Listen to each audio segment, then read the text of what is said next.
Dear God, please don't let me relapse and return to the evil that men do. Father God, I pray and ask that you help me to have mercy on others the same way I would want you to have mercy on me. Father God, I also ask that you help me to be quick to forgive and slow to get angry. Amen, amen, amen. These young dudes out here don't respect shit until you put the barrel in their ear and let the text spit. I just might catch a case on my next hit, remove their whole face on some special effect shit. So show respect, trick, or I'ma have a flashback. Digging through the dresser like fuck it, where my mask at? Then mash back with the banger and damage shit and say fuck everything I learned in anger management. Hop back on some east side manage shit and push a nigga's top back when I let the cannon spit. Start planning shit, premeditation. I'm in love with the streets again, rededication. Casket or cremation when I shoot you down. I was built for the smoke like a hookah lounge. I keep big shit that sound like a bazooka sound, and I shoot quicker than ain't gotta be a hoop around. Dear God, please don't let me relapse and return to the G-Ride, 3 straps, a ski mask with the K, squeezing keys apps, spraying everything from a nigga's brain to his kneecaps. Dear God, please don't let me relapse and return to the G-Ride with the 3 straps, a ski mask with the K, squeezing keys apps, spraying everything from a nigga's brain to his kneecaps. Gun on me, it ain't never for show, homie. I'm far from a bully, but I'm never a hoe. Get out of line, my Beretta will blow. Real talk, we can take the beef wherever we go. I bring it to your front door like I'm Uber Eats. I guarantee you listen up when this Ruger speaks. Plus I maneuver through these streets like a ghost, and I'm handy with the heat. I cook a nigga like a roast. On me, homie, this is not a boast. I will still come through, boy, and stop a nigga's post. Play him close, man, Eric will ease it. Quickly off the waistband, man, and Eric will squeeze it. Leave you niggas laid out dead or paraplegic. Niggas playing in these streets while I'm very strategic. I come to your house dressed like the gas man. Shoot you 9 times, leave you stretched by the trash can. Dear God, please don't let me relapse and return to the G-Ride, 3 straps, a ski mask with the K, squeezing keys apps, spraying everything from a nigga's brain to his kneecaps. Dear God, please don't let me relapse and return to the G-Ride with the 3 straps, a ski mask with the K, squeezing keys apps, spraying everything from a nigga's brain to his kneecaps. I don't put shit on Facebook, I just holler in person. Put the pistol in your mouth while you holler and cursing. All that shit you kept rehearsing and put on your live, got your clap with the big 4-5. You bitch nigga, if you tell me to pull up, I'ma do that. That nigga who was whooping first nigga that I shoot at. Ski mask on my face, bystanders be like, who that? I ain't with the talking, bitch boy, I thought you knew that. Leave his brains where my shoe at and bounce like I'm on a trampoline. Leave you laid out nigga like you camping on the scene. If you want something sweet, grab a peach or tangerine. Niggas won't smoke, well fuck it, I'ma let them handle steam. AR with the beam, you see the red dot? We tug on this trigger, nigga. It'll make your head pop. Blood pouring down to your shoes, call it Red Sox. Your brains hanging all over your shoulders like some dreadlocks. Expect the gang of dead ops if they ever cross the line. The Lord said in the Bible, oh, revenge is mine. So I'm just trying to find a righteous path between the two. Before I lose control and do the shit I used to do. This being humble shit is new. I'm trying to turn the other cheek, but I ain't never been a bitch, so watch your mouth when you speak. Your mercy's what I seek, so I pray on bended knees. Don't let me get decay with the extended clip and squeeze. Lord, please. Dear God, please don't let me relapse and return to the G-Ride, 3 straps, a ski mask with the K, squeezing keys apps, spraying everything from a nigga's brain to his kneecaps. Dear God, please don't let me relapse and return to the G-Ride with the 3 straps, a ski mask with the K, squeezing keys apps, spraying everything from a nigga's brain to his kneecaps.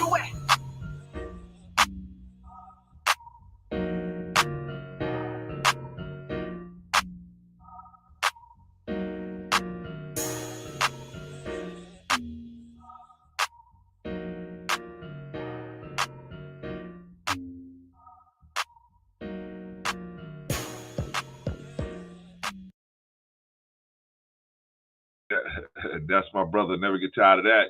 That is my brother, Brother Eric, better known as 16 to Life. If you can go over to his webpage, 16 to Life, he'll tell you some funny stories.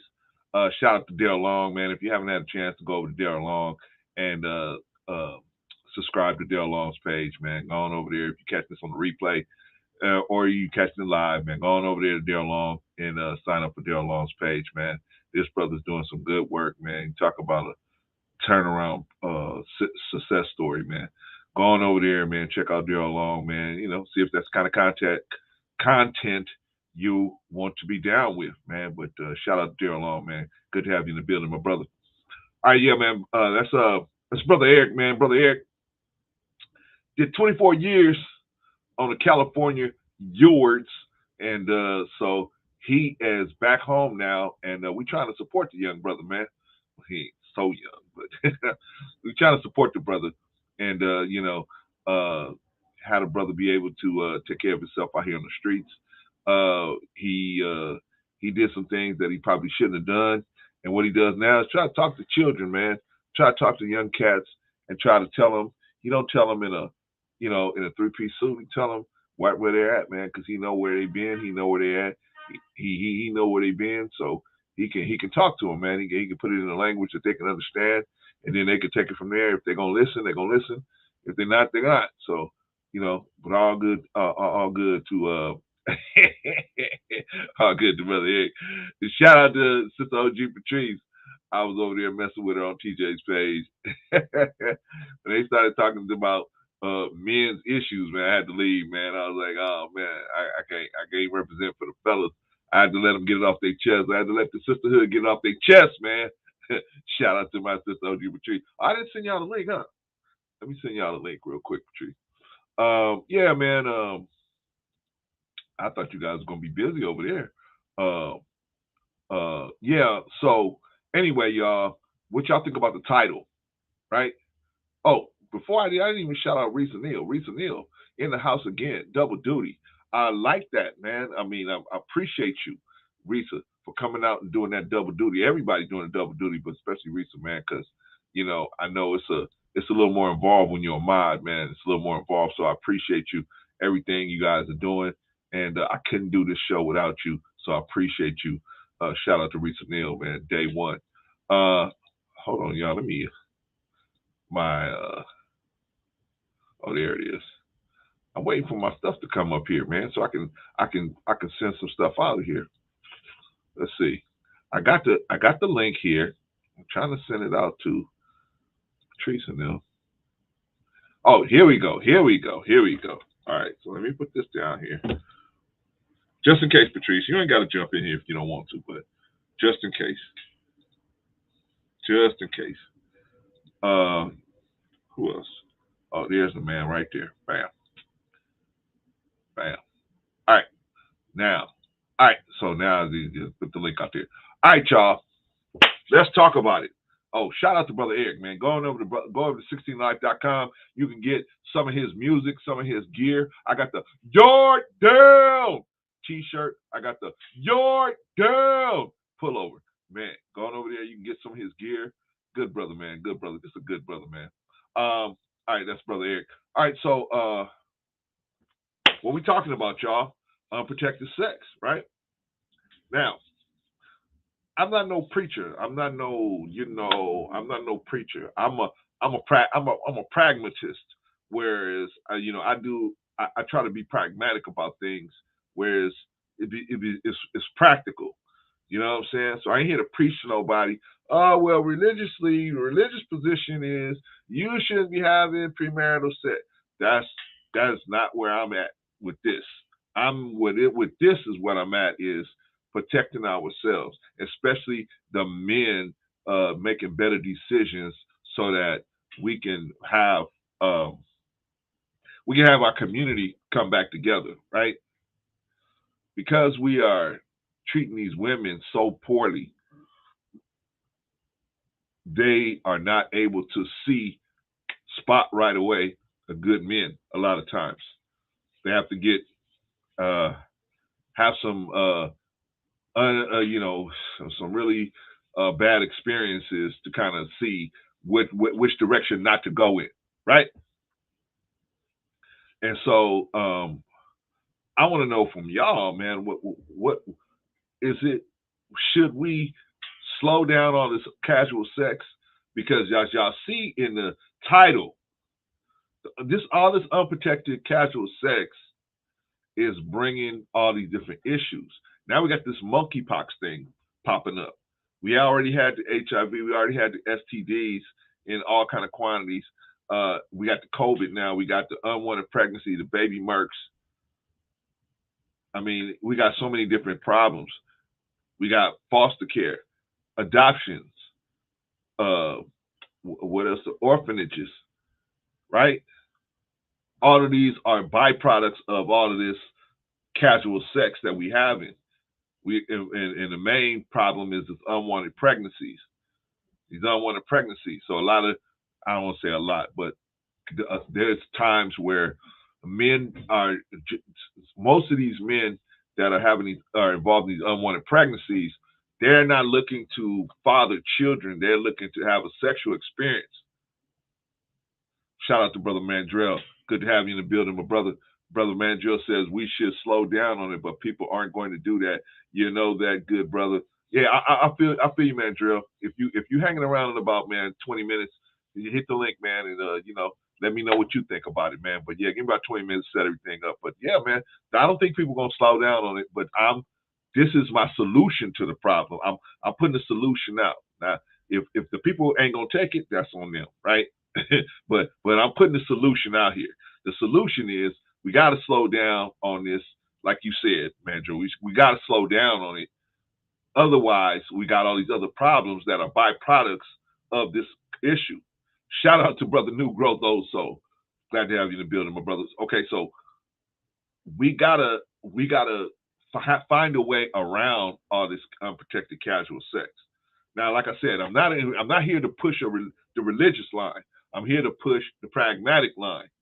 And we should try to at least get the pregnancies down to close to almost all of them are desired pregnancies, right? But how are we going to do that when all we want is the feeling? But why? Okay, so let's ask the real question. The real question is, why are men chasing after all this unwanted sex, casual sex? Why? There was a time in history where when you were having sex with a woman, the purpose for you having sex with this woman was to impregnate her. That was the number one purpose, right? Why? Because you want to push your genes into the future, right? That's what we want to do as men, as males. We want to push our genes into the future, and the woman is the only hallway to do that, right? You think I'm gonna say something deep here. So go get your religious people to come in here and go against me. They say that God gave Adam the Eve so that he wouldn't be by himself. But if you look past that reason, there's another reason why he gave him Eve, to give him immortality. The woman gives you immortality, right? You go to the woman, you find the woman you like, you say, man, I like this woman. I like her. So you say that prayer that God gave us to say to these women. Let us make man after our image and after our likeness. Let's get busy, baby. Let us make man. Let us make a man or a wombed man after our image, me and you, after our image and after our likeness, right? That was the purpose of having it. So men would have sex with a lot of different women because they want to push their genes out there. They want to have as many of their genes out there as possible to have a situation where they will be a unit that will be able to preserve the wealth of the family. Do you follow? Okay, so, but that's not the issue today, right? That's not the issue today. What is the number one reason most men are having sex? To bust one, right? Or two or three or whatever, right? But basically, to bust one, right? Now, that's fine and dandy. That's fine and dandy. The problem with that is we're not prepared on the other end in case the conception occurs, right? We're not prepared. We're not mentally prepared. We're not spiritually prepared. We're not financially prepared. You know how black people do it. Typically, white people do it this way. They get the job, they get the girl, they get married, and then they get pregnant, right? Everybody throws them a party. That's not how we do it as black people, right? The black people, we do it the reverse, right? We get her pregnant, then we got to go look for a job, then we got to go try to scrape everything together. That's how we usually do it, right? And I'm not saying, I'm just saying, why are we doing it this way when we know we see the results? But yet we see the results of doing it that way. We see the results. But why we ain't gonna stop? Why we ain't gonna do it? Ego. Ego. Most of us got egos. And for whatever reason, we can't get around our ego, right? We can't get around these egos, man. You know what I'm saying? I got an ego. I'm a man. I'm a man. You know what I'm saying? I slept with when you go to Fresher Fit, right? I slept with 10 women. I slept with 20 women. I slept with 30 women. Well, I'm a bigger man than you because I slept with 40 women, right? Your manhood has been reduced down to the amount of women you can trick into the bed with you. Or not trick into, but just get in the bed with you, right?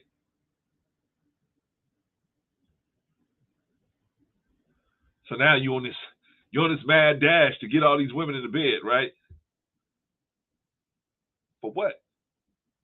Because I want this man to think I'm a big man. Why are you worried about what this man thinks? Because I need him to think that I'm a big man. Why? Because I do. I won't think I'm a big man unless he thinks I'm a big man, and then I think I'm a big man because he think I'm a big man. Who cares what he think? What's important is what you think, right? New girl said, get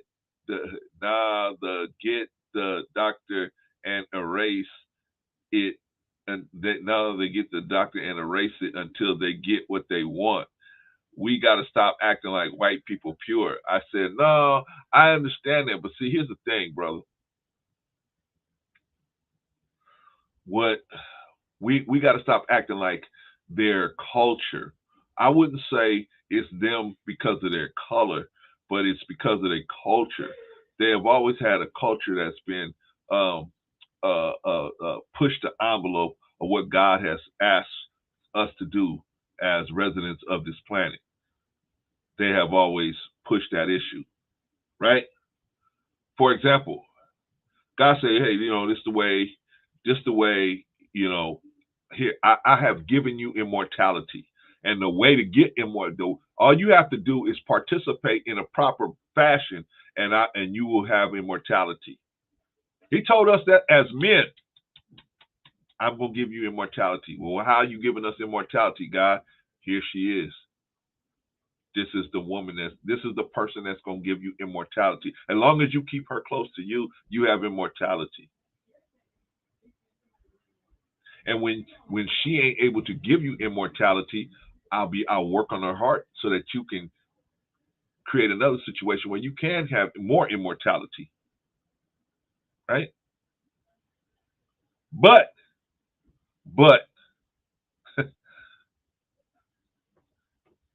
you look at the Romans, look at the Greeks, right? God said, hey, I want y'all to, this is how you give immortality, right? And you're going to get the pleasure from being able to work and bring up something and raise it to its full potential, a child even, you're going to get the enjoyment out of that, right?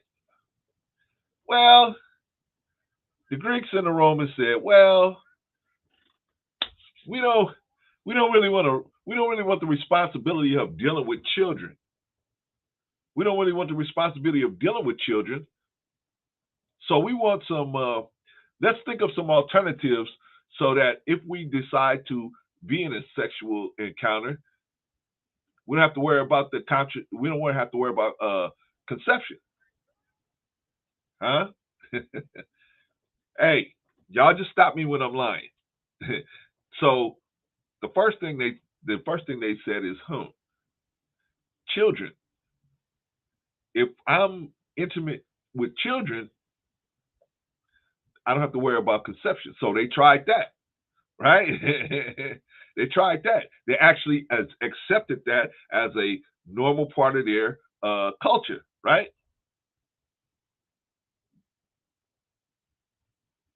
Took them down, right?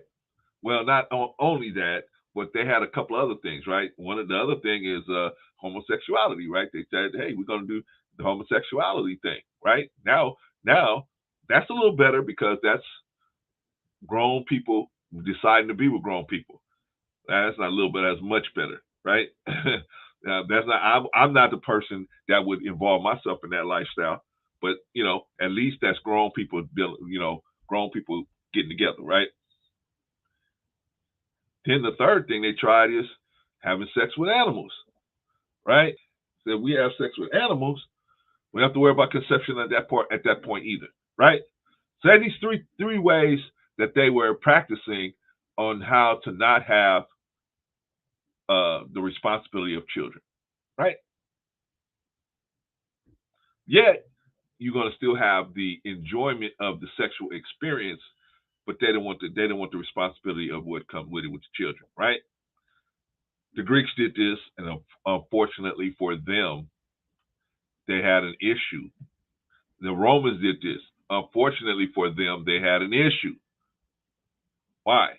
Because when you practice in these three things, what happens is as you practice in them and as they grow in popularity and the people begin to, it becomes accepted in the culture and it becomes the normal way the culture works and breeding falls back off the culture. What ends up happening is your enemies start outbreeding you. Your enemies start outbreeding you, and that's what happened to the Greeks, and that's what happened to the Romans. Enemies just start outbreeding them. What you gonna do when you know what I'm saying? What are you gonna do when your enemy has 10 men to every one man you got? I don't care how much of a formation. And the Romans, man, the Romans studied war. They were, I mean, they had formations for 100 men, 1,000 men, 10,000 men. They had formations for all of that, right? They call them legions. They had formations for so many different men. They were so advanced in warfare, right? I mean, they were just so far advanced in warfare, but they were also advanced in the other things, right? Things that they probably shouldn't have been advanced in, they were advanced in that too, right? Right?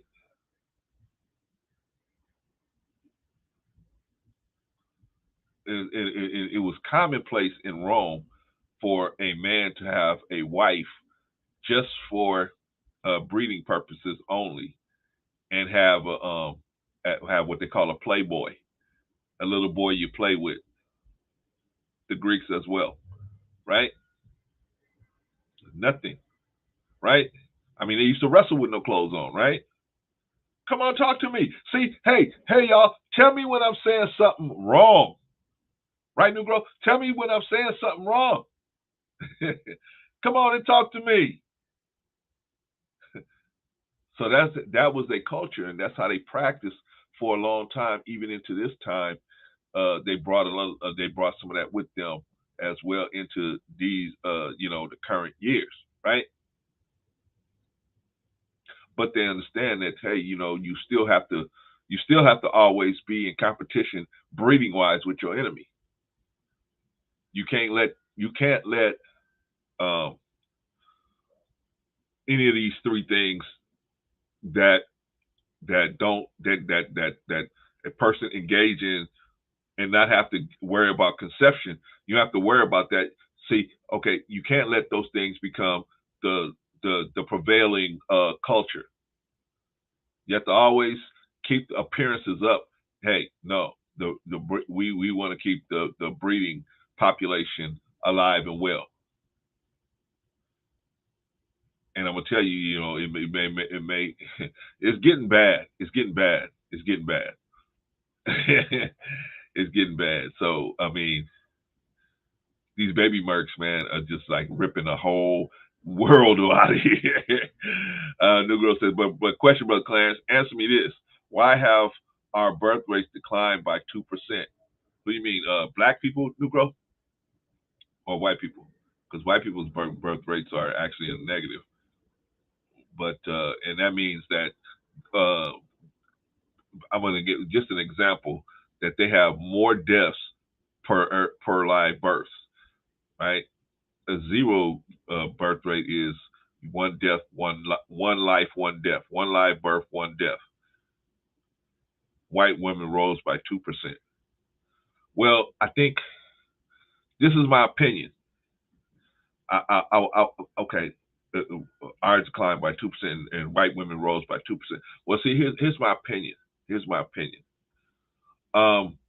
When numbers get so bad, they are encouraged to not get the baby Merks. White women are encouraged culturally to not do that, and as black women are encouraged to do the baby Merk, right? Right. And then also you have to take in the food. We eat different foods than they eat. They eat more healthier foods. I mean, per capita than we do. There was a time where the black women cooked. She spent a lot of time in her own kitchen. I remember my mama on Saturday morning, man, she would clean the whole house every Saturday morning. I got to, I'd even help her sometimes, right? I had the pledge, I'd spread on the wood, and I'd clean some of the stuff for her. Why? Because I just enjoyed the fact that she was playing all these Stevie Wonder and Aretha Franklin, because you know how mama used to do it back in the day, right? They would blast all this music while they was cleaning the house. And if I helped her clean, I'd get to play some of the records that I liked. And so I would help her clean the house so I could play those records, right? But see, I didn't know, man. See, she was slick. See, those records, Stevie Wonder and Aretha Franklin, James Brown, all that stuff was going into my head, giving me a love for the people, for our people, right? I didn't even see it happen at the time. But getting back to your question, the white people usually eat. I won't say they usually eat better. Let me say it this way: they typically have better food options in their neighborhoods than we do, right? Black women typically don't cook that much, typically, because they're so busy. And they've gotten so used to fast food. When I was coming up, man, maybe it was a fast food place, maybe every mile or so, maybe every 2 or 3 miles, maybe. You go in the black community now, man, you're gonna trip over a fast food place. It's either Asian Chicken Shack, Asian Fish Market, or or McDonald's, or Louisiana Chicken, or what. You're gonna trip over Kentucky. You're gonna trip over something in the black community. You ain't even gotta get in your car. You can walk, right? Brother Negro said, I don't know, homie. Black women lead the country in deletions percentage wise, but them records on Saturday was amazing. Yeah, man, they do. But see, they don't do it for the same reason. See, white women, they have a lot of deletions too. White women have a lot of deletions too. But what happens is they delete because it's a reset for them, right? See, the lady that came up with this thing, there's something she didn't account for, right? When she came up with this whole Planned Parenthood thing, what she didn't account for was so many white women was getting pregnant while their husbands was out at World War II. Okay? She didn't account for that. So white women started getting the baby Merks because they didn't want to lose their husband, and they didn't want to have to explain a baby to their husbands, and they saw it as an option to keep their marriages intact. I'm just telling you the truth, man. I'm just telling you the truth, right? It was something that they didn't even they were offered to black women, but you had to agree to let them sterilize you, right? You have to let the black women, they would tell you, hey, we got to sterilize you. If you're going to let us do it to you, we got to sterilize you. And they didn't do that to white women, right? To white women, they looked at it, okay, we saving a marriage here. This baby Merk we doing here, we going to save a marriage. So let's do it. I'm just telling you, man, it was so many women that was in World War II when their husbands was out there at Iwo Jima and you know, Pearl Harbor and all these different places, and women had to jump into the workforce. White women, excuse me, jumped into the workforce in mass. I'm not saying black women was out there too, but white women jumped into the workforce. Black women jumped and took the jobs that the white women was doing before they jumped into the workplace, just being servers and everything. Okay, they took their jobs, right? But the point is, all these women were thrown into the workplace. They were working hard as men. They were working around men. So they needed a way to hit the reset button. So that's how white women got introduced to the baby Merk. That's how they got into it, as a reset. Black women usually don't use it as a reset. They use it as a, well, let me just, you know, I don't want this, so let me just get rid of it. Usually, I mean, typically, we're not talking about the outlying situation where somebody got violated or something like that. See, that's not what I'm talking about. I'm talking about the regular situation where it's just an unwanted pregnancy, consensual sex, unwanted pregnancy, right?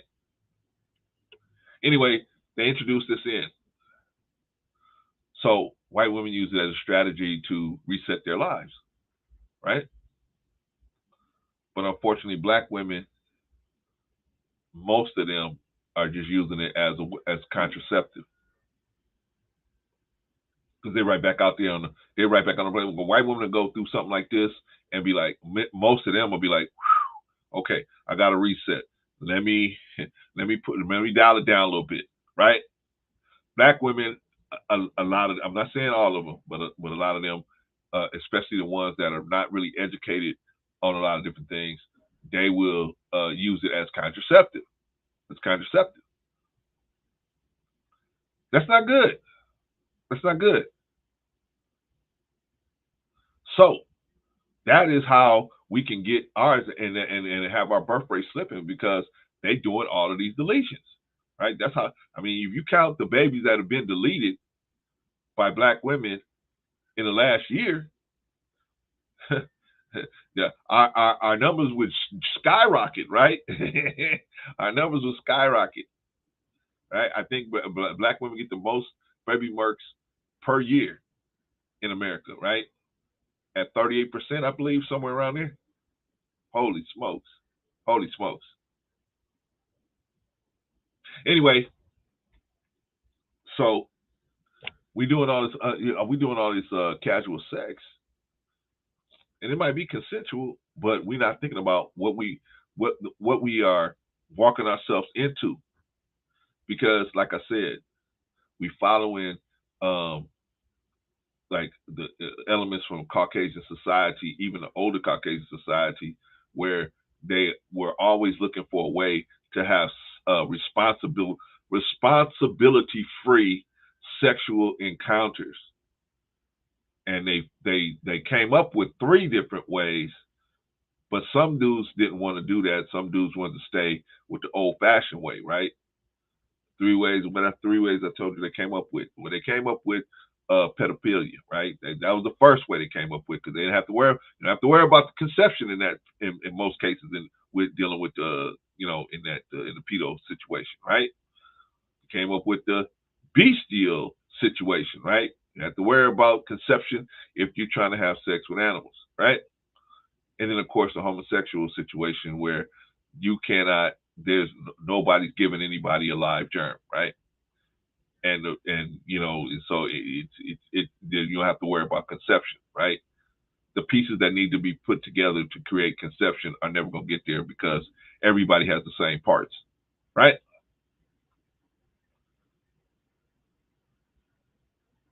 So how are we going to, what are we going to do about this, man?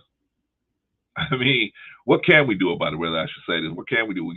Only thing we can do is educate the people, man. Educate our people and get them, to understand what's going on. Sometimes a person can be working in something, in a situation, and not realize what's going on, right? Not realize what's going on because they're just so far out of it, right? These guys were shipwrecked on this island, man. They was shipwrecked there for 6 months. They finally made a raft to get off the island, right? Ship going by finally saw the raft and got the raft, right? And so they rowed out to get the survivors on the raft. There's only one guy there. There was only one guy on the raft, and the one guy was on the raft trying to suck meat through a bone. He had eaten his other comrades because they had died there, and he had nothing to eat, so he ate them. But he was so jacked up in the head from doing that, he didn't even see that the people that came and they was calling him. They're calling, hey, come on, and get on the boat. And he's like just sitting there like, I mean, can you imagine? Can you imagine what you would be like right now? You're a good-looking person, right? You're good-looking, nice. You're clean. You're a very pleasant person to be around. What would you do if you was out for 6 months with no fresh water, no place to use the restroom? You got to use it right there in the boat or whatever, right? You're watching people die in front of you. Do you think that'll change you? And you got to watch that for 6 months. And then you got to make the decision that, well, I mean, you ain't no Navy SEAL, right? Navy SEAL, they tell you sometimes, right, you're going to have to, you know what I'm saying, you can use the enemy for a lot of stuff, right? Including nourishment, right? When you ain't a Navy SEAL, right? You ain't an Army Ranger, right? What's going to happen when you see something like that? You're going to be out of it, right? Unfortunately, a lot of our women have, they out of it. They're out of it. It's been so long since they've had a real man actually love them. They don't know what love looks like. So they go chasing other stuff. Right? They go chasing swag. They've replaced love with swag, and they go get the swag. Then when the dude with swag, you knew this dude had swag, and you knew him having swag was going to mean that he could discard you at any time, but then you get mad at him, but he had the swag. Well, that's what you liked about him. He had the swag. What you thought he was going to do? Not be swag with you? Not use that swag on you? Brother Negro said, unfortunately, a lot of men in poverty, that ability to create is the only outlet to show their power. Well, my brother, it's not the only way, but it's the easiest way for them. I would say that definitely, Brother New Growth. It's the easiest way for them, and it's not them creating. This is a system that God put together, in my opinion. Now I'm getting a little religious, but that's in my opinion. But if you just want to look at it biologically, it don't matter what penis you put with what vagina. If the vagina is healthy and the penis is healthy and the transfer of live sperm goes through and everything's ready to be fertilized, it's gonna happen. In other words, we can't take ownership or pride in something that was gonna happen anyway. The pride is in the fathership role, in the fathering, right? That's where you can be proud of yourself because, hey, I did that. I hung in here. I was going to go crazy. These people was going to drive me crazy, but I hung in here. And I got one into college. Or I got them all out of high school. Or You know what I'm saying? I got one that's, standing on his own feet. I got a couple of them out there. They're out there on their own feet, right? Then you can take pride in yourself. The sacrifice was worth it. But just putting your penis in somebody's vagina and saying, I did something, you can't say that. That system was already set up way before you came along. So you can't say, yeah, I did it. That's like taking an ice cube and putting it on the ground in the sun and saying, I melted that. You didn't melt it. If you go get any, no matter how many ice cubes you go out there and get, and you put them out there, and the sun's out there, they're going to melt, right? But we say, I did this. I created this situation. All you did was donate to the cause. That's basically what you're doing, donating to the cause. Now, the real work comes after the baby comes out, after the gestation period. Baby actually comes out. Then we're going to see, are you just a dad? Dad is the guy that holds the baby when it first comes out. Father is the one that takes it the rest of the way. Right? But our people, man, we have gotten into the bad habit of running away from responsibility, especially the men. Especially the men. Well, Brother Clarence, these women, they don't cook, they don't clean, they don't do nothing. That's because you guys keep selecting them for sex. You guys keep selecting them for casual sex. That's why. If you guys would remove them from the selection process, they would be like a dinosaur. They would go away.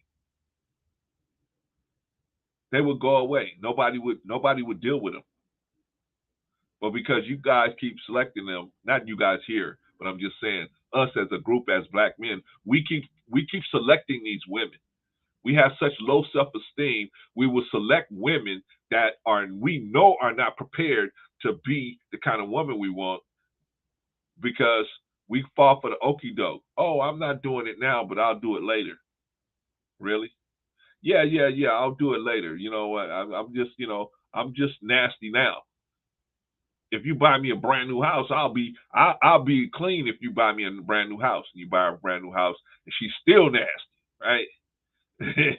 You got all these excuses why she's still nasty. I'm still nasty because, well, see, the reason why I'm nasty is because you the reason why I'm nasty. You know what I'm saying? They always got a reason why, right? That's why you got to check the character. Got to check the character of the person. That's why character is important. When you have an unprotected sex, casual sex all the time, especially the premarital variety on a regular basis with different people, it's just not healthy. Just not healthy. What does that say about you? If you quick to put your stuff in everybody else, what's that say about you and what you think about yourself? Well, we as black men, we got such low self-esteem, man. We want other people to think a lot of us before we even think a lot of ourselves. Crazy. Sister Patrice say, Cardi B said in her song, she don't cook, she don't clean, was on Instagram sweep. I'm telling you. Oh, I can't find no good black man. It's so easy to get good black men. It's so easy. It's so easy. When women tell me that, I laugh when they tell me. I mean, really, it's funny. It's good black men. It's good. In particular, black men. It's good men everywhere, but it's black men in particular. All you gotta do is go down to the union hall. Go down. I don't care. Pick a union hall. Carpenters, plumbers, electrical. Pick one. Go down there and get into a free class or something. They always having free classes. Get into a free class. You'll meet a gang of dudes down there. A gang of hard-working dudes. Dudes don't get, shout out to osmosis, dudes don't get into the trades unless they're willing to work hard. I mean, they know what they're getting into in the trades. So you see a cat in the trade, that's a dude willing to work, right? It's dudes everywhere. But see, y'all don't know where to go get them, right? And then y'all don't know how to Hallelujah. I can't keep a man. Yes, it's easy. Keeping men is easy. All you gotta do is go to a man and say, hey, if you know where he works and he don't mind you coming up to his job, say, hey, I made you some lunch here, brother. I made you some lunch. Why don't you take this? Dude will be like, what? Well, a woman don't cook. Ain't a woman cooking for you no more. They don't cook for you. What you talking about? Easy getting a man, keeping him. Easy. All you gotta do is cook for this man. He might be dating 3 or 4 women, but trust me, after a while, he'll start cutting it down. He'll start cutting it down to you. Because he's gonna say to himself, see, one thing, I don't care how much sex you giving a man. If you feed a man, will be back. Men are like dogs. Did you feed them enough? They'll come back. They'll keep coming back and keep coming back and keep coming back. They might keep coming back for what's between your legs, but they're gonna be more loyal to you if they got both. What you got, your pearl and your cooking. Then you throw on top of that, hey brother, you got some clothes that's dirty. Hey, I'm washing my clothes, and I'm washing, everybody else's clothes, or my son and my daughter, whatever. You got some clothes, brother. Let me wash your clothes. Let me wash some clothes for you, brother. That's all you gotta do. That's all you gotta do. Men are easy. Men are easy, man. Men are so easy to deal with, man. They are so easy to deal with. Brother, I was supposed to say trades mean a lot of cash. You'd be surprised how many guys in the trades that have investment nest egg just sitting. They might not look like a millionaire, but it's cooking. That's what I'm saying. That's what I'm saying. But these women will say, I don't know where to find a man. Go down to the union hall. You want to find some real men with lots of money? Go down to the longshoremen's union hall. Go down to the longshoremen's union hall. You're gonna find rich dudes over there, but they're gonna look like they just stepped off the banana boat. But those dudes got money. It's guys everywhere, but they don't know what to look for. You're looking for them in all the wrong places: the club, the bar, speed dating. I mean, come on, man. Come on. And then you get into the cycle of casual sex, right? I'm gonna tell you something. If you having constant casual sex with a variety of different dudes, you're putting yourself at risk. There was a time where you could assume that men were heterosexual because they were having sex with women. You can't assume that anymore.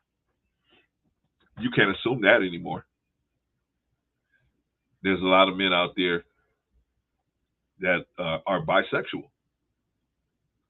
And that's cool if you say it up front, but most men are too scared to tell you that up front. So they're not going to say it.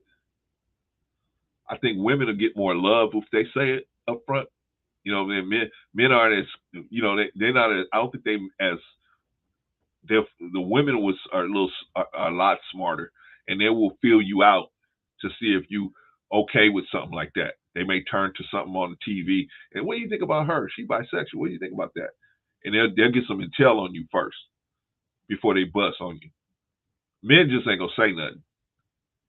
Men are not gonna even try to tell you. They gonna just get caught up like normal, and then you find out. You come home early from work one day, and him and his homeboy is in there, and his homeboy ain't got his pants on. You're like, what the? What? What are you doing running around the house without no pants on? I was going to say, a friend of mine a couple years back was crying because she got the H. And not the HIV, but the herpes. Holy smokes. But she was sleeping around. She couldn't pinpoint who gave it to her. Lifetime mistake. Yeah, man. And that's what we're doing out here, Osmos. We making lifetime mistakes, man. Lifetime mistakes, man. All because we just want to get wet. as they say on the streets, right? But we got to think about the future, man. See, that's the thing, man. Black people don't think about the future. Black people think about right now. Hey, I thought you said you was gonna take those shoes. You run into your friend in the club. Hey, man, I thought you said you were gonna take them shoes back. I am. What you doing in the club with them, man? You might spill a drink on them or something like that. I'll worry about that. I'll worry about that later. Right? That's how black people think, man. It's very odd, man. It's a very odd way of thinking. If you haven't grown up with black people, if you meet them later in life, you like, I can't understand it. That don't make no sense to me what you saying here. Shout out to the brotherhood and sisterhood, man. You know what I mean? You gotta be around black people enough to understand how we think, man. We just don't think, in a straight line sometimes, man. It's just crazy.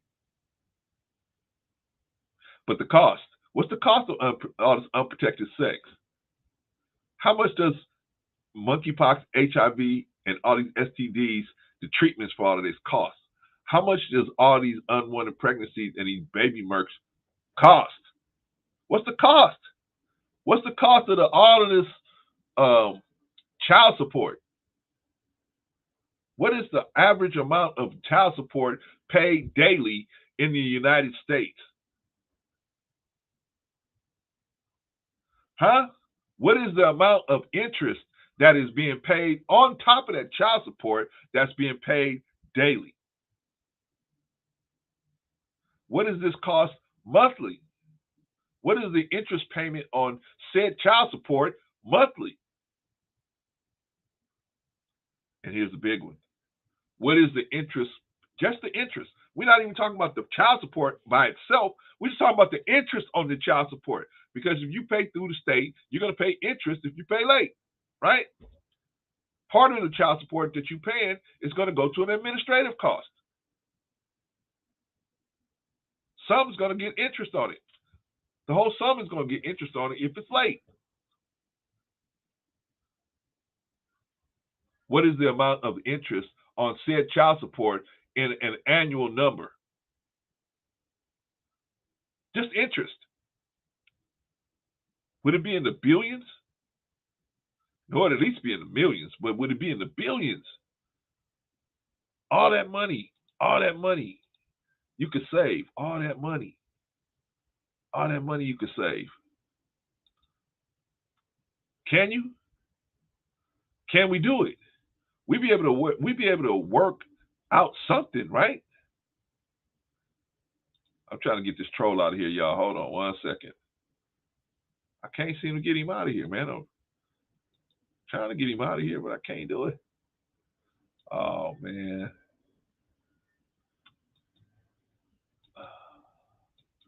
Can't put him in timeout. Can't block him. Well, y'all just got to. We just got to get past that. All right. Anyway,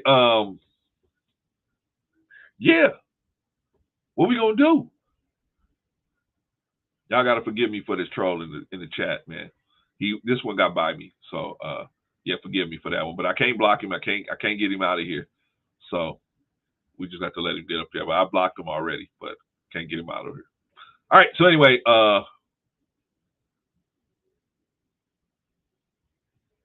what are we gonna do? The black community is in shambles, man. Well, what are we going to do?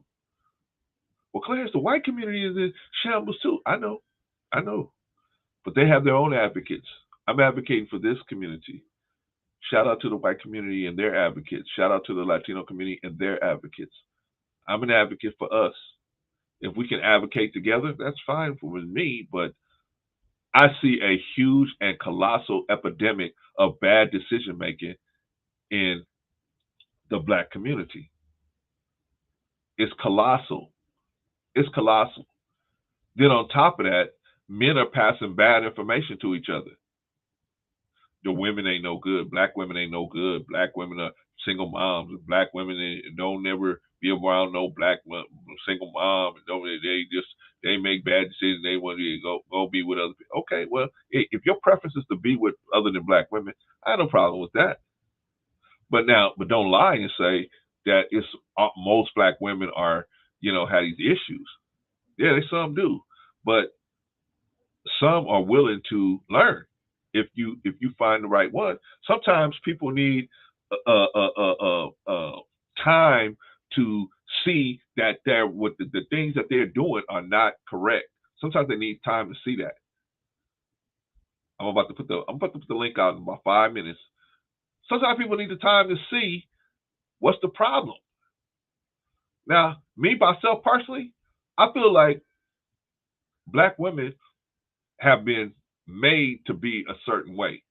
And what do you mean they be made to be that way, Brother Clarence? I think they've been made to be this way. They've been made to lower the bar to where they feel like if they don't participate in unprotected and casual sex with you, that they're going to lose out on good men. Good men. That was one of the things, that was one of the disagreements I had with Brother Kevin Samuels, rest in peace. That was a disagreement I had with him, where he pushed the line like, well, if you're not gonna have sex with a man, right away, instantly, like he made it sound like it's something wrong with a woman regaining control of her chastity, right? I felt like that was a bad thing. How are you going to consider? How are you giving relationship advice when you're giving bad advice like that? What's wrong with a woman taking charge of her chastity? So she made a mistake before. Now, because she's trying to take charge of her chastity and take better control of it and better care of it, she's getting put down because she's doing that. Basically, because you made a mistake, your life is over. You might as well just go and be a hoe. That's what he basically was saying, right? You might as well just be a hoe. And hope that a man is gonna be happy with the fact that you're a hoe. But now that you're a hoe and you a hoe, you got to understand that if this man marry you, you just gonna be the background player, and he gonna be able to do whatever you want to do. There was another thing I had a disagreement with him about, because I felt like you telling these women to just throw in the towel, and I feel like that's wrong. Everybody, how can you say you're a Christian? Well, Christianity, the focal point of Christianity is redemption. That's the focal point of Christianity, is redemption. How can you say you're a Christian and you're against redemption? It doesn't match. It doesn't match. I had to tell another young brother this thing about a week ago. He said, man, you are an advisor to this person, and how can you step to this person? And then you shouldn't say this to this person. You shouldn't advise this person. You can't mentor this person.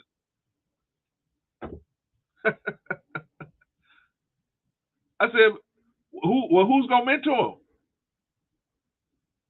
Oh, I see. I can mentor to people that you like, or the people that's doing what you want. But as soon as I mentor somebody that you don't like or you don't want, now I'm doing something wrong, right? You don't like this person. I don't like this person, so you can't be on their panel. You can't be on their panel, and you can't talk to them because I don't like them. What? I'm a grown man. You can tell me who I can talk to, who I can't talk to. Plus, which one of us is doing the neighborly thing, right? If the Levite walked by, which is the elite person, the priest walked by, which is the Christian person say they're a Christian, average Christian. What about the Good Samaritan? What about the Good Samaritan? The Good Samaritan comes and he helps this man. He has compassion for the man that's on the side of the road that nobody wants to talk to. Nobody wants to say nothing to. Nobody wants to help him up. Nobody wants to help him and get him to see, right? Which one of us is doing the Christian work? Yeah, man, he's blind. He can't see. He can't see all of the destruction that he's doing and the pain that he's causing by doing certain things. He can't see. He needs somebody to wipe that out of it, wipe the whittle out of his eyes so he can see. Which one of us trying to wipe his eye clean? And we still got kicked in the butt for it.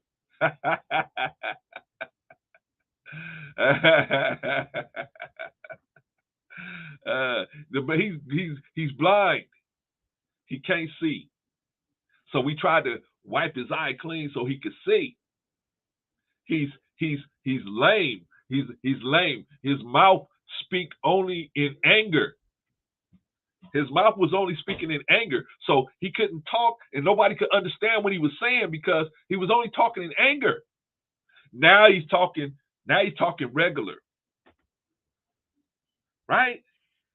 But somebody had to go out there and go out to the road where the man was and meet the man out there.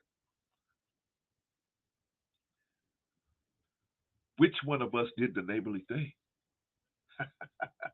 Those of you that called yourself certain religion and left the man out there on the road because he wasn't saying what you wanted to say. Well, I'll be a Christian to the people that's coming to see me and it's bag chasing, right? They come and see me now. I'll be a Christian to the people that's doing what I want to do.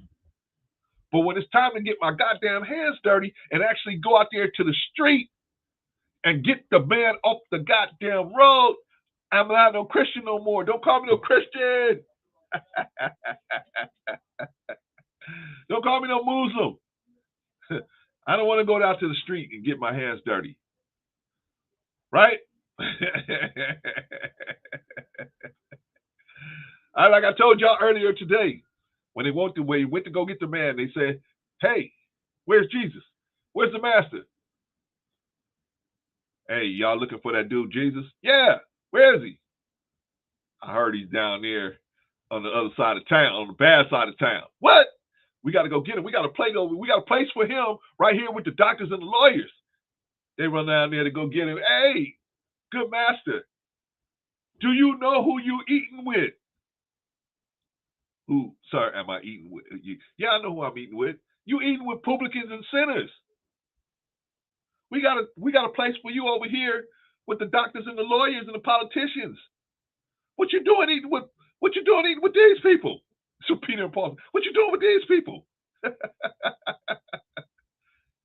He said, I came not for the righteous, but the unrighteous. Those people don't think they need me. They got money. Those are the bag chasers. The bag chasers don't think they need me. They don't think they need me. They're talking about God. Here I am, the Son of God, and they don't even acknowledge me. These people at least gonna listen to me. They see their condition. They at least listen. So I came for the righteous, not the unrighteous. I came for the unrighteous, not the righteous. Those people think they got it already. I don't have to go teach them. Let me sit here with these people. These people think they already understand the situation they're in. They're more open to listening. These are the least of these are my brethren. This is my brethren right here. Those people don't want to hear nothing I got to say. Shout out to Brother Marcus. Shout out to you, brother. Good to see you in the building. All right, y'all. I'm going to put the link out there, man, because I'm just talking. And I enjoy, just telling y'all how my mind works a little bit. Sometimes I get caught up on the, but I try to, I'm not trying to preach to y'all, man, because really in the reality of life, I know everybody ain't gonna see it my way, especially religiously. I don't expect that. Well, our religion should be a private thing. For us. And we, if somebody wants to experience that with us and they ask us about it, then we should share it with them. But we shouldn't push it on them. In my opinion, that ain't the way it should be. You should be open to discuss it if somebody wants to discuss it with you. But as far as me pushing a line on anybody, I'm never gonna do that. I'm only gonna push the pragmatic line, which is let's do stuff that makes sense, right? And all this casual sex, we got to slow down on it, y'all. We got to. We filling up these orphanages. We filling up this foster care system. We filling up the jails. We filling up the youth authority. We filling it up. We Black people are 51% of the prisoners in America. 51% of the prisoners in America are black. Is something wrong with us as a people? Do we have a screw loose genetically? No, I think it's more of a cultural thing that we do that is helping us to propagate this situation where we want to be, where people can, I talked about this earlier today, where people can see there's smart people in this world. There's scientists of psychology in this world. And you don't have to have no degree from no university to be a scientist. A pimp is a scientist of psychology. A pimp can sit there and talk to you for 5 minutes and recognize whether he gonna be able to work you over, or you gonna have to pass you by, right? He gonna figure it out. He gonna keep talking to you, and so he can see if he can crack you. If he can't crack you, then he gonna just keep on walking, because he ain't got time to waste with you. There's so many of people out there that's hurt and broken. He gonna be able to get right up in there. But the point is, there's people out there that's scientists, and they recognize weakness in people. They recognize when we're weak. They recognize when we're broken. They recognize when we have a desire to be accepted, and they can capitalize on this. They can capitalize on this desire to be accepted by manipulating us. They can manipulate us into certain behaviors based on them. They're going to regulate how they're going to dole out their acceptance to us. Man, y'all ain't hearing me, man. Y'all ain't hearing me. They're going to figure out how they're going to dole out their acceptance to us, right? If you do this, they reward you with a little more affection. If you don't do this, then they hold back their affection from you. That is what we call manipulation. Because no matter what you do, whether you do it right or whether you do it wrong, the person should correct you in love and or support you in love. I'm talking about if you're in a relationship, right? But what do we do? Because we don't know. We don't even know. A lot of these women and a lot of you men, you haven't seen what you don't know. You haven't seen what it's like to raise a family, to have to often return to mercy. You have to be merciful to be a father. You have to be merciful to be a husband. You have to be merciful. People make mistakes. You're going to be married 20 years, 30 years, and a person's not going to make a mistake or two in 30 years? Come on now. You got to have some merciful. You got to be merciful. What if Patrice got to be merciful to me? I make mistakes all the time. Patrice got to say, knucklehead, listen, you got to this way. What's going on, OG Patrice? OG, yeah. Uh-oh. Must be one of the bad storms out there in Arizona. Patrice? Can you hear me? Can you hear me? Now I can. What's up, girl? Hey, what's going on, brother? I was messing with you on TJ's. I saw you. I saw you. No, but you actually asked a really good question, though. Yeah. I was glad that me and TJ was able to break it down. But yeah. Yeah, man. You guys started, and then it got a little too real for me. You guys started talking about the high blood pressure medicine and all that stuff. I was like, let me get up out of here, man. Let the ladies talk. But hey, what's going on, sis? What do you think about anything I'm saying, or you have something to say, or you want to change the topic? What's going on? No, I mean we're gonna stay on the topic. I mean, when you're talking about things like unprotected casual sex and the high rate of the murking of black babies, when you're talking about the STDs and things, you're right. These things are permeating our community at a high rate, and what are we gonna do about it, right? I mean, you and I, we're at an age or a level like we good, like Yeah, right. but this Ain't no is more coming. oopsies at this point, right? Exactly. This is coming from your 20-something-year-olds, your 30-something-year-olds, and even, some of the teens, right? Like the Right. same thing. that is going on. I think the teenage pregnancy rate has went down though over the last, I would say 20, 25 years, but it's a lot of the younger 20 something and 30 somethings, that are just out here loosey goosey, right? They really are out here wilding and being very, very careless with their private parts, men and women. Yeah, yeah, yeah, E- both e- of them. Exactly. So we can't, so the men can't sit up and blame the women for getting pregnant when they're the one that's impregnating them, right? So I'm gonna need the onus to be equally on both parts, right? So we not gonna get up here and talk about what the women ain't doing and what the women need to do. No, no, we all need to do it. Let's get some equality up in this camp, okay? Because all of them on both sides, right? The men and the women Yeah, are being very, very careless, very loosey yeah, goosey, very willy nilly with their yeah, private parts, and they just out here and like you're saying, pumping and dumping, busting it wide open. The women, yeah. is sitting up there getting, allowing the impregnation to happen, and and they got kids already, and now they got more kids, and and it's just a system of brokenness, in the Black community. And so when you're talking about now with the whole Roe versus Wade thing, I think it's going to affect the Black community more because it's going to be all these unwanted children being Yeah, born. And I'm just going to yeah, keep it real. yeah. Unwanted children being born in our community where they're gonna get abused. They're gonna get caught up in the Oh system, man, get yeah, abused in the yeah, system because yeah, these are things we don't think about. yeah.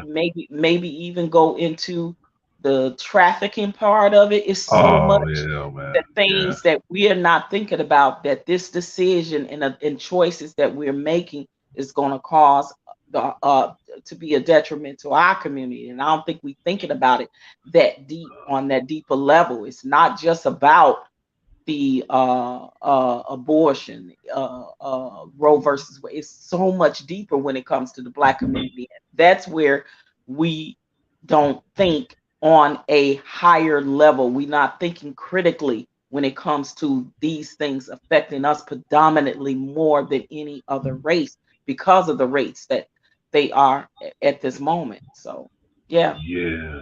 And so yeah, I go, Patrice. I go to a lot of places. Oh, I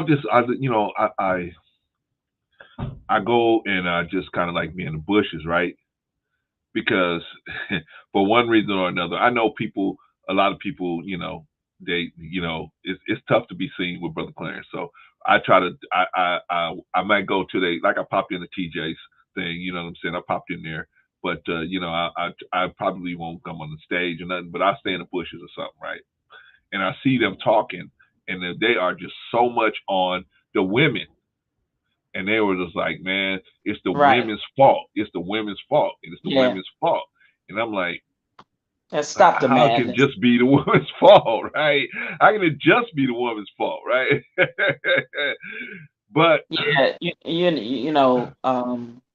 Bro Clarence, and this is the very reason why we don't have a community anymore. We just have neighborhoods that we live in that are predominantly Black, right? right, We don't right, have a sense of community. We don't have a sense of uh, village anymore like we once had.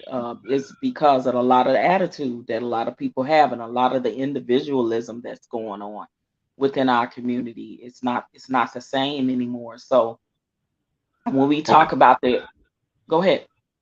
Go Well, ahead. I want to ask you a question, sis. Okay, so why do you think, from a woman's perspective, because I noticed that things have changed from a woman's perspective. Men have really, really changed too, but I think people have always given men that, well, he's just being a man thing. So it hasn't been that dramatic of a response from the culture and the streets. But I noticed that there's been a big reaction to women's mental changes about where before, women were really encouraged to wait to before they got involved with having sex, wait for the right person. And I think that it's my perception that women today, they don't think about it like that. They think about it like, hey, let me just have a good experience, like this person wants to have a good experience. Now, I do. Is that your understanding as well, or am I off, or what do you think?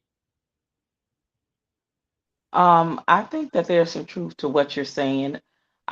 Based off of the numbers that we see of the younger generation, especially like your millennials and your Gen was it Gen Zs? I Right, think it. right, I think that they're more, what do you call it? Sexually liberated, okay, right? I think the liberation in the freedom and the openness now of sex and sexuality within that younger generation has a lot to do with it as well. The choices that they're making, because it's happening to all forms of sexual partners, no matter what the choices are, right? So, yeah, but like you said, the difference in when it's the same sex, they can't create a child. So that right, is the only thing that stops the the stops the unwanted unborn children being deleted. That stops that. But but we know that those numbers are not as high as the heterosexual relationships that are being correct, had between a correct, man and a woman, very loosely, very carelessly, where the men are just going out here pumping and dumping every chance they get, and the women are are allowing it by opening their legs freely without they're pretty much doing the same thing, Patrice. neither one of them are thinking about the consequences. They're only Right, thinking about the moment when they're in their feelings and they hot. See, right, they hot and they horny. They only thinking right, about in that moment. They're not right. thinking about the consequence. It's the selfishness of it all as well, too, So how do right? we get like this, Patrice? How did we get this? How did we get this way? See what I'm Chip, saying? mm-hmm. Go ahead. Okay, so like we used to be. If you look at us, black people in the 40s and the 50s, we were much more family oriented, right? We were much more family oriented. Something happened to us. Now, some people say it's the crack era. The crack era really got us. Some people say it was feminism. Some people say it was welfare, or some people say it was a combination of all. I don't know. I don't know. But where I, do I you see it? I would definitely say a combination of it all, right? Because uh, when the younger generation now, I look at them, they're definitely and culturally, right? Let's look at, like I said, the more liberation of sex. The culture has changed tremendously because of uh, entertainment. It plays a part. Reality TV, Uh, um, trying to keep up with the Joneses, the yeah, feminist movement. You know,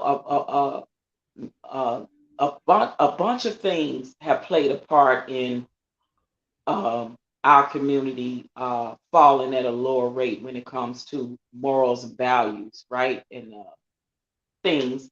Uh, that's the first thing you hear, or at least I know I hear, and I even hear it from my younger nieces and cousins that are in their 20s and 30s.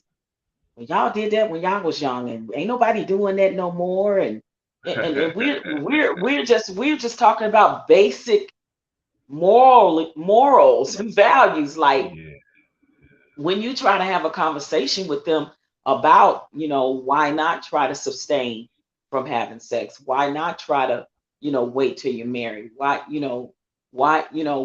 are you exercising safe sex? And I'm not just talking about birth control pill as a way of, yeah, that's cool if you don't want to be pregnant, but what are you doing to exercise safe sex? Are you making yeah, sure that the responsibility is not just on the other person, that you have to bear yeah, some responsibility in it too, because yeah, just as well as that, that man want to go and you raw, if you allow that to happen, guess what, you might get pregnant. You know what I mean? yeah, So half of that onus is on you as well. And the same thing with the men. Yeah. Are you just so willy nilly out here to want to get under every skirt, Terry? You are just putting in raw and putting your seat in every woman you can every chance you get. Man, that Because is there are literally men out here that's telling a lot of the younger men, man, get as much as you can while you can, because man, when right, you get up, see, it's crazy. I've heard this conversation be said right. to so an older man said to a younger man when I was in Chicago. I've heard these conversations. Man, you better get as much as you can while you can. Like, what we doing? Yeah. And I'm looking at this man like, with your old, like what type of example are you setting by telling this young man get as much Right, peace as you can while you can? right. Like But like see, just, that it's okay, crazy. Patrice. But let me say this. See, in today's marketplace, see, there was a time where your manhood was tested by putting up your dukes or with another man, and or how many you taking care of a family. That you was judged as a man by taking care of a family, right? Well, in today's marketplace, you ain't judged by that. You judged You by how just many like how many, women, right? How yeah, how how many many counts? women, How many body counts? So yeah. But at the same time, the female is her stock goes down with the numbers. See what I'm saying? It don't make no sense. It don't make no sense. See, it goes up with the men, goes down with the female, and that's just don't make no sense. Crazy. How does that even make sense? Now, I know how it makes sense a little bit, but I think everybody should be on. I think things would work better if we both just cooled off and waited until you're in a one-on-one situation. Now, here's the sad part about the one-on-one situation: hmm you really don't know, right? Because I'm saying, okay, if you can't abstain, be number one way. Okay, but if you're gonna have sex, man, you should try your best to have it with just one other person and have that person only having it with you. That would be safer as well, right?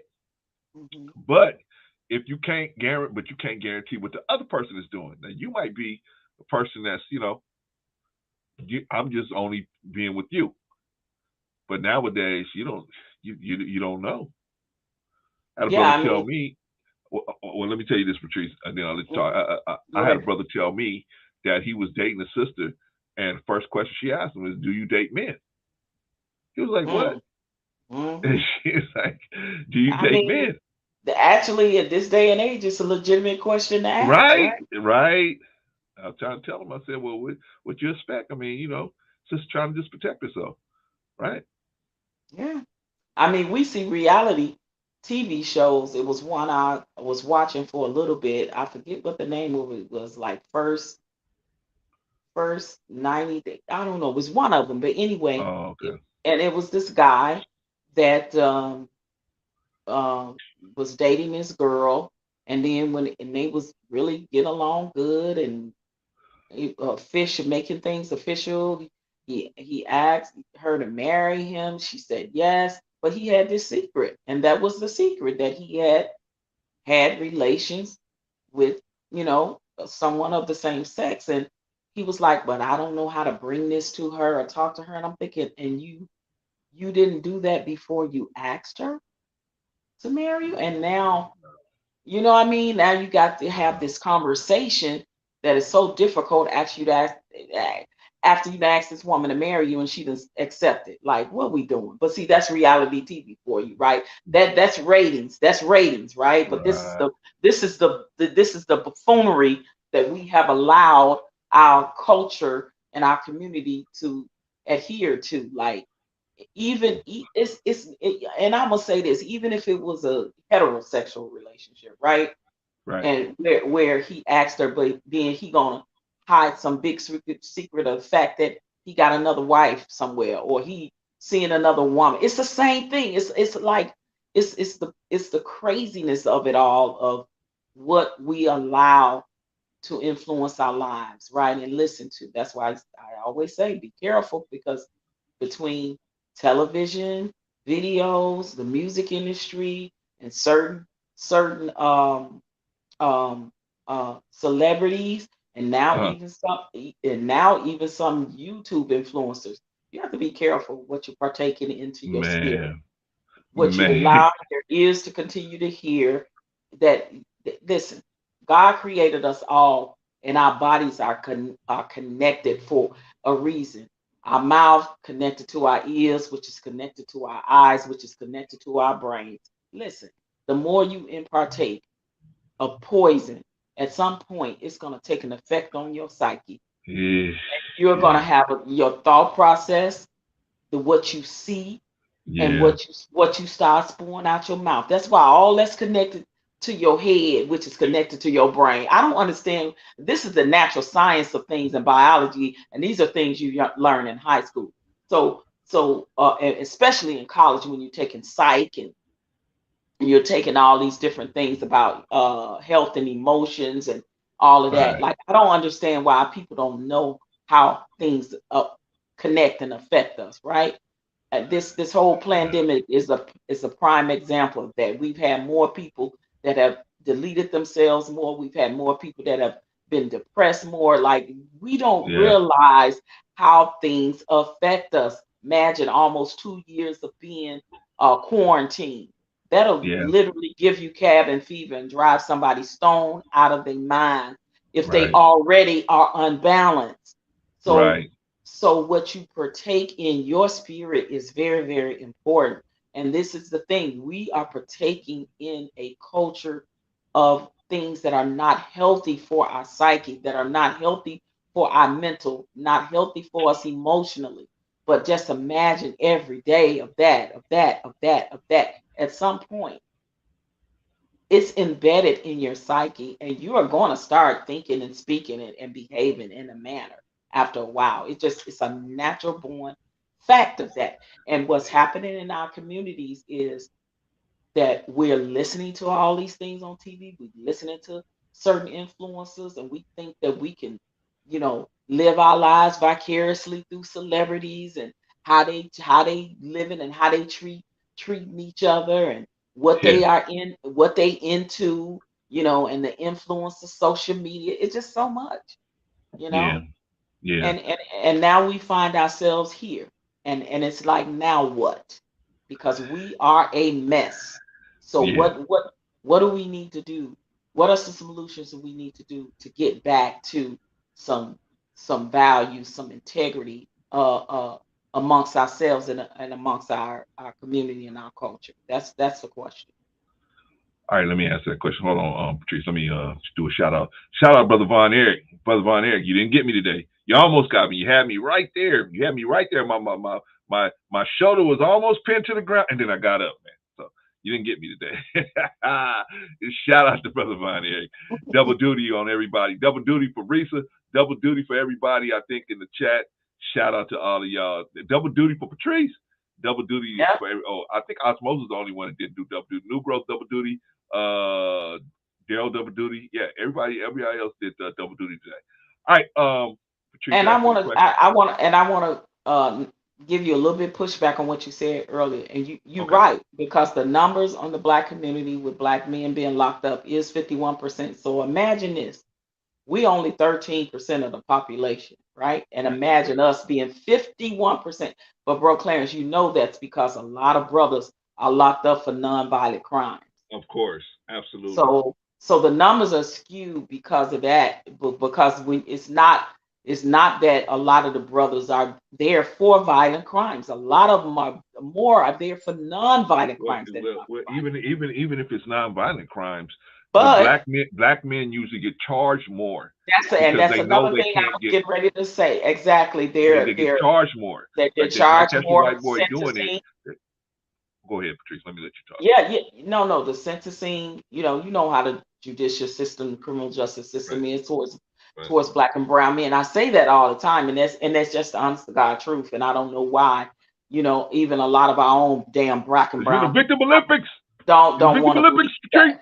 But it is facts. Those are the It is numbers. fact. And yeah, Those are the facts. numbers can be up and down a little bit, construed a little bit, but for the most part, the numbers are facts. They are right when it Yeah, comes to well. See, this is what happens, Patrice. predominantly. This is the long version, and this is a short version of what happens. So, I mean, the short version. So what happens is the blacks get well, let's just assume all of them get charged. Let's say everybody gets charged, but the blacks, they will plead them out quick. Hey, just take this plea, and you'll be back home in a week. Okay, I'm just take the plea. The white Yeah, boys will say, no, I'm not gonna take a plea, and they'll drop it. I'm gonna have They'll my day drop in it on court. the white boy. They'll drop it on them, Mhm. Or right? they Because they have the, know. or they'll have their day in court and they'll get off. But the But black guys, that's my oh, point. okay, I'm They'll gonna take drop this it plea. because they'll drop it. I'm talking about just the ones that they just try to clear off the board. They'll drop Mhm. it because they figure, well, who's more likely to have a lawyer, this brother or this Right. white boy? And, Okay, and so bro, Clarence, imagine how mmany brothers are still locked up just because they can't even get bail. They can't afford the bail. They I can't was even just reading afford an to bail article. themselves out.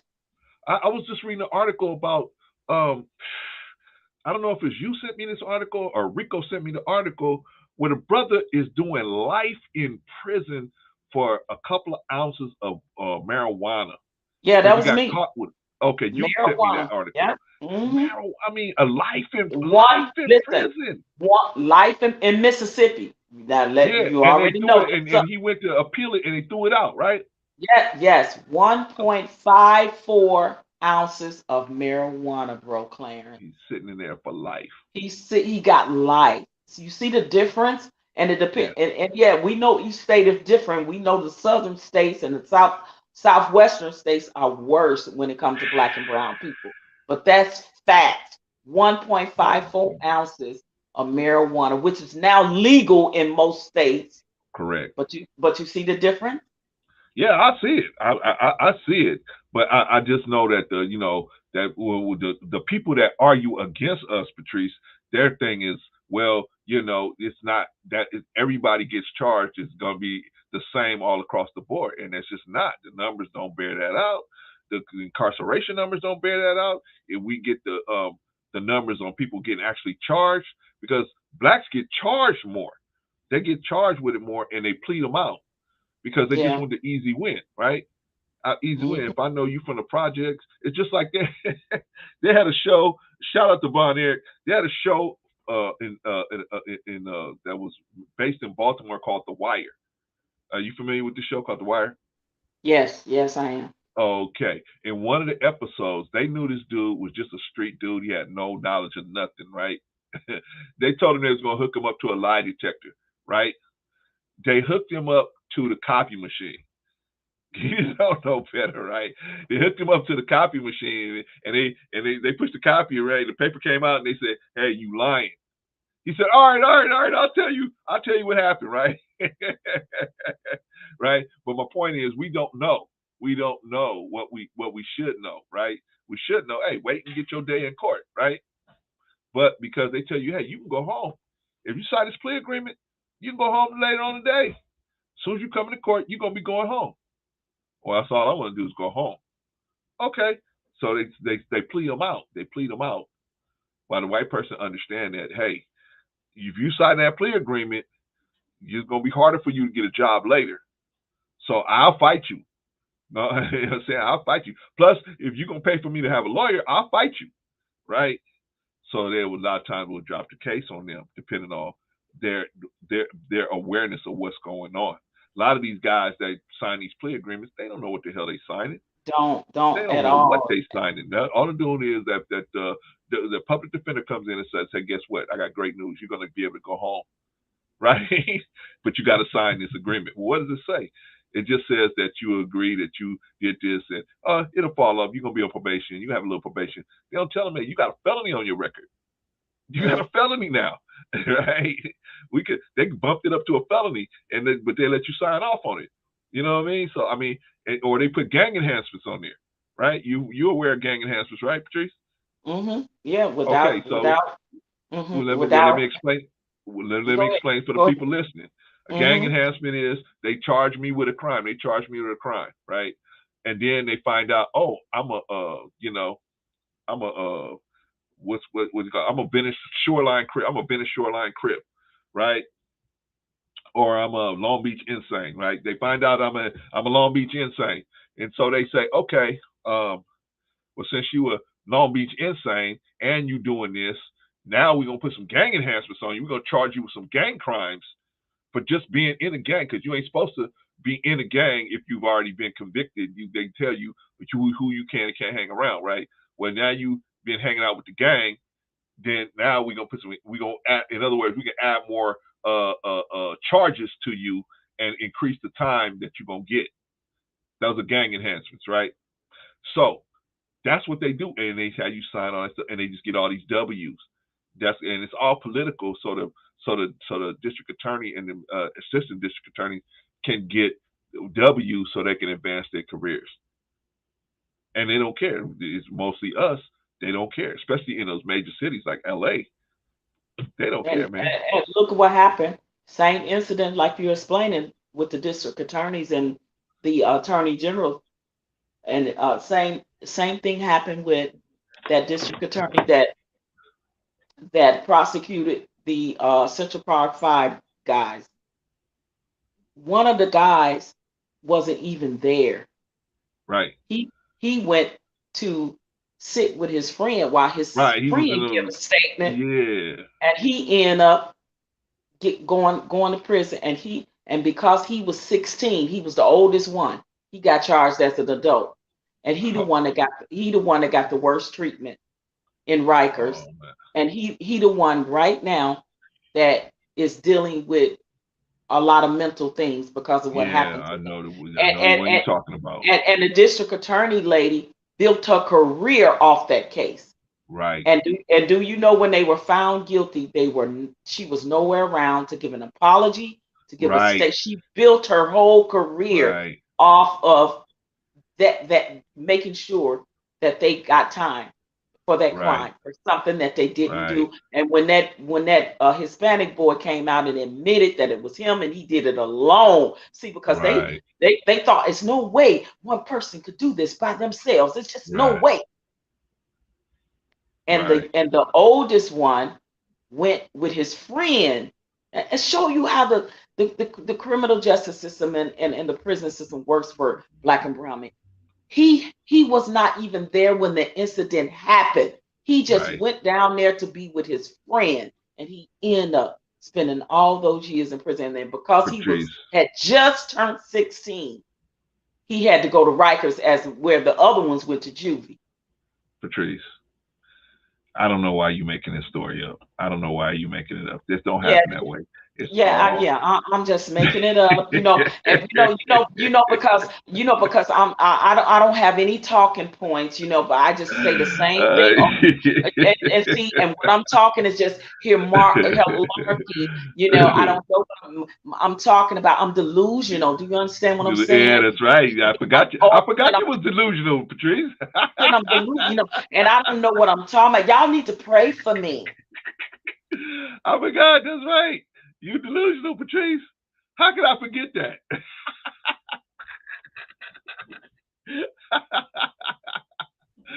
Listen. Oh, man. You know what, y'all? It's actually not funny. We gotta laugh to keep from crying. I cannot with my people that get and they play these games. Brooklands, I got a female stalker in these YouTube streets. Let me just say that. Like, I realized that everywhere I go, this female stalker appears. Now, when I was telling this female about the people I rock with that are on YouTube that are fighting against certain things that I'm fighting, I don't want to be over there, and she cursed too much, and I don't want them hollering at me, and I don't like her saying. Now they all in their chats, and they all, because I'm over there. They know I'm over there, and they sending them cash apps and stuff. Listen, just say y'all love OG. It's okay. Just say y'all like following her. Y'all like stalking me. You know who I'm talking about. Female. I got a female stalker. She got mad love for me. Everywhere I go, she's there, and she's even listening now. I know you are. You think she's in the bushes? Oh, my stalker is definitely in the bushes. She stay in the bushes. Except for now, I see her in certain chats with people that she swore she would never rock with. Ain't that something? Hey, you know what? At least if you hang around with OG Patrice long enough, you're gonna learn something, man. You're gonna learn something. you're gonna have something you're gonna pick up. So man, as long as she's respectful, I guess what you gonna do, Patrice? At some point, she gonna have to confront you. At some point, right? They ain't But gonna getting back never to do what that. they ain't gonna never do that. But all right, well, get back to what we was talking about. Hopefully, it can get resolved, Patrice, because we about resolving stuff over here, and hopefully it can get resolved. I hope, if the person is listening, please just, you know, you see Patrice out there in the streets, just talk to her nice. She's a very approachable lady. If you're being respectful, you can just talk to her. I mean, she's my Bro, sister, so Clarence, I'm gonna tease her all the bro, time. Clarence, bro, Yes, Clarence. yeah. I love you, but I'm gonna need you to stop it because I don't rock like that. I don't want nobody like that as associate, as a Oh, friend. you mean this person has passed that line? Yes. Oh, Oh, okay. I didn't know that. I'm not turning my cheek for them to slap me on the other side. Oh, I got you. Okay, You know, okay. I didn't I know don't it was get out that deep. like that. Oh no, I I didn't don't know get it was out that like deep. that. Okay. I don't rock with snakes. I don't rock with Okay. snakes. Well, No, let me I don't. rephrase it. Let me rephrase it then. Hey, why don't you, if you stalking OG Patrice, why don't you just don't do it? Don't do it, because you're not gonna get no love. You're not gonna get no They love. can't help themselves. They can't help themselves. Just stop it. You definitely ain't gonna get no love over here because we team Patrice here. So you definitely ain't gonna get no love here. But man, I mean, I didn't know it was that bad. But now Patrice told me it was that bad. Well, Well, hey. plans. When I tell you, they everywhere I go and who I rock with, they in the chat. They sending super chat like seriously. And these people they swole. They don't get down with. Well, maybe you made it look good. You make it look easy sometimes, Patrice. You make it look easy. You go in all these chats and you go in all of these different panels and everybody love you. You make it look easy. So maybe they say, man, I want to be like Patrice. I want to be like her, man. She can just move, and when she move where she want to move, she go where she want to go, and ain't nobody got no problems. But maybe that's the case. Maybe this person want to be you, or be as much like you as they can, and for some reason they ain't able to do what you're doing, so maybe they got a fixation on you. I don't know. Maybe. Yeah.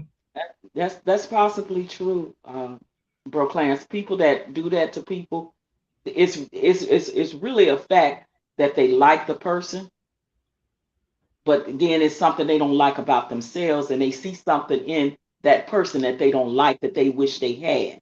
That's what Mm, that is. mm, mm. Envy and jealousy, maybe, huh? Oh, for sure. When it comes to women, envy and jealousy, for sure. Well, hey, let's just you just keep being you, sis. You keep doing you, and I try to tell you, Enrico, that stuff like this was gonna happen. So don't take it personal. Just move how you move, and the person will at some point that person will have to move on because you ain't giving them no attention. So Bro, that's how it's Clarence, gonna go. I emailed you the pictures I took with the guy Oh with yeah, those. that's right. Yeah, You did. yeah. The Jerome Davison, the one that I'm now supporting and working with, that's here in Arizona running for Congress. Yeah. His interview is gonna be tomorrow. If you're not doing anything, tune All right. into it. Hold on a second. All right. I'm sorry. I'm sorry to No, no, cut you off. I heard somebody say I'm leaving. Yeah, Yeah, yeah. He's like, I'm leaving you. I was like, okay. so if All you right. guys are not doing anything, and I know my stalker is listening because she gonna be over there. Watch, she gonna be over there as soon as I make this announcement. She gonna be over there tomorrow. He will be interviewing with the real Dana. So you guys Oh, okay. go over there tomorrow at 7 p.m. Eastern Standard Time. I hooked that interview up for him, and I'm gonna hook a Okay. couple more up with some black YouTubers for him. As you know, I'm working with him, and I'm working with the other NFL guy. He gives events here in Arizona. Both of these former NFL players. These are some cool brothers. So I'm gonna be doing community work for the other guy, and then for Jerome, I'm gonna be helping him with the campaign as far as going out into the black community. and Okay. trying to help convince some of our folks that we need to find another way. Okay. All right. Cause, Right on. cause this way we doing ain't working for us. We need some tangibles, right? Right. So it's okay, Stalker. I'll look forward to seeing you over there tomorrow. The real Dana, huh? Let's see. It's the real Dana, right? All one word.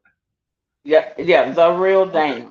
Okay. I don't I got it. know. It may be broken up. I'm not sure. Oh, you know what? It is broken up. It is broken up. Yeah, but All right. she does a commentary every Thursday with Judge Joe Brown. But Jerome, Oh, yeah, that sister. Okay. yeah, All right. but Yeah. Okay. Jerome Davison is gonna be on there tomorrow interview at 7 p.m. Eastern Standard Time. So for us, Bro Clarence, that's 4 o'clock our time. Oh, okay. 4 p.m. What's the 4 p.m. Pacific? All right. All right, sis. Can we get back to our subject? Yes, sir. All right. So, Stalker, if you're there, get to you put your hat down because we got some real Trust and serious stuff to believe. talk about. She's there because she's everywhere. Okay. All right. So, we're talking about what the question was asked. You know, what are some solutions to the situation we have where we have this out of control, the casual sex situation out of control, and let me define what I mean by casual sex. What I mean is by interchanging partners on a regular basis. You know, I'm not a prude, and I understand that people are going to have sex. I get that. I'm not sitting here saying that people should wait for 10 years before they have. I'm not saying nothing crazy like that. I understand people are going to have sex. That's a given. But what I'm saying is it's going to be a safer thing to do it with in a committed situation. In my opinion, that's a lot safer than to just be going out on Friday nights, picking up somebody, man or female, picking up somebody, having sex with that person, throwing them back, and then going out the next Friday night and doing the same thing over and over and over and over and over again. I mean, it's just that's very unhealthy in today's climate. So, what are some solutions to this situation? Well, the first solution is obviously you can abstain, right? You can say, hey, look, I'm going to wait until I find that one person in particular to have sex with, and I'm only going to have sex with this one person. That's you can wait, right? Or you can date and do these and then if when you get to a point where you feel like, hey, I'm ready to commit to this one person because we have so much in common, and the things that we don't have in common, we're respectful enough to work with each other with them. Then I feel like we can start sharing more. Okay, then you can, in my opinion, that's the safer way. I mean, if you're gonna have sex, the safest way to do it is with somebody who's only having sex with you, in my opinion. That would be another way. That would be another solution. And when you enter into that situation, you protect yourself. You either with condoms or other types of protection. The men should use the condoms if you can. I know there are some of us that are not built for condoms. I get it, and condoms are very uncomfortable. I understand all of that, but would you rather be uncomfortable for an hour or so, or would you rather be paying out $500 or $600 a month in child support for a Bro child? Clarence.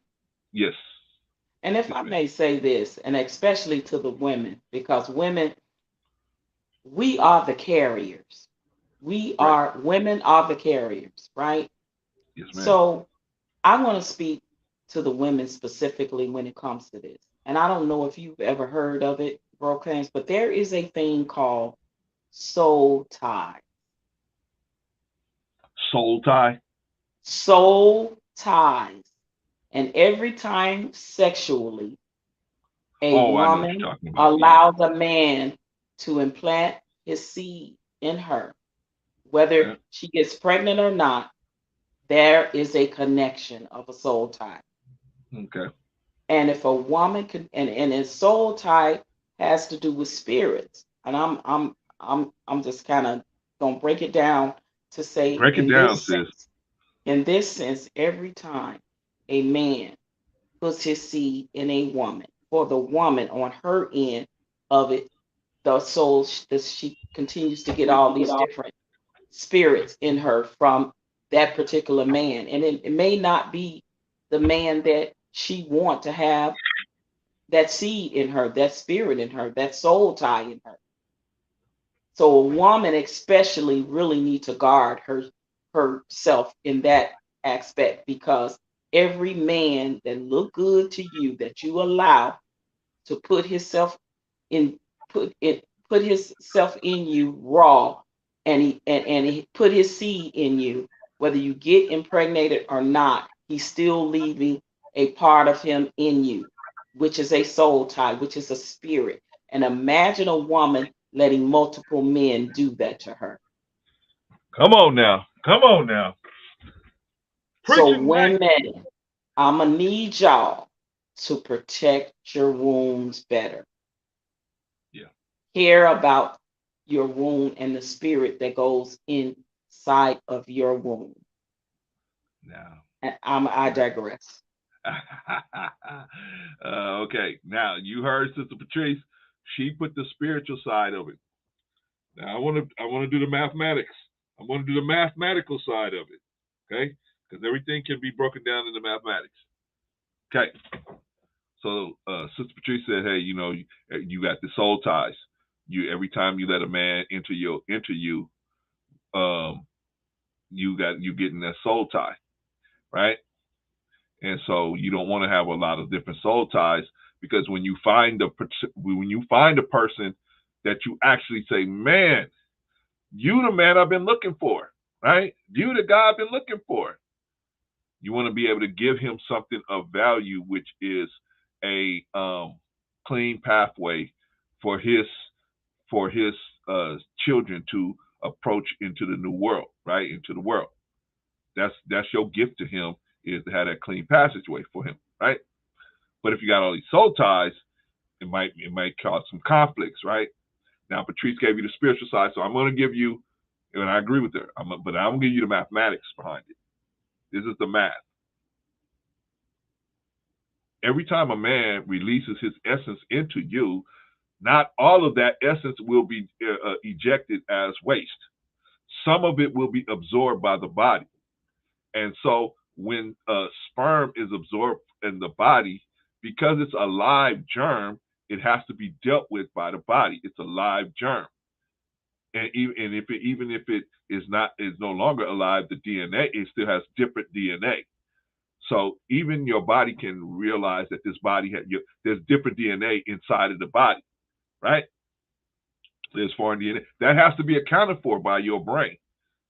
Now you got one set of DNA in your body, another set of foreign DNA in the body, another set of foreign DNA in the body, and another set of foreign DNA in the body.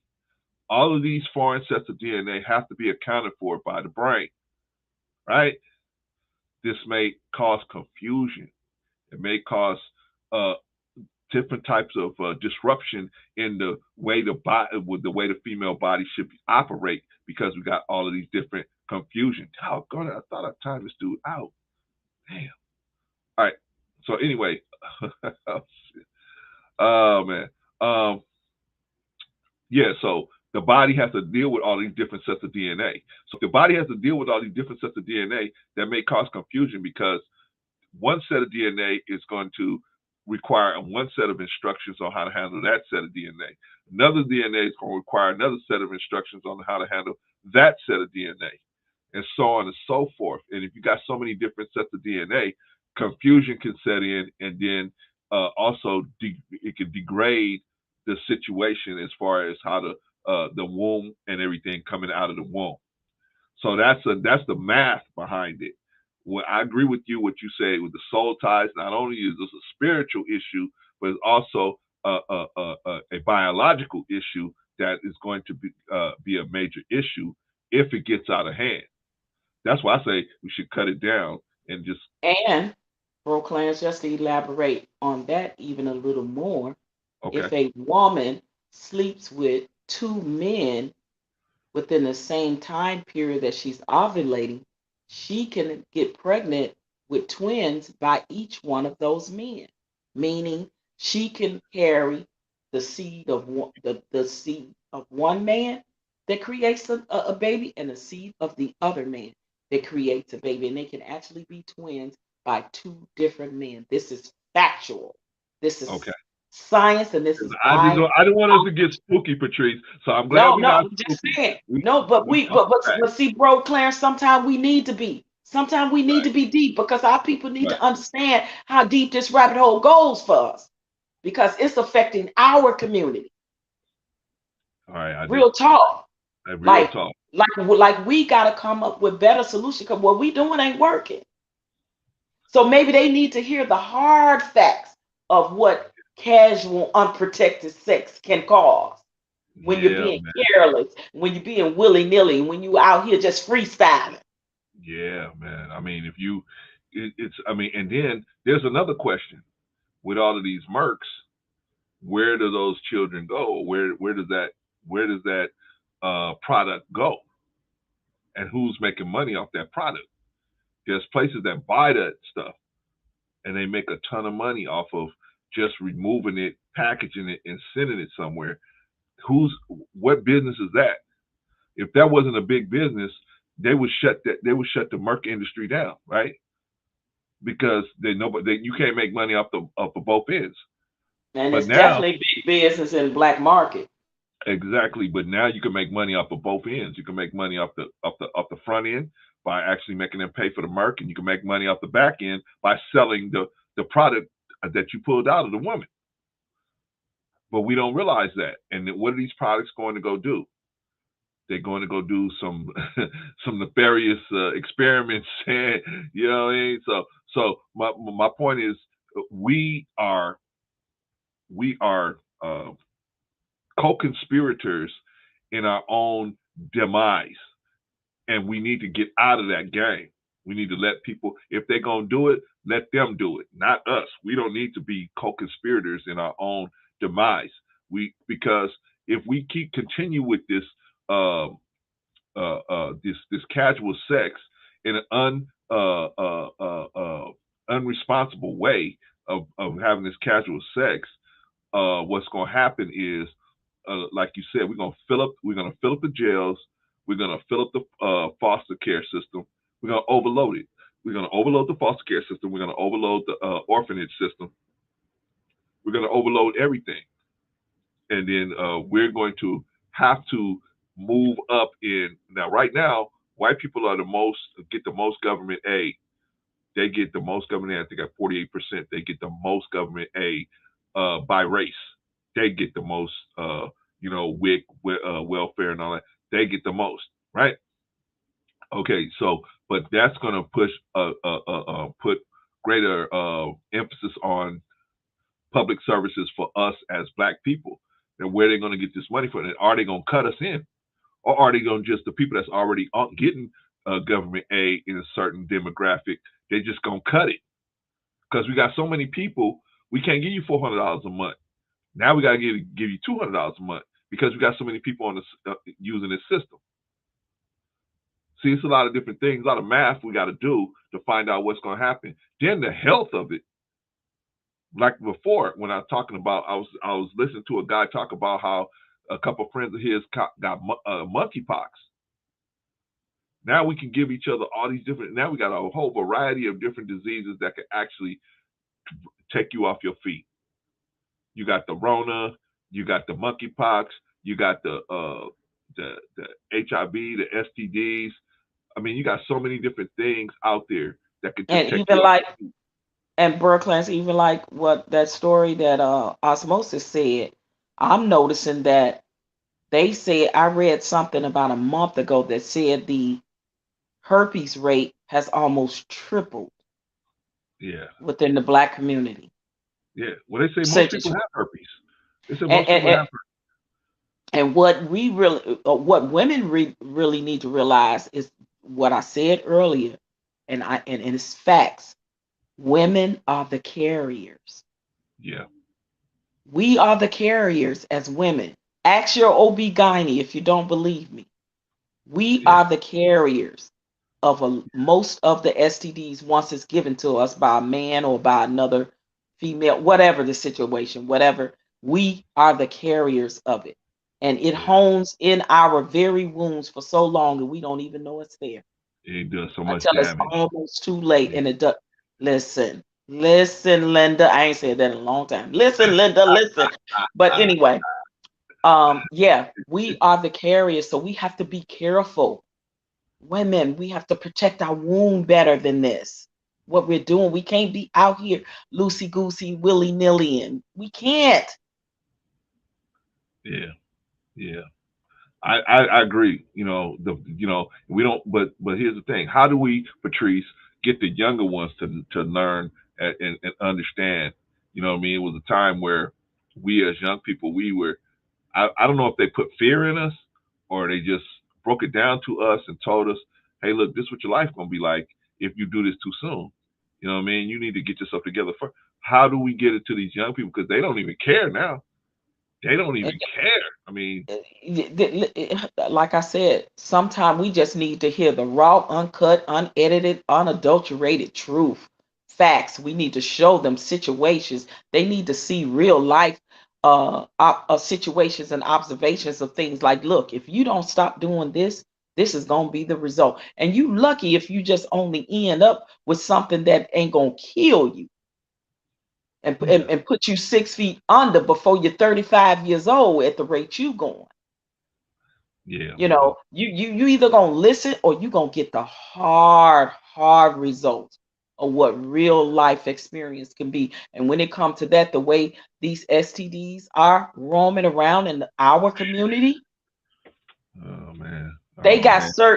certain cities or certain cities aka Atlanta Yeah, I was where just about to where say that. HIV is running rampant. Yes. This is Yeah. facts.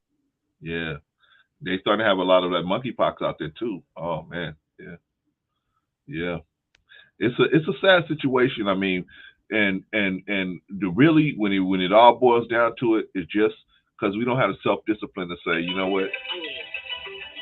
Oh, it's my phone. Oh, here we go. Hold on, sis. Hmm. Um, we don't have the real we don't have the self discipline to say, hey man, if we don't take care of this, it's gonna be a problem. We don't have the self discipline, and then our young people, I think our young people see the world that they're in, and they really, most of them, a lot of them, especially if they come from like the hood or what I'm saying, or close to the hood, they just don't see no hope in. They see just like, why should I go out there and work for 30 years and have a family why? You know what I mean? When I'm having fun now, they don't realize that at some point the fun gonna run out, right? You're gonna need something, And then right? they gonna look up and they gonna be 50 one day. Yeah. And This then was their whole perspective is gonna change. that was my point always Because with when Kevin. you're young, you think you gonna live forever and you're not thinking about tomorrow because you won't only living for today when you're young. That was my point always with Kevin Samuels. Rest in peace. That was my point always with him when he was always like, you're gonna die alone and everything. And I said, man, if you keep doing what you're doing, well, you're pretty much gonna do the same thing, right? You're pretty much gonna do the same thing. So I didn't feel like that was good advice. I feel like, hey, if we're gonna try to get people to be together, which I felt like he was trying to do, I thought that was a good thing that he was trying to get people to get into marriages. I just didn't think that his methodology was too good, and the way he encouraged it was by bashing women or having the women, feel like, hey, well, try to always put the women in the perspective like, I'm so desperate, I need to take anything that comes across the table. And I didn't agree with that. So, but anyway, that's a whole nother conversation. But my point is, if we don't look into the future and that as black people, we have a bad thing. We have that bad. We don't look into the future because as long as we've been here, Patrice, the white man that was over us always was looking to take care of our future for us. He told us when we was getting up, when we was going to bed, how many hours we was going to work out in the field, when we was gonna go out there. He even told us when he was gonna have sex with our woman, right, or our daughter, right, so or son, right. So he told us what we was. So he always told us where things would go, and you could always see where you was gonna be buried. You're gonna work your whole life, and that's where you're gonna be buried, right out there with the rest of those Negroes, right. So Mm-hmm. we never had to worry about any of this stuff. So, but now here we've been freed mentally. Spiritually, we need some work, but we've been freed mentally, right? We've been freed mentally. So what are we gonna do? Damn, I can't. This troll keep So bothering me, man. now, yeah, that's crazy. That's somebody. Yeah. Anyway, yeah, Yeah. troll. All right. Now this whole bestiality thing, bestiality, where did you say that come from originally? Because I That didn't comes it from the come Greeks. from overseas? Yeah, Yeah. that comes Okay. from the Greeks and the Romans. They were always trying to find a way to not have to deal with the responsibility of conception, because Mm-hmm. conception would bring the life forward. So they was Mm-hmm. always trying to, but they wanted to have the sexual experience, but they wanted to remove the responsibility out of it. So they came up with these ways. The one way they came up with was the pedo way, right? Mm-hmm. Obviously, if somebody's organs are not developed enough to even uh, deal with Mm-hmm. conception, Mm-hmm. it's not going to be enough Mm-hmm. conception there.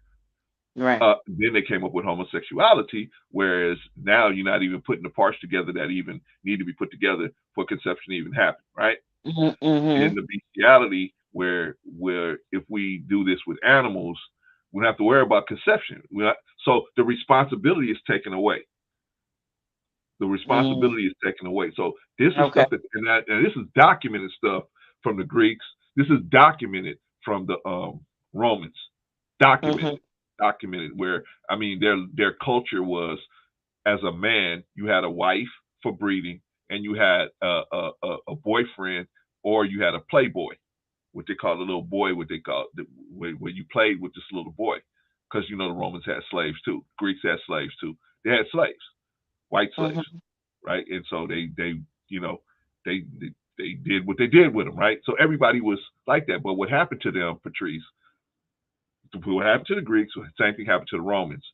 Was they started like at first it was just a little bit. That was a little bit. Then it started catching on. Then it started catching on, and then it became a bigger part of the culture, and a bigger part of the culture, and a bigger part of the culture, till it was more than 50% of the culture, right? But now your enemies can outbreed you, and when your enemies outbreed you, you got a problem. So, bro, Clarence, what, Yes, bro, can you hear me? yes. So what is some of the symptoms of this monkeypox? Do you know?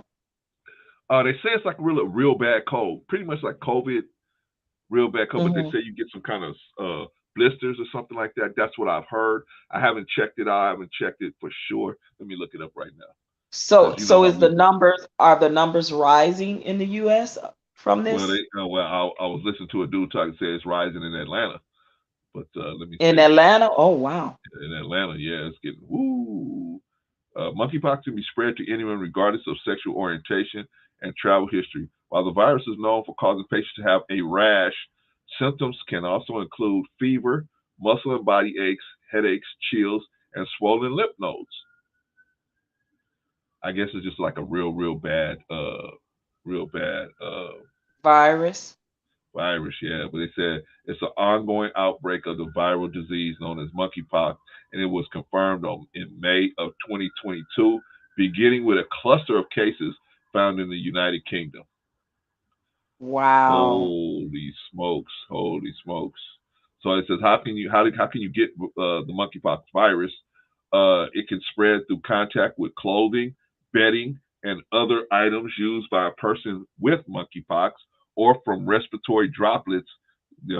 Somebody talking and they spit on you. Oh That my can be God. passed through prolonged face-to-face contact, including kissing. Mm, right up the alley what we've been talking about, right? Cuddling or sex. People who do not have monkeypox symptoms cannot spread the virus to others. So you got to have symptoms to spread it, right? Mm-hmm. That's what Just this is like what they're saying. just like C19. Yeah. Yeah. So I'm looking. Is there a cure? There are no treatments specifically for monkeypox virus infections.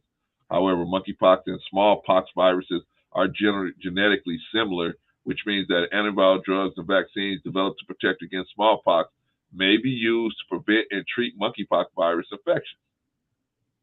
See this one, and you know what, Patrice? It's always the worst in the beginning because they only know what they know, right? Right. And every other stuff, other information develops as the time goes on. Oh, now you can get it this way. Oh, now you can get it that way, right?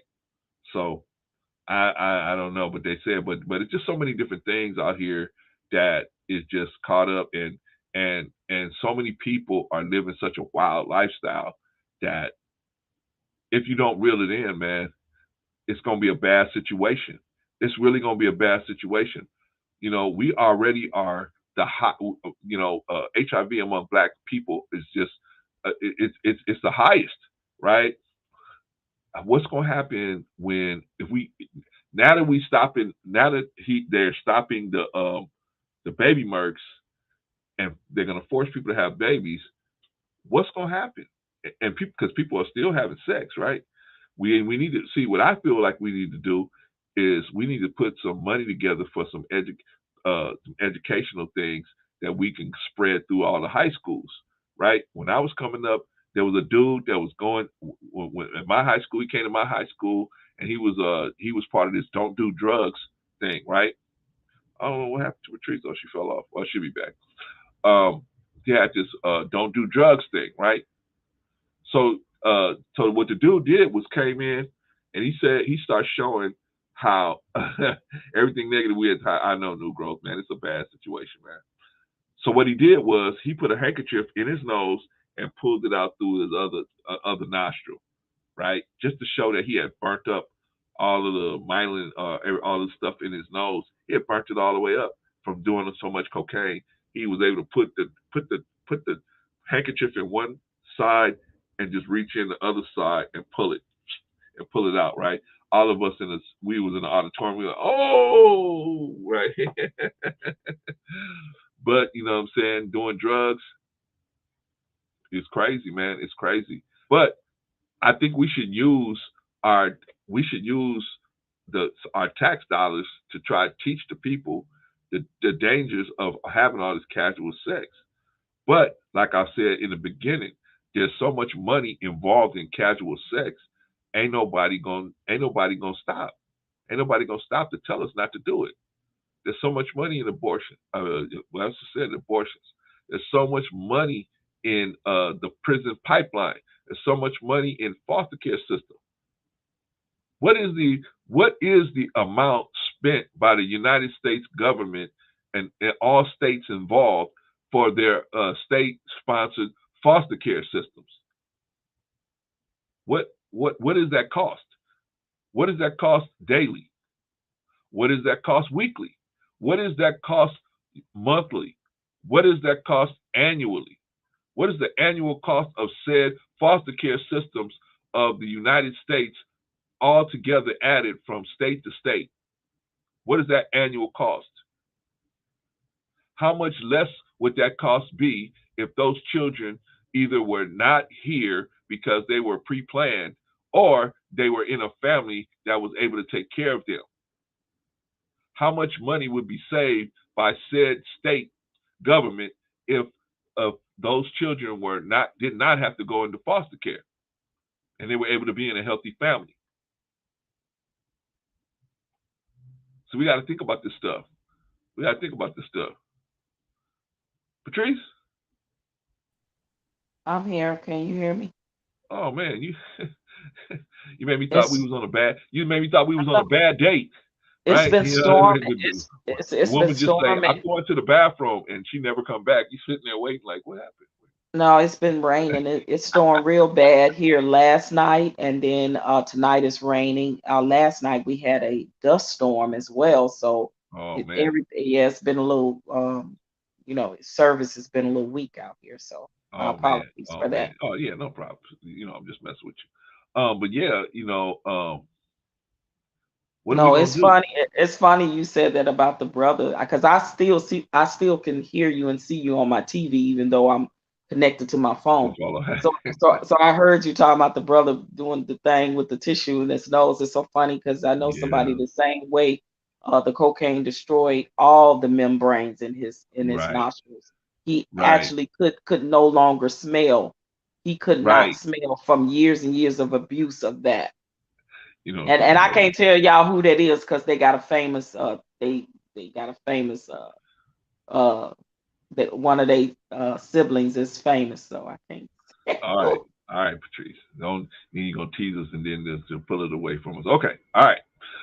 So what we was talking about is, I think a solution would be, since the government has so much money, what they could do is go around through the high schools like that guy. Remember that guy, Patrice? Okay, so he went through all the high schools talking about, and who paid for that? Nancy Reagan paid for that. What? Just Say No, right? The Just Say No program paid for all of that stuff, right? They gave the local communities money to try to have these programs to get everybody off of crack cocaine, right? Well, if you can get everybody off of crack cocaine, or try, at least you can slow it down. You can do the same thing with casual sex. I think so. If we educated, I think most of our people are smart, most of them, and if you just explain to them what they're doing and the situation they're putting themselves in, I think most of them will be able to pick it up. They'll be able to get it and say, okay, maybe I can't. I don't need to be so quick to try to, you know, I have sex don't with know, everybody. maybe our community needs some old scared straight type of stuff. Remember scared straight? Yeah, I Like remember Scared Straight.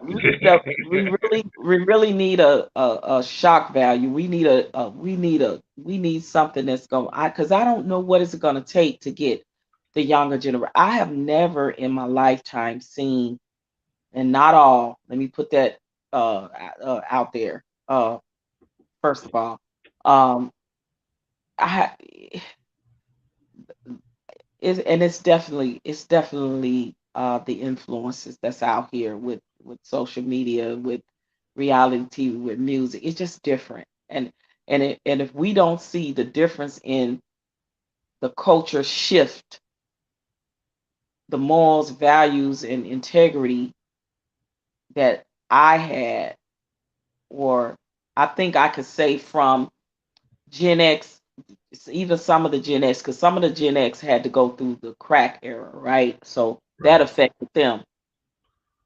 But the younger generation, your millennials and your Z's and your Y's or whatever, the younger ones, it's such a culture shock and switch, right? After I would say Gen X, it really is, and it's just different. You try to understand because you know that they're younger and times change, but it just I look at what what what is out there and I say, my God, we are seriously in trouble, right? Like right, overall, because even though it ain't all of us that's doing it, indirectly it affects us all. right, You know, and I keep telling people it does because that's why we always last on the totem pole and don't never get shit. It's because we have a culture of people that just don't never want to fight for shit, don't never want to, but they want to complain. They want to talk about things, but they don't want to get out and be a part of the change that they're talking about. But and this is what I see in our culture, like, and that's what has hurt us the most. So when I see people like the brother Jerome, that was raised, born and raised in Mississippi, parents were cotton pickers like mine, come from that same type of traditional values and morals of being raised. And when I sat down with that brother and he actually told me the reason why he changed from same way most of us traditionally through our families were Democrats, blacks, not knowing the and studying the history of the Democrats and what he said, what really profoundly made him change from being a Democrat to Republican is that he just saw the fact that how he watched his parents their whole life vote that way, and then he voted that whole way for so long, and then he had started raising his children that way, and just realizing that all of that long time, blacks has never gotten anything tangible from these very people. And when he did the history and found out that black people literally were Republicans during Yeah, the time of Tulsa and Rosewood and North yeah, Carolina, like if we really, we, because for the most part black people really have conservative views, they just don't realize they do. yeah, But traditionally somewhere down the line it went from being a Republican to a Democrat, because it actually was the Democrats that destroyed all of our Black Wall Street. I just don't know if we really, and see, and this is why I say history is so important, because we yeah, are, when we were traditionally raised a certain way, we think that we not supposed to have a change of mind or mindset just because we that's were. the point. Now that you have, that is our total problem right there. That That's is how our total exactly. problem. And when I was sitting down with his brother having I said, that's why we keep doing the same thing and getting the same results, and we think we gonna get a different result, but we keep doing the same damn thing and ain't getting a different result. That's insanity. That's called insanity. Black people, we need to get out of the insanity that we're in. And when he said that to me like that, I said, brother, you gonna have to preach to the choir here, because that's why I changed my whole frame of mind of almost everything that I was raised to believe, from the Christian church to the from being a Democrat and like all of that, right? And I Right, told him, he knows I'm not a Republican, I'm independent. But right, I understood his reasoning and his value. And that's why I said, brother, regardless to, we may have some differences, and listen, and I'm not one of them, well, because you think different on this subject and I think different on this subject, I'm not right, gonna rock with you. That's still a black right, man. And because right, we have difference in some things, for the most part, our values, our integrity, and our morals are the same. I said, so you right, know what? I'm going to support you and assist you in any way I can in your endeavors. And this is the main thing. He said that has been his main struggle when it comes to our people. He said they just have this stubbornness of conditioning of a mindset that regardless to how they was contrary to raised to believe, they just will not step out of knowing that it is not getting us nowhere, knowing that this it ain't what it is, and but we still stay in it. right. He said, I just don't understand that. I said, but do you realize that conditioning is passed on to us generationally from over Right, 450 years? Like, do you realize how deep this rabbit hole goes for black people? And that right. is why we cannot get our conditioning mindsets out of certain things just because, grandma and great grandma and her Yeah, mama and her daddy was raised that way. We think that it just is, and that's the way it's supposed to be. But if don't nobody step out for change, there's not going to be any goddamn change. And I told him, I said, it's just like how those sisters on Fox Soul, and I like most of those sisters. I ain't got nothing against them. But those sisters on Fox Soul was giving brother Ice Cube all the smoke because he was sitting down, willing to sit down and have a conversation with Trump, wanting some tangibles for black people. And they just, well, yeah, and why you, and that's our listen. people. We gotta be at the table. We gotta have conversations with people we don't necessarily like, we don't necessarily agree with. Gotta be at the table in the goddamn room if we want something. But we Yeah, steady saying we want something, but I just don't want it from you. That's okay, but I get it from a person that said, if I ain't black, if I don't vote for him, I ain't black. But it's okay. It's okay. Not realizing that he is just as much racist, if not even more racist, than the one you think is racist. Oh my God. Because literally, literally, what have Trump literally done as a whole to black people compared to what Biden has done with the 94 crime bill, with the fact that when he was senator in Delaware, how he said he didn't want his children going to school with your children. like this is real stuff that this man did. So when I hear how people say, "Oh, I just can't with Trump," I understand, but at the same time, how could you with Biden? How could you? So for me, it's like, and I'm having this conversation when I'm, and this is our problem. The reason why we cannot get out of the problems in our community that we are in now is because we don't want to change our mindset. That is Yeah, our biggest problem. Because we got yeah. to stick to it. Because I'm a Christian and I was raised that way, and it was always this way. And because Mhm. listen, because it was always this way in our house, the way I was raised by the good book, Yeah. but we don't realize that this is not getting us anywhere and nothing tangible. What have it done for Black people? What? But well, here's another thing, Patrice. Um, we got it on two sides. Now, us as the older people, we would just ride with the Democratic Party. What is their platform, Mama? I don't know. We will ride with them till the wheels fall off. Right? We What is till the wheels fall off. what are they voting for? What is their stance on this or this? I don't know. But I hate Trump. Right? I hate it. Listen, But I understand what you're saying, sis, but I just can't vote for Trump. right. But you can vote for Biden, who told you let me get in office and see what I'm gonna do for you. Then now he's in office and he ain't done jack shit. You see what I'm saying? But you had ones that say, I'm gonna give you a $500 billion Black Platinum plan. I'm gonna do this, I'm gonna do that, and let me talk to Steve Harvey and let me talk to Ice Cube, even though you might not like these brothers or rock with these brothers or whatever, but they was willing to sit down at the goddamn table to Yeah. get something specifically for us. And we was in our feelings so much because we couldn't stand Trump. And now we ain't got jack shit as a community. But that's Thank you, Black people. You done it again. You done it again. but that's on us as older group and the ones a little bit older than us, where we just ride with the Democratic Party.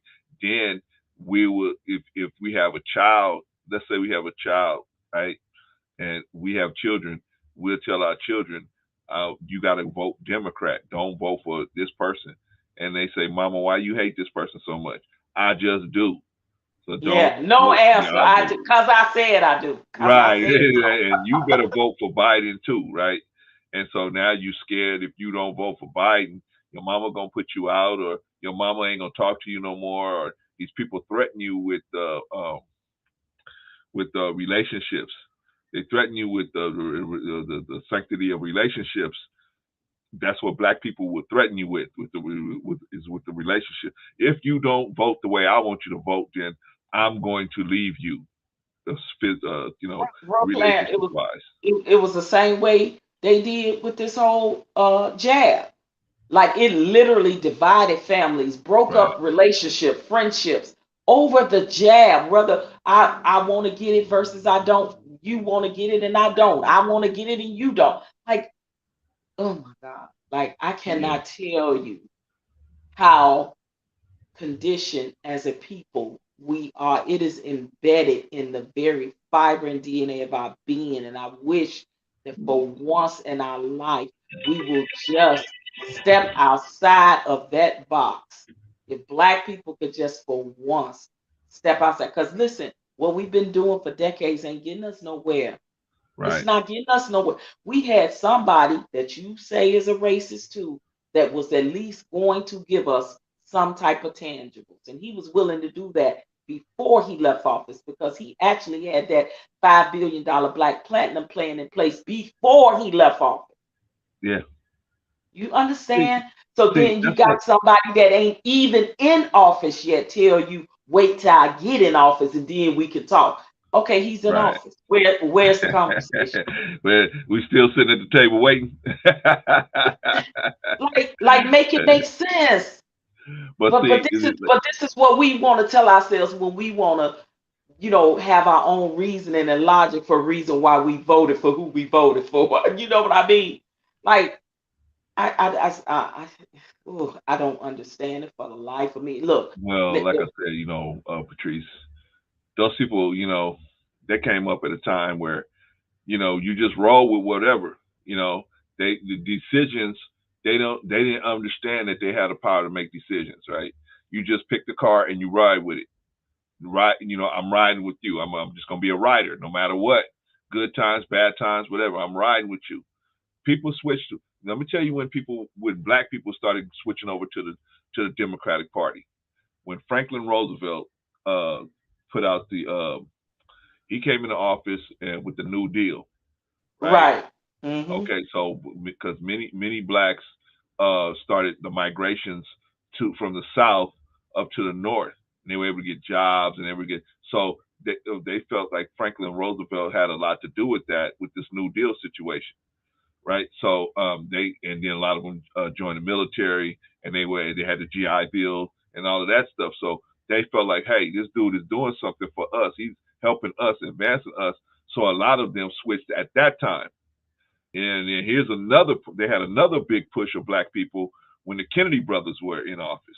When the Kennedy brothers came into office, when John Kennedy became president, and he was actually running for president, who was in the main support of him in the black community? Martin Luther King. Martin Luther King supported John Kennedy. So almost all the black people supported John John F. Kennedy, right? They just swept on over there and supported John Kennedy, right? Then Yeah, unfortunately, because we got to go be ahead. real about. We got to be real about. I think King. I think Martin Luther King realized he made a lot of mistakes. Of course, yeah, of He course, later on he realized. Listen, when they show you who they really are, he believed them. He was like, oh my God, I have yeah, really led my people into a burning house. He said yeah, that. yeah, yeah. Well, see, You know, it took time for him to realize that yes, they was a playing him lot. the whole Yep. time.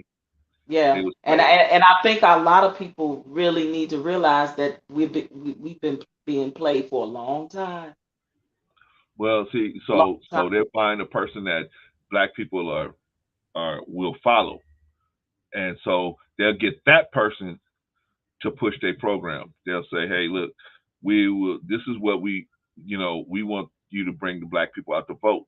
So we want your support." So Martin Luther King supported John F. Kennedy.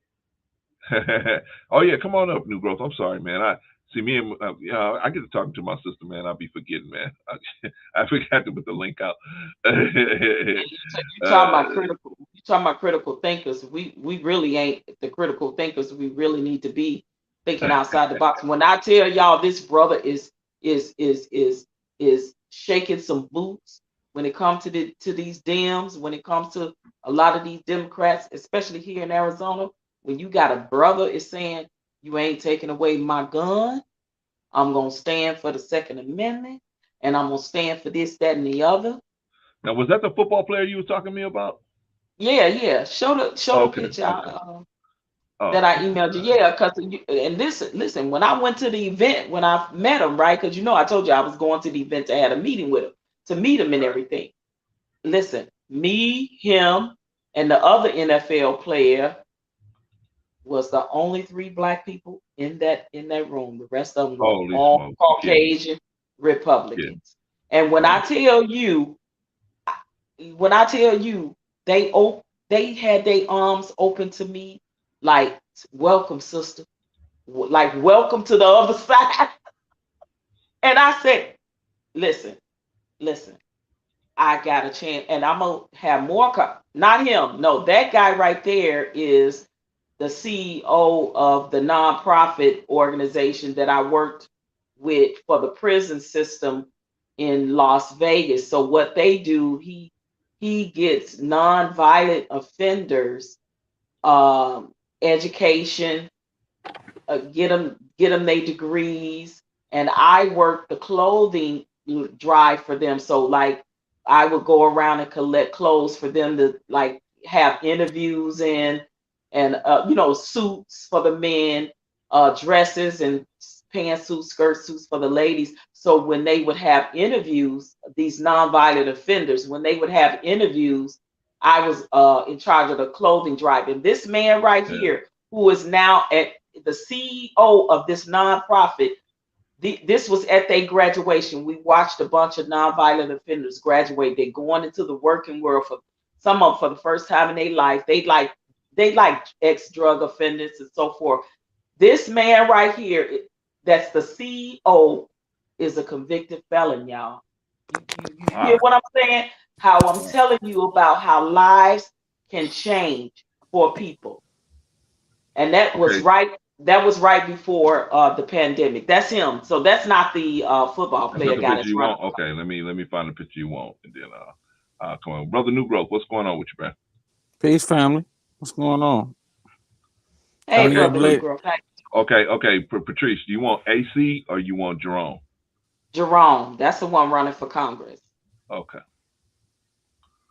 All right. All right. I think I got it. I think I got it.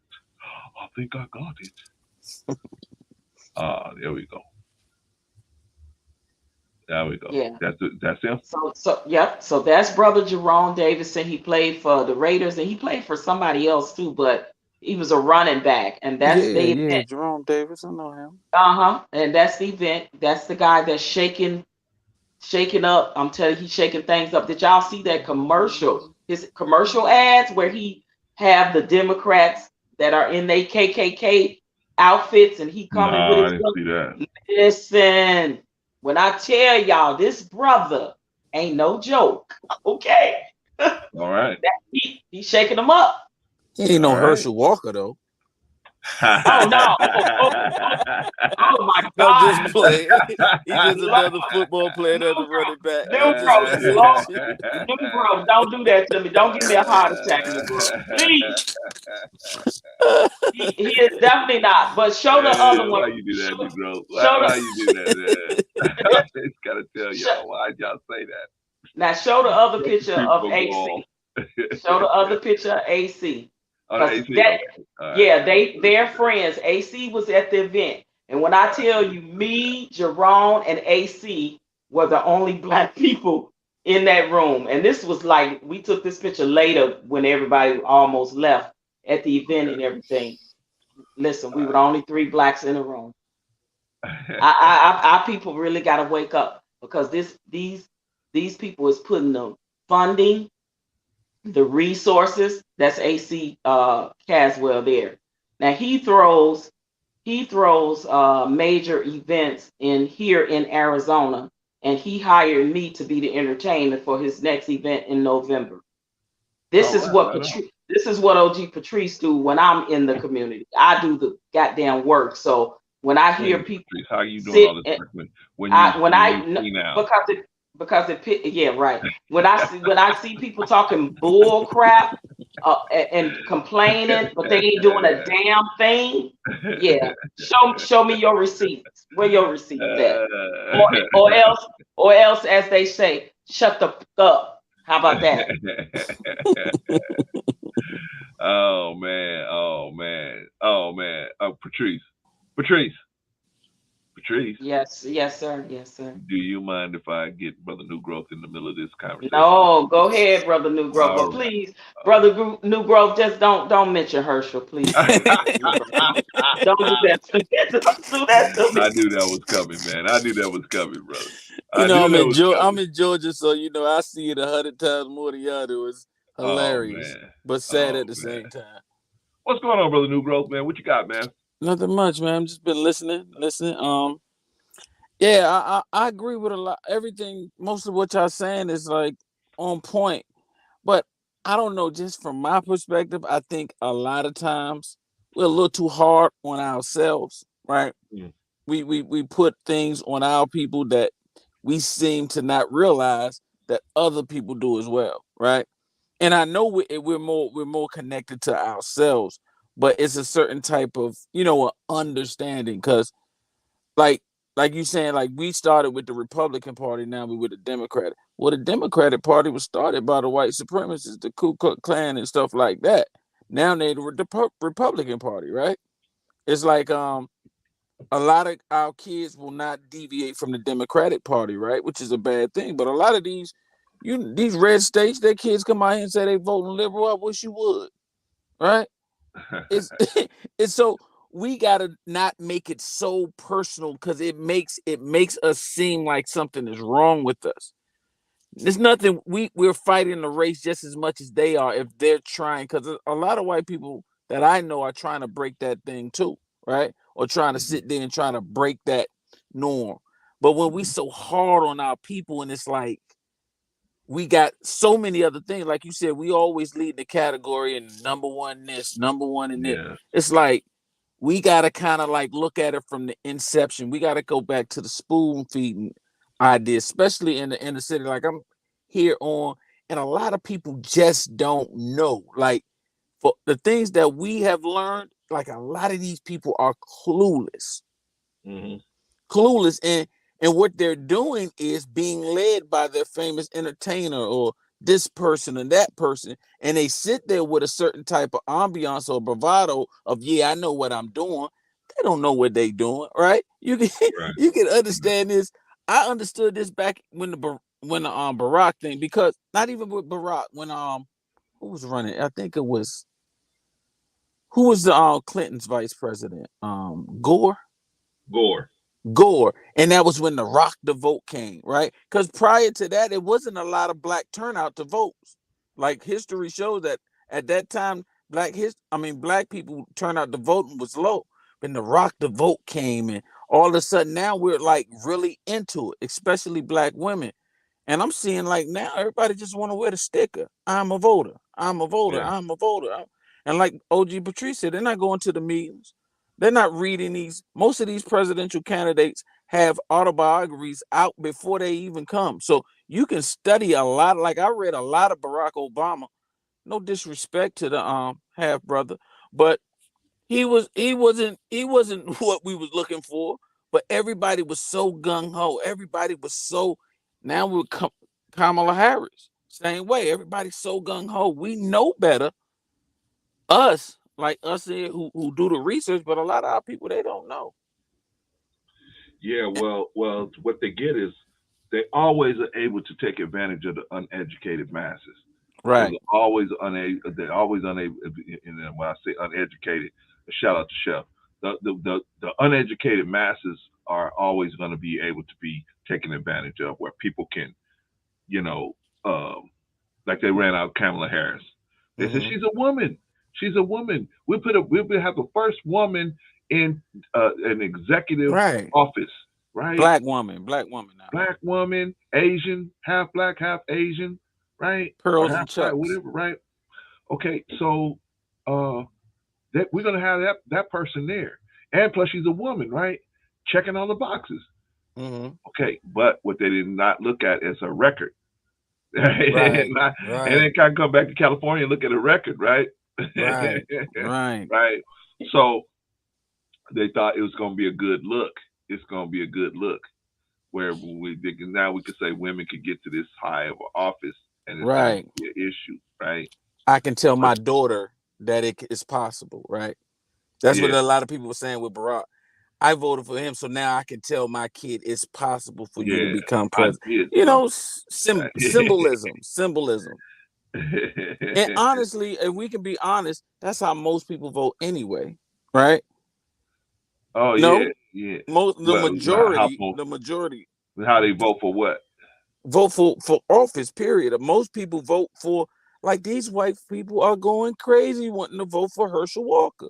I said, what in the hell is going on? But it's symbolism. He's a Georgia bulldog. He's this. He's speaking a language. He dumber than a bag of rocks, as my grandma used to say. But he's speaking a language, and it's symbolism. Go Georgia Bulldogs, this and that. And they got him. And it's not just black people, but it's like when we vote for the same reason, which is not good, we super hard on ourselves. And I understand that, but I just want to have some grace for us so we can grow. because a lot of times we just turn people away with the, you know, I with got the you. such I got roughness on our people, because so a lot of these 20-year-olds, they think they know, but they don't. They just don't know. okay, New Growth.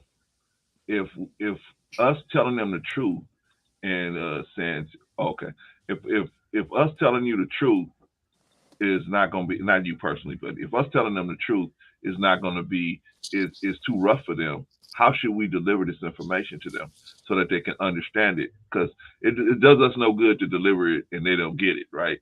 Right. We've been doing that. So how can we deliver this information so they can get it and at the same time they can get something out of it? Good question. I think it's going to start at the at a lower level. Like, we're trying to go to a point where people, especially when you go to the 20 to 30 year, they're in their feeling, when you're 20 and 30, you think you know everything. So it's going it's going to be hard Yeah, to get in that bag anyway.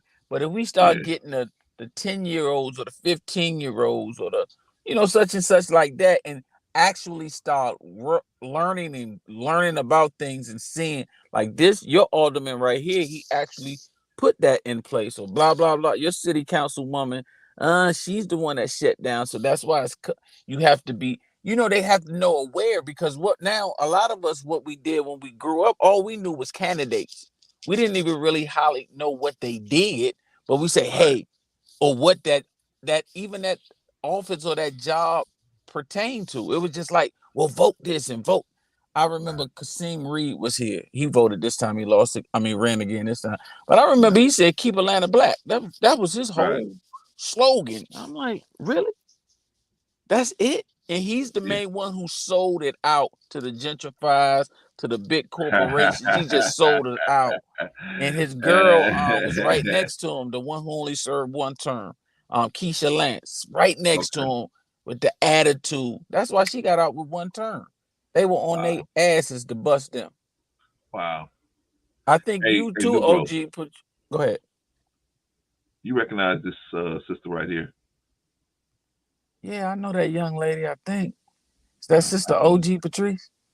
looks like OG Patrice, but that ain't OG Patrice because she's see now. She wouldn't be holding the side and be out there forward. That ain't her. That ain't We can't be her. decide. Patrice, is that you? Patrice. Oh man, it must be the weather, that rain is kicking up Thunderstorm. down there. Yeah. Well, she probably cussing us out. That's a, I that hope is not. OG Patrice. For those of y'all watching this on the replay and you watching it live, that is OG Patrice. OG Patrice, lady of her word, man. She has been out there in the streets for a long time. Long time. Obama didn't just get out of office. Obama been out of office. So Patrice Right. been with the program for a minute, right? Right. So yeah, so she been down with it. But but see, what I like about this, what this shows is because Patrice will push, like she was pushing this program when this program was beneficial for her, and then she is pushing the Republican program when that's beneficial for her, and that's what Mm-hmm. we got to get to as Black people, into that type of thinking where we're not gonna just ride with what's better for us or what we want. Shout out to Chef for the cash app. Appreciate you, brother. Appreciate you. Now don't do it no more, Chef. Don't do it no more. I appreciate you. Love you, brother. You don't have to keep doing that. I understand it's all love, but brother, trust me, you're gonna get my love without doing all that, and I appreciate you. And it goes the same way with you, brother. But I appreciate you, man. Appreciate you. So what was I talking about? Oh yeah. So we got to learn how to, maybe this time we go with the Democrats. Maybe this time we go with Mm-hmm. the Republicans. Maybe this time we go with whoever, right? We got to go with who's going to do the most for us, right? Instead of Mm-hmm. just going with what Mama said, right? That's all Mm-hmm. I'm saying, New Growth. I mean, and if you as a young man who got all that intellect that you got, you can figure out a way where we can say it to these younger people and have them catch on. Cool, man. Come with a program and let's push it. I'm just wondering, will we get to the point where the politicians are coming to us? Like, maybe that's the thing. Like, I know a lot of times you say, well, we need to go to them. We need to come to them with our agenda. But if we're moving in such a purpose, and they know, hey, because right now, the Democrats pretty much know without the black vote, especially the black woman vote, they're done, right? Yeah, they done. They done. So we're in a position where we hold that steady, right? Like even if you say, okay, we're gonna go to the Republican side, or we're gonna vote independent. We need them to come to us. It's like when the dude sit there with Charlemagne, I don't know if he said he was joking, or Salone's what his campaign manager said he was joking, but I doubt it. But he said, if you're not voting for me, if you're not black, it was like a discredit to our vote. I mean, it was a slap in the face. And I think a lot of times they really mean it. Like, I think Donald Trump, even talking to Steve Harvey, I know a lot of people say, well, what you talking to Steve Harvey for? Really? Well, let's touch on that. Well, first of all, let's meet Patrice. Patrice, are you back among the living? Are you back over here? Patrice? Patrice, we can't hear you. Nah, you ain't coming through, Patrice. We can see you, but we can't hear you. Sure. No, brother, you earned it, man. You earned it too, man. You know what I'm saying? Man,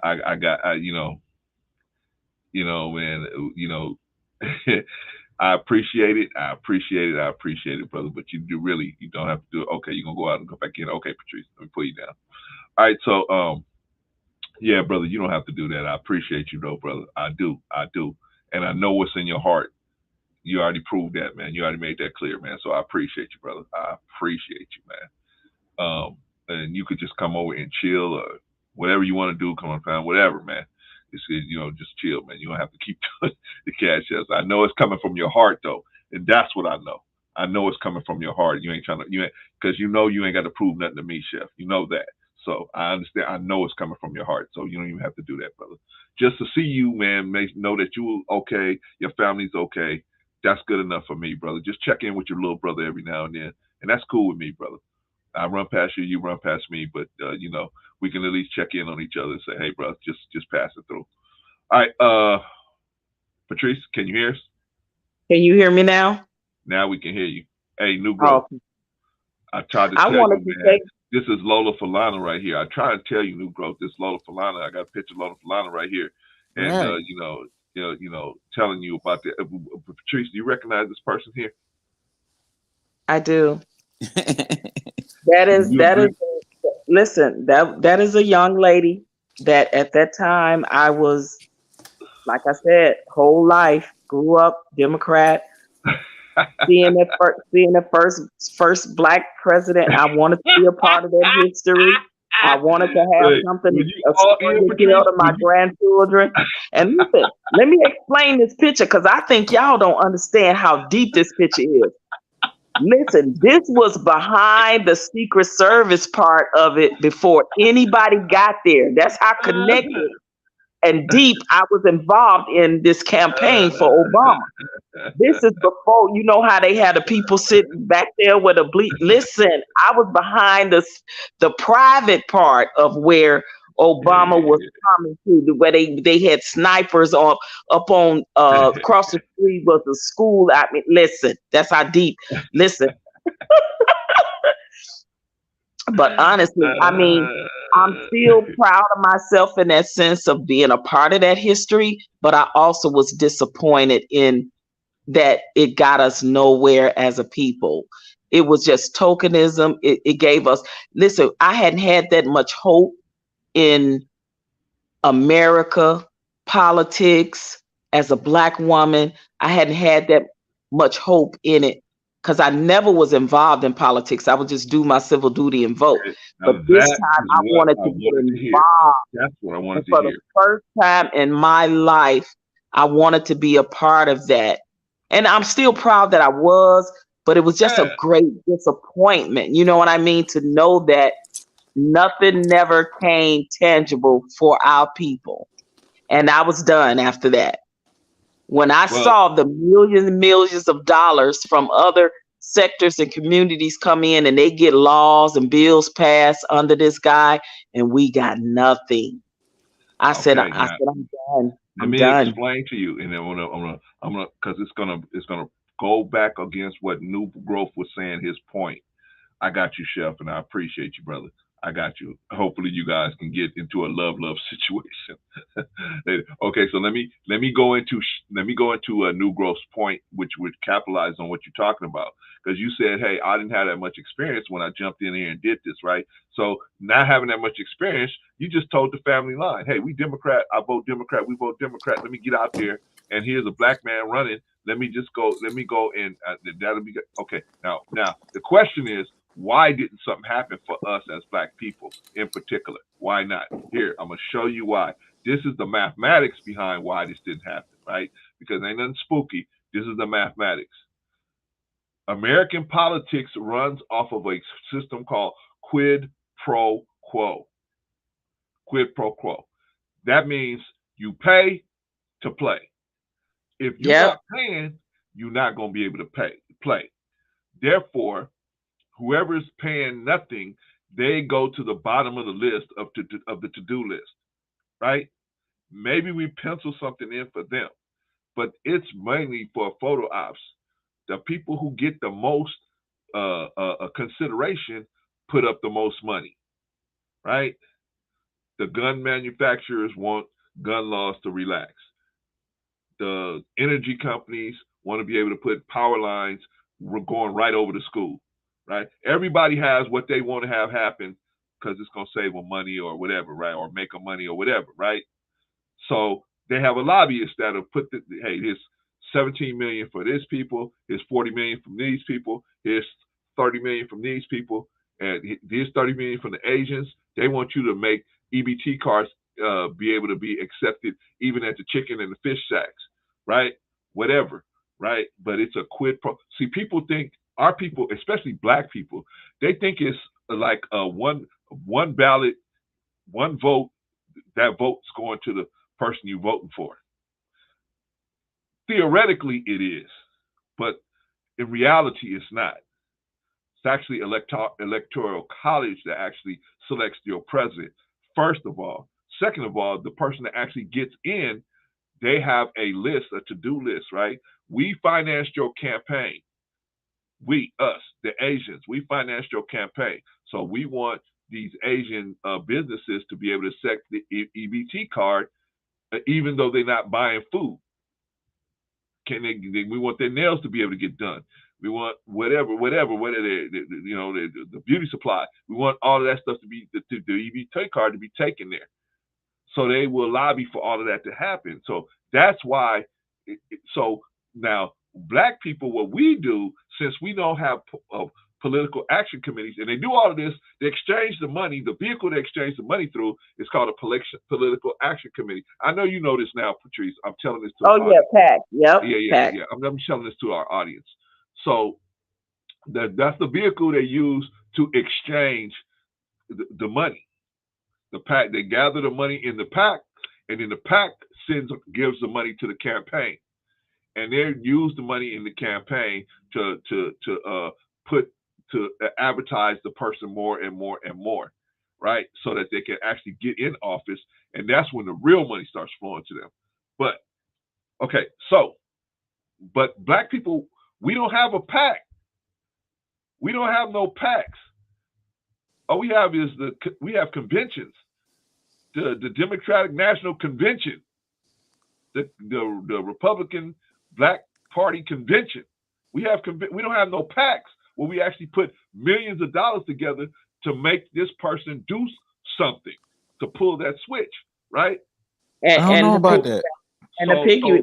Let me finish, y'all. Let me finish. Let me finish this. Let me get this point out. Sorry, excuse me, sir. So they use money, because in American politics, money is what makes the person pull that switch for what you want. But in black people, we use morality. We go to them with morality and say, hey, what you're doing is wrong. You need to not do that or change that law because it's wrong, right? The other people will go to the police and say, or go to their district attorney or their governor and say, white people are getting beat down. we got a political committee together to pull you out of office because you keep letting our people get beat down, right? What black people will do is go to the government and say, this is a moral issue.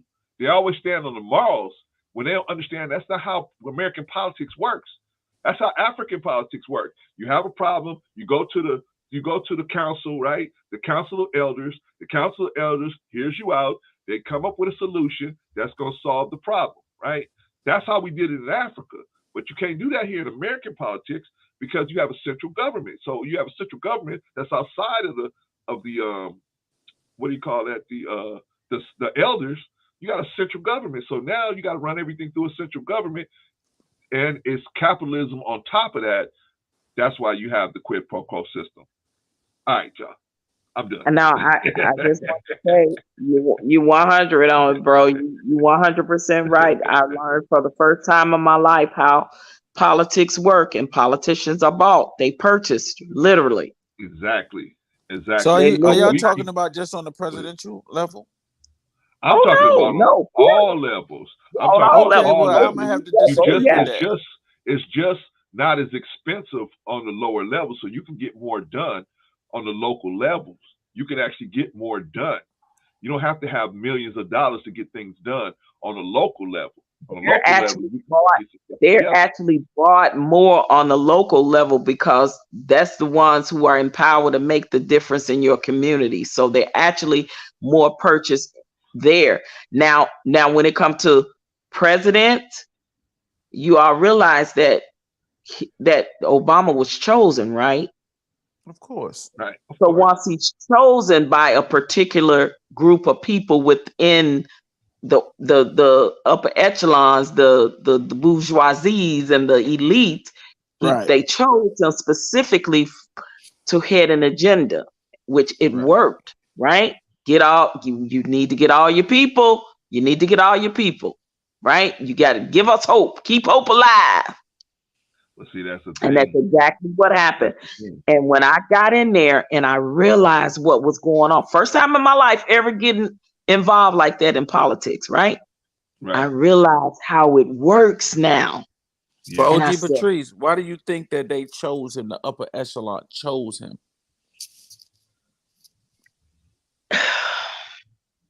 I can't say that.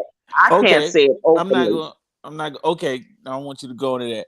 But Brother Clarence, I'll tell you what, if Brother Clarence give you the answer or some of the answer, I'll say something in the back. But I'll blink twice. I'll blink twice or whatever. So, but my main question is this. Okay, go ahead. If he was chosen, no matter how much of a pack we had, he had an agenda prior to the pack.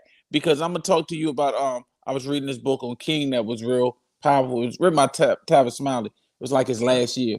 But King was working so hard to get the first black mayor, I think it was of Cleveland, somewhere right there, and he was grassrooting the money, like you said, the pack, everything. He won office, and as soon as he won, it's like he gave King the biggest kick in the ass, and the agenda totally switched, right? Yeah.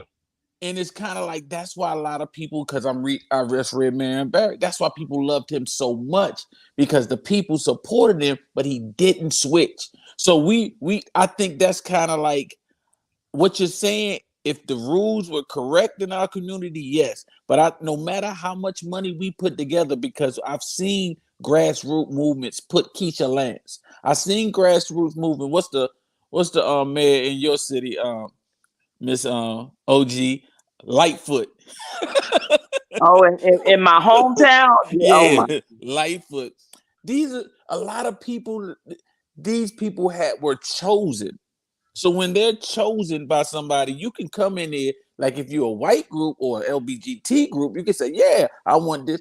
But they're already chosen to neglect you from the day one. So I don't care how many packs we put together, how much money to get. This is just my theory. They're still going to neglect us. So I think that's just my theory. Okay, so here's the thing. They can't neglect you if you put up money. Here's the reason why they can't do that, brother.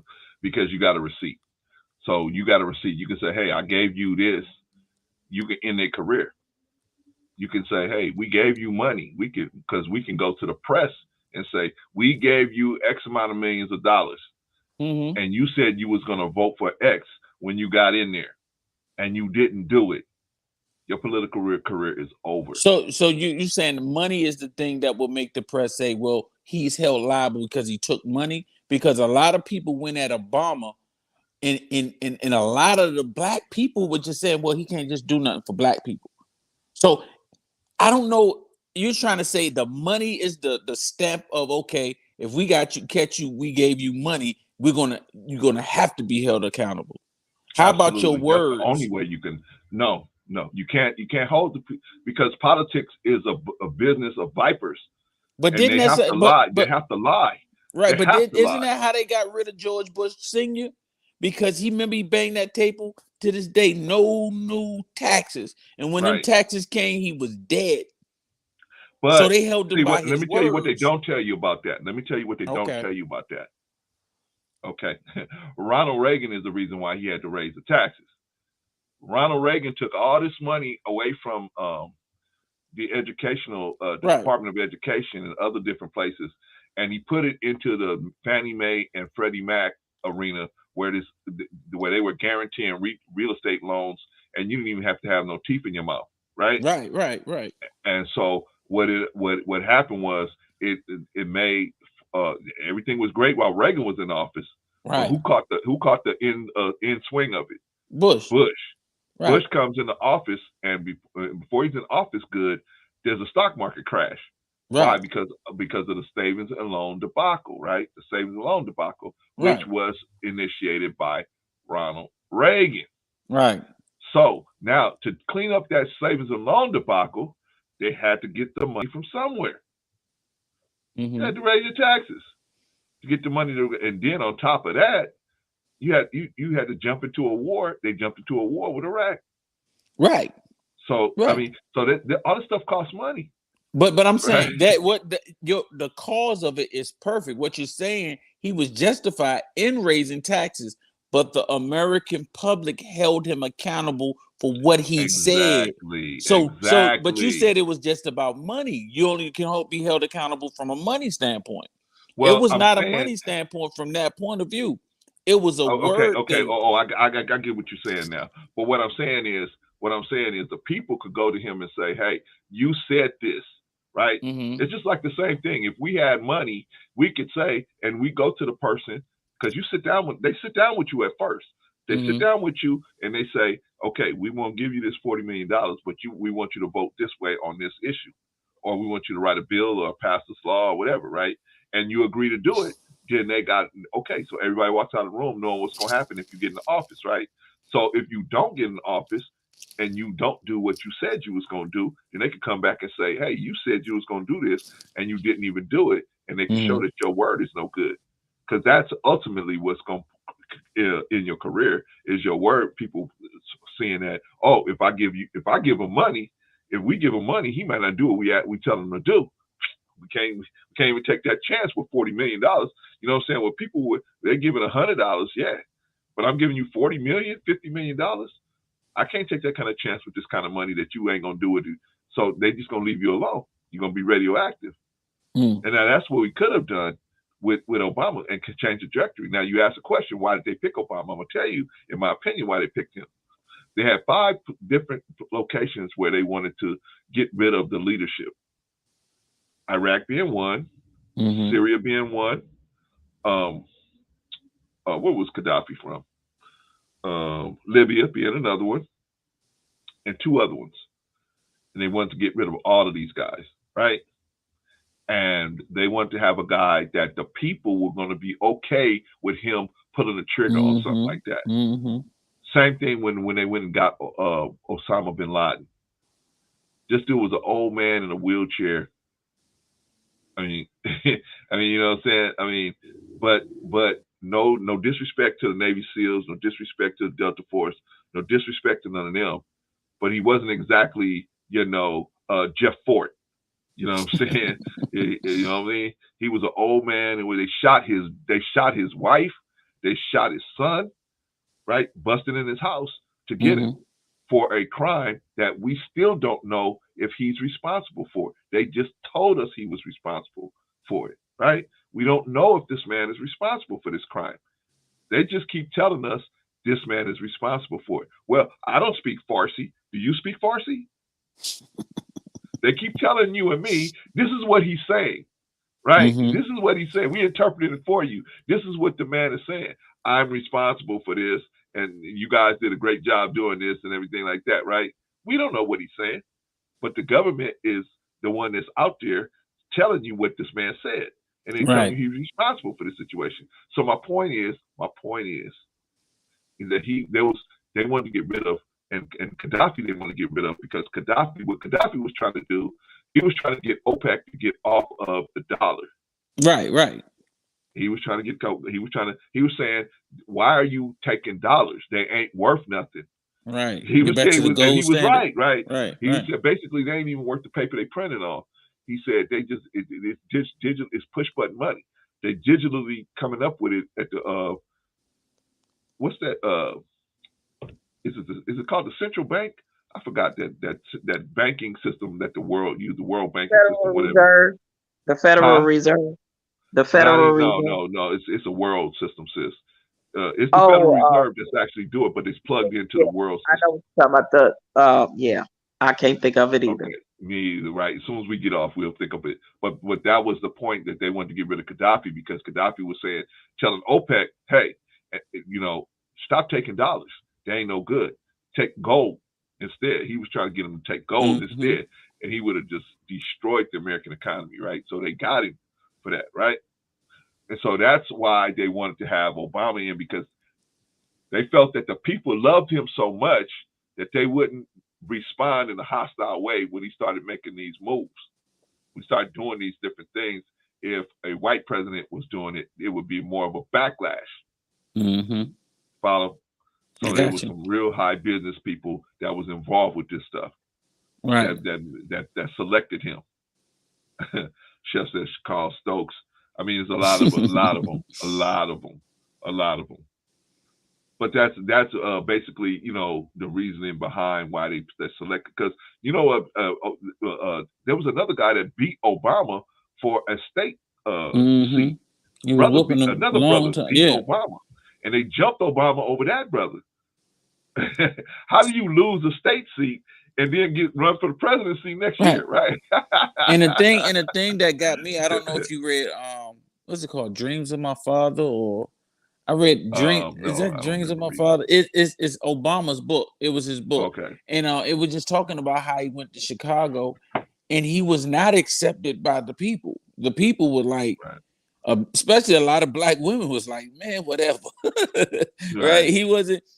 Michelle didn't like him really, and a lot of things that contradicted Audacity of Hope. I don't know if y'all read that, but on his campaign trail, and it was just like, if we as a people, not just black people, as Americans, would have just picked up a book, we'd have had better questions. And I remember he was on his campaign trail, and there was some young brothers in the audience, and they put up a sign and they said, what about the black community, and what about this and that? And it was a black guy in the audience. He snatched the sign out of his hand, tore it up, and Obama gave him he said, well, if you got these questions, I think you should run for office. I said, really? So it's like we got bamboozled on that one. Not saying he's a bad dude. But we were just the brother had to play the game. I mean, politics is a dirty game, man. I mean, nobody comes out of the political game with their hands clean. Nobody. I mean, it's just the way it goes. Just like a lady came up to Obama and said, hey, Obama, how come you ain't doing this for the black people and this, right? And Obama looked at her and said, make me do it. Make me do it. Meaning, I can't do it on my own. You got to put enough pressure on me and the public to I have to do it, right? I can't make this move on my own. Right. So, but we as black people, we don't look at it that way, because we look at American politics because we look at it like African politics. If I plead my case to the elders, then the elders will see what I'm going through, and they will have discernment in order to right this wrong. So basically, Brother Clarence, you saying that they have mastered the art of hustling us. Correct. Both parties. Like, Correct. I don't believe Donald Trump would have put up that money.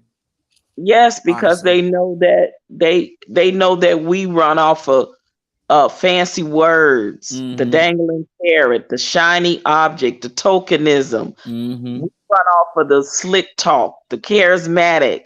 Like, enough of that already. You know, Right. morals. Well, you need to do right by us.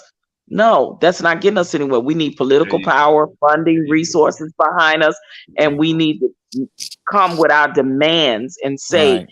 well, now we got the political power behind us. We got the resources. We got the funding. And we say, this is our agenda. This is what we demand. Or else you're not going to get our votes, period. Exactly. That's what Black people need to do. But we don't do that. See, Court is money. We'll listen to somebody that dresses in chucks and pearls, and we be on TV. Chucks and pearls, chucks and pearls.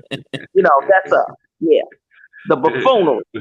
But see, here's the thing, Patrice. So we go to that person, because when you go to the person and you say, we got $40 million, and the person say, well, I ain't gonna do what you say. I'm not okay. You ain't gonna take this 40 million, no problem. We go to your competitor.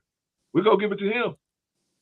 Then they say, wait, hold on. And they ain't gotta necessarily like him. They ain't gotta necessarily rock with him or care for him. But if he get that one agenda that they won't pass, if they put the funding and resources behind him and say, do this, and you got us. That's all they need. They don't care about that. Yes. Go ahead, Patrice. No, I'm just saying they don't care. Listen, look at all that smack. Let me tell you how it works. If y'all don't remember, look at all that smack, all that talk, all that dirty talk that Trump did about Hispanics and Mexicans coming over the border. And you know what he did before he left out of office? What? Signed a multi-million-dollar contract for funding for them before he left office for their very community. Right. Look it up. It's facts. So why do you think he signed that? Is because they put money together, or did they what? Yes, and guess what? If he run again, he gonna get them. He got them. They got the shirts already. These Latinos people, for Trump. These Latinos that were being disrespected by Trump, y'all saying put money together to support Trump. He gave them multi-million-dollar fundings for their communities to empower their community more. Sort of like reparations, right? Right. Listen, we need to get out our feelings. Listen, Trump say bad things about a lot of race of people, not just blacks. Right. He done said it about his own people. Right. Yeah, it's not about that. I was just saying that these people put money up prior because oh, okay. Yes, because he passed it. He gave them the funding that they wanted. And guess what? If he run again, they're gonna vote for him again. They're gonna vote for him. Right. I agree with you on that. But I'm saying prior to him giving funding, you think those Hispanics came to the table with 40 million or a pack and said, and he still came back out after he won and said disgusting things about them and all of this stuff. Yes, and building the wall and all of this stuff. Yes, because you know what they looked at it as? They're not talking about me or my people. It didn't affect me. So I'm going to give this money for what I want done in my community. And plus, in those meetings, but we can't get past our feelings. They sit you down in that meeting. We got to stop letting the words get to us. He done said stuff about his own people, his white people, Hispanic people, Asian people. He done talked about every race. We ain't no different. And what they do is they sit you down in the room. When you come in with the money, then they sit you down at the table. They tell you. But what was he saying? What do black people want? Let me say this. Let me say this, Patrice. So because this is how the game is played. They sit you down at the table. They say, okay, we're gonna take your money. We're gonna give you what you want. Now we still gonna be out here pushing this line. Exactly. But we got to push that line because we got another base out in Idaho or out in Tennessee. We got to push this to them. But we still gonna give you what you want. Don't worry about that. When you hear me saying this, don't trip on that.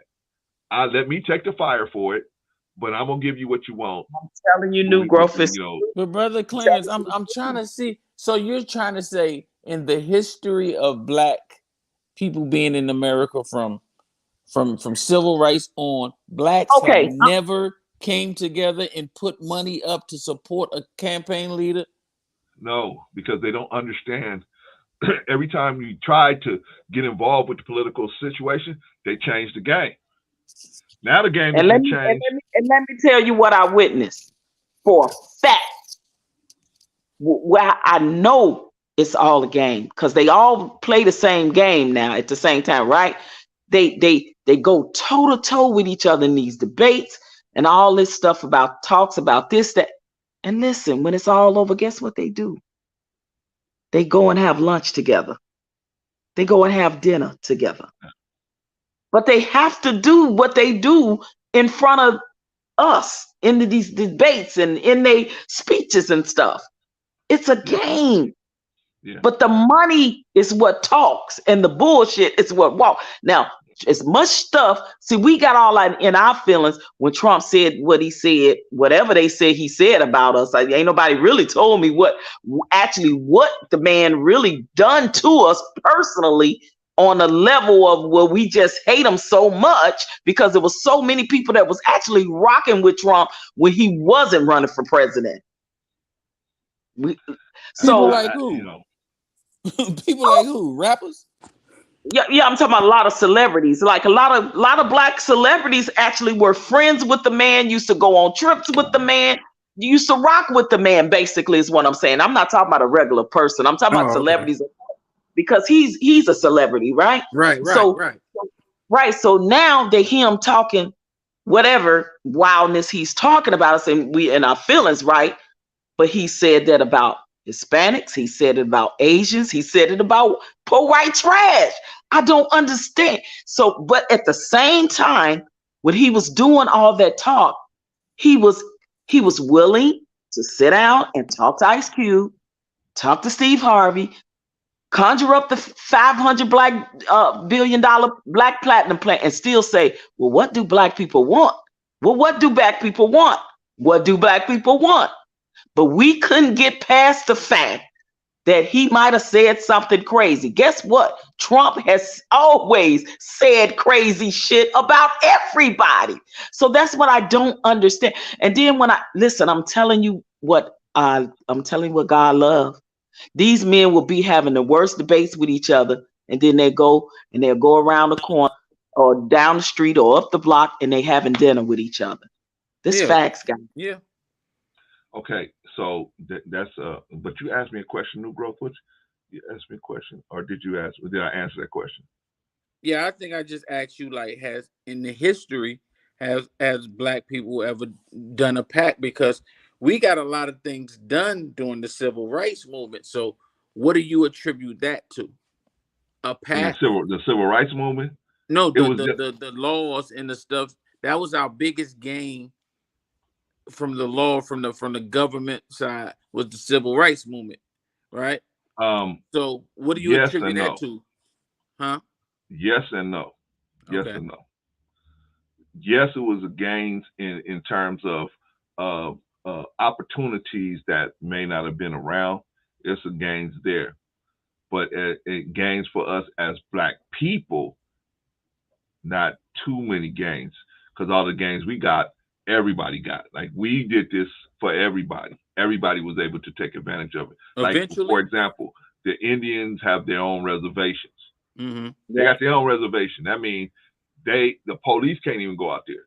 They got their own reservation. Well, I'm out here where they at in Arizona, honey, and they got their own. They got their own court, their own council, their own sheriff. They got everything, right? They got to actually go to them to go onto their property, right? Okay, so that's just for them. The Japanese were interned in what they want to call them internment camps, but what they really was concentration camps, right? They was, but in America they call them internment camps, right? World War II, right? Yes, sir. And so when the Japanese brought on Pearl Harbor, the American government said, "Well, we got all these Japanese people here in America. We got to put them someplace because they probably down with the program." And they put them in what should be called concentration camps, but they call it internment camps here, right? Okay, so when they finally let the survivors of that internment situation out, they gave the Japanese a bunch of money. Each of them got a bunch of money. That's why you see them in particular locations, and they have pretty much have been able to build on that money that they were given to amass a nice little what do you call that Piece of fortune to change. pass down to their children, right? Right. Okay. So, well, black people don't, and this is one of the main things that black people just don't get. And I know it drives Patrice crazy, but black people do not understand how American politics works. It is a quid pro quo system. It is not a system where you can go out here and say, this is wrong or right. This is wrong. This is a wrong thing that's happening here. And I'm going to voice that this is wrong. And then you as the politician should fix it. That's not how American politics works. American politics, politicians listen to whoever brings the biggest bag of money. That's why So how Dr. do you Claude Anderson, again, like back to the question, how do you explain the civil rights movement? How do you explain that? The civil rights movement that was a financial gain for white America, because they sat them down, scientists of mathematics and scientists of economies, and they sat these leaders down and they said to them, if you don't let these people spend this money with you, they're going to find somebody else to spend this money with, right? Right. They had a real big thing with communism. They thought that communism was going to creep in, and they thought that black people was going to go over into communism, right? Without actually listening to what the Black Panthers were talking about. They thought they were talking about communism, being communist. Well, they right? call Martin Luther King a communist as well, so yeah. Exactly, right? So they thought, they said to, hey, look, this is actually a win for you, because if they don't spend this money with you, they're going to spend it with somebody.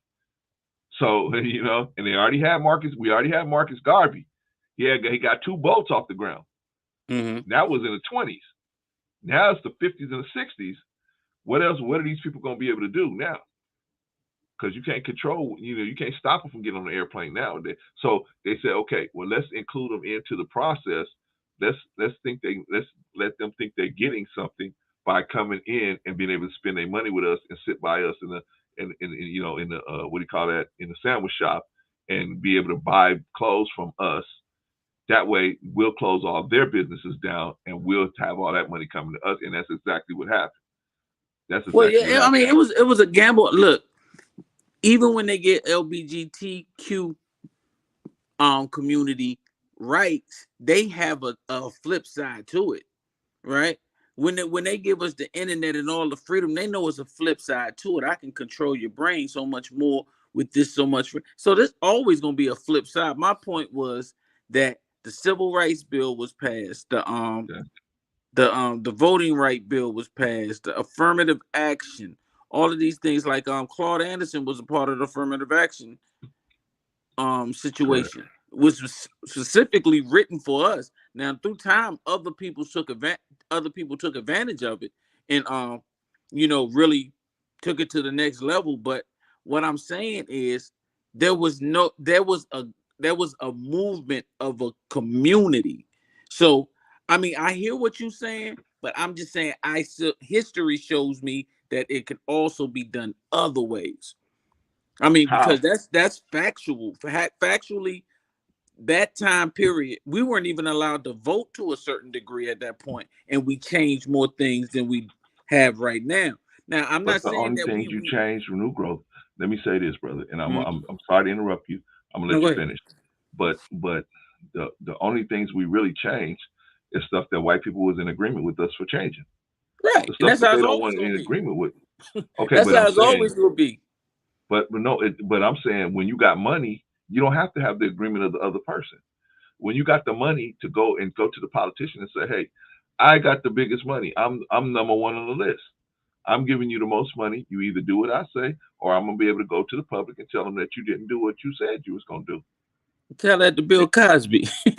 What you mean? Why you say that? You got money that, like you had a thing on earlier about the nigga wake up call.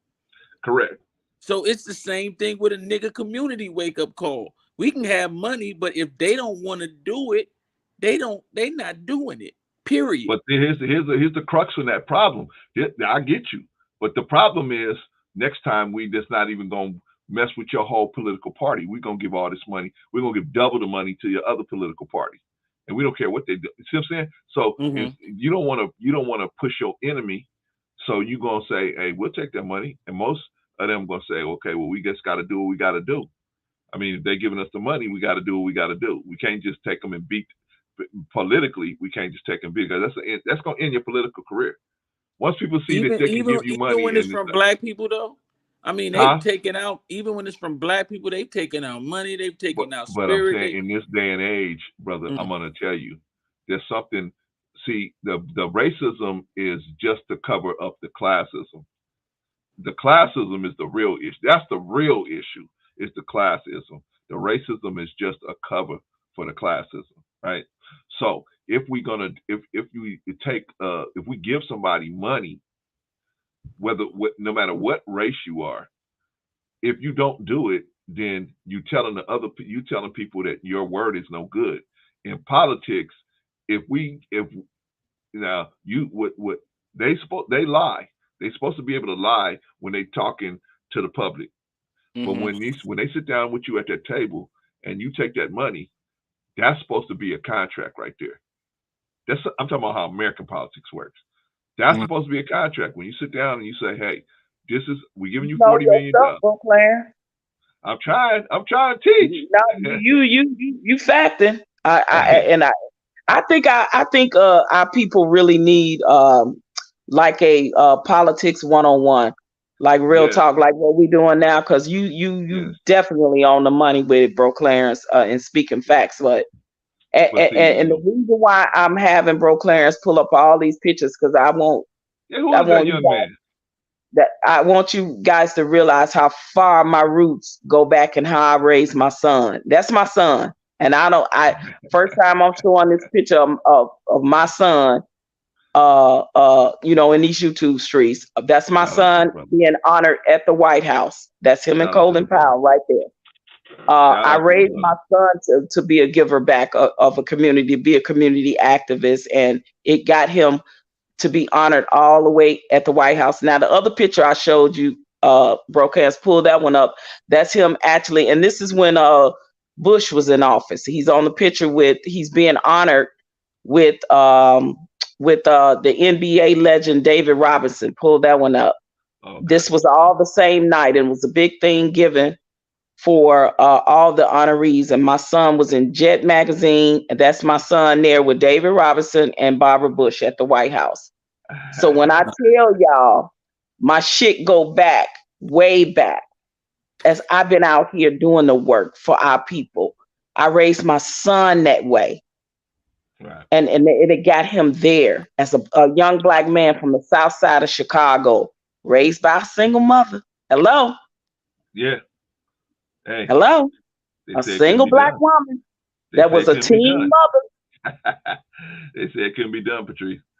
So now I'm exposing, my son, because like I know these YouTube streets is crazy, but see, my son's a protected class, so man. Don't even think about effing with him. don't even think about it. Mad at me. Don't even think about it, because trust, they're gonna be all over your ass. Real talk. Don't even think about it. All right, I'm gonna pull him down, Patrice, because I don't want you to lose. I don't want you to lose your hairpins out there. So let me pull him down. All right, y'all. Let's start wrapping it up, man, because I know you guys, especially Brother New Growth. I think you're on the East Coast, man. It's really late for you, man. It's only 10:30 out here in LA, but it's probably really late for you guys out there, man. So let's start getting some closing thoughts, y'all. Let's start wrapping it up. Shout out to Von Eric. Shout out to Von Eric. He almost had me on the mat, man. I got out of it, man. He almost had me on the mat. Holy smoke. Brother Anderson, what's going on with you, brother? Good to have you in the building, my man. Yeah, man. So what do y'all think, man? Why don't you go first, New Growth, man? Why don't you give us your closing remarks and what you think, and give us some solutions or whatever you got to say, man? Yeah, I'm basically. I mean, it's long as we growing, long as we building, it's good, you know. But you know, I just try to pull from history as much as possible, man. And Right. I never fall victim to the American society. I don't care if it's politics, banking, music, anything. It's a trick up their sleeve. As soon as we think we get good at something, the Yeah. game changes. So I don't want us to dwell on trying to be so astute in any one thing of the enemy, because the enemy is gonna change the game. And like I always say, we playing chess. Cause I just remember the Freedman Bank, you know, the black men. Oh, we understood finances. We were doing our thing. Boom, boom. They brought the Italian bank. Boom, boom, boom, boom. Next thing you know, we go to the bank. We know our shit. We didn't put the money together. We know the money gone. The Italian bank was losing money. Now it's the Bank of America, right? Yeah. So let's not get caught up in this. Hey, we can play the game, and we can, man. We got to change the game. That's just the Well, way I see it. I think we could, you know, but it's the first thing you're gonna have to have established is your own economy to change the game. I mean, that's how America works. That's how a Right, capitalist system works. So we gotta be honest with ourselves right, and say, you know, just getting mad and getting a gun, you know, that's not gonna do it. You know what I right. mean? Because if you got to go to your enemy to re up, you got a problem, right? And look at it this way too. If we playing chess, I'm just as deadly because we know how much we spend and how much we make. If we just cut back on 20 to 30% of our spending, America will drop to its knees. That's Yeah, facts. definitely, That's facts. definitely. So we trying to figure out how to get in the game they way. They sitting there waiting for us. But if we say, hey, school shopping come, nah, we just gonna get a couple pair of we used to call them when I growing up pumpkin seeds. You know, some kids for Right, the kids. We ain't getting no right, Jordans this year. We ain't getting no right, Jordans. Christmas is canceled this year. We just gonna sit right, around with the family, have a good time. Right? right. That's gonna bankrupt. They gonna come to their knees and saying, what do y'all need? Because we still trying to play the game and they setting the rules. Well, that's what That's I'm just saying, my brother. thing. We When they can't we set the can't we can't rules, play the game like they wait. They know that we uneducated trying to play the game. But right. when you get educated, now you know, right? Now you know how to play. I used to, I had a cousin. I'm gonna show y'all how old I am. I had a cousin. Y'all don't know nothing about electronic battleship. Yeah, If you know about electronic battleship, put a one in the Bro, put a one in the Clarence, comments. If you know come about on, electronic bro, battleship, right? Clarence. brother You Clarence, you know I Generation know. X too, right? Patrice, you don't know nothing about electronic You battleship. Generation X, right? I know. I think I'm baby boomers. I think that's why I'm baby boomer. You I about was the born same age as '68. Jay So Z and Puffy and all them. No, 50 yeah, they Cent. exes. They exes. Yeah, you about yeah, that? You about the they're a same little age? younger than me. They're a little younger than Oh, me. okay, okay, okay, okay. Um, Yeah. but But anyway, let yeah, me tell y'all this electronic battleship. So I didn't know how to play electronic battleship. So I had a cousin, an older cousin, and he used to just destroy me, man. I was like, damn, this dude blows up my battleships. What is going on? How come he blows up shot? So I realized, oh, see, it's a grid system. Von Eric, I know you know. It's a grid system. It's a grid system. See, he didn't tell me nothing about a grid system. He just said, you just yell out numbers. And if you hit it, you hit it. You don't, right? So I realized it's a grid system, right? And so I was like, dang, once I found out how to play the game, then I realized, oh, okay, now I see how to play the game. I was much more effective. But when I didn't know how to play the game, I enjoyed playing the game. I just didn't know how to win. right, right, But now I start winning when I start learning how to play the game. And he right, couldn't fool and he wanted to play less. right, Right? He wanted to play the right, game less. But my point is, with us with politics, this is how this game works.